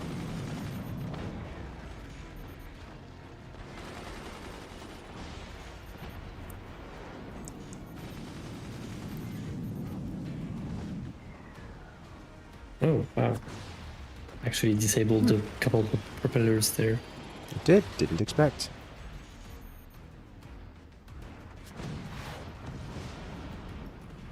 That takes out one of the fire beams. And also, it takes out a smokestack, which is not insignificant.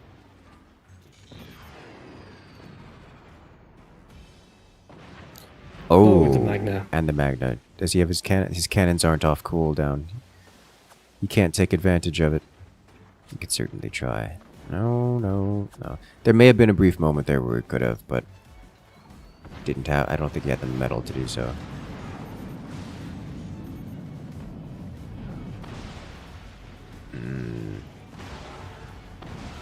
Yeah, this is not good. The armor is weakened to the point where it can no longer sustain continued hits from the cannons. The buildup of armor of Team Shiff has been shattered. The next time a major volley comes through, Team Shift's forward will be broken.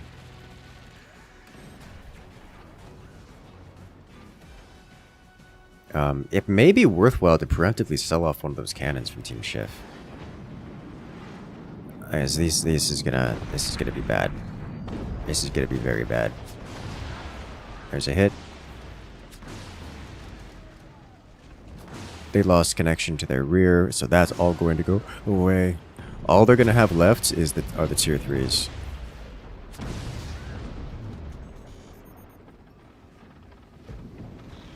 And then there's just gonna be another volley coming through.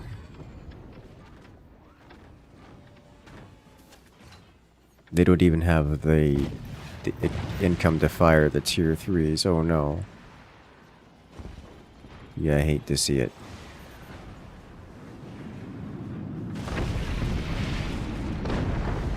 Now the core is exposed to a direct fire cannon shell. And that, ladies and gentlemen, is a 3-0. In this best of 5, Team Artists win it. They win it all, taking first place in the 32nd official tournament. I need to see these shots that removed each of these. Oh, no. Look at it. It only had a single shield door on it. It was a door snipe in the sense that the shield door, the single shield door, got shut down and was therefore inactive, unable to stop. Look at it. It's inactive, and the next cannon round just comes clean through and goes directly to the core. Oh no. Oh, it's so painful.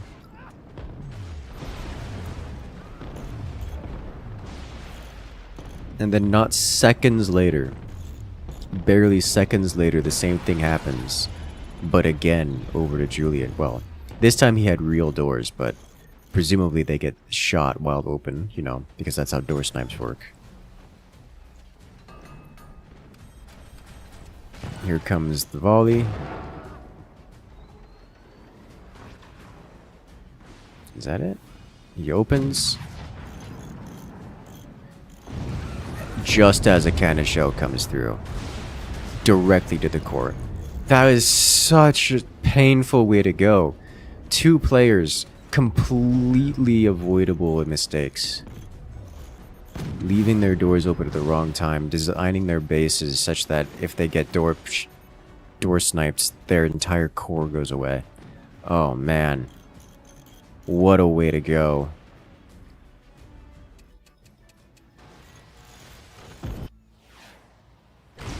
What a way to go. Then look at how many explosives are around Derbenzine's core here. Once his armor's penetrated and his internals start taking damage, like he slaps down around with sandbags. But kaboom. Fire everywhere. Nighthawk's on fire, batteries on fire, the core is on fire. And it just burns. Secondary explosions ripple through the base.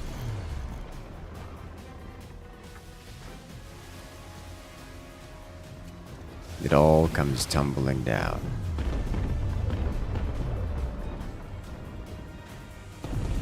And that, ladies and gentlemen, is the 32nd Forts official tournament. Congratulations to Team Artists taking first place, knocking Team Shiff down to the second place prize. Very, very, very well done. That was a wonderful time, and I hope you guys have enjoyed, because, well, we've got more forts coming up every week, multiple times a week, because it's amazing. It's a good game, and I want to see you guys there. So shout out once again to everyone, and thank you one, thank you all, and thank you Tyler coming in with the super chat as we wind down this stage of the stream. So what we're going to do is we're going to restart the stream. We're going to actually, hold up. I am having some internet difficulties, so I'm going to take about an hour break, and then we'll be back with the regular part of our stream. So I will see you guys soon. And until then, have a good one.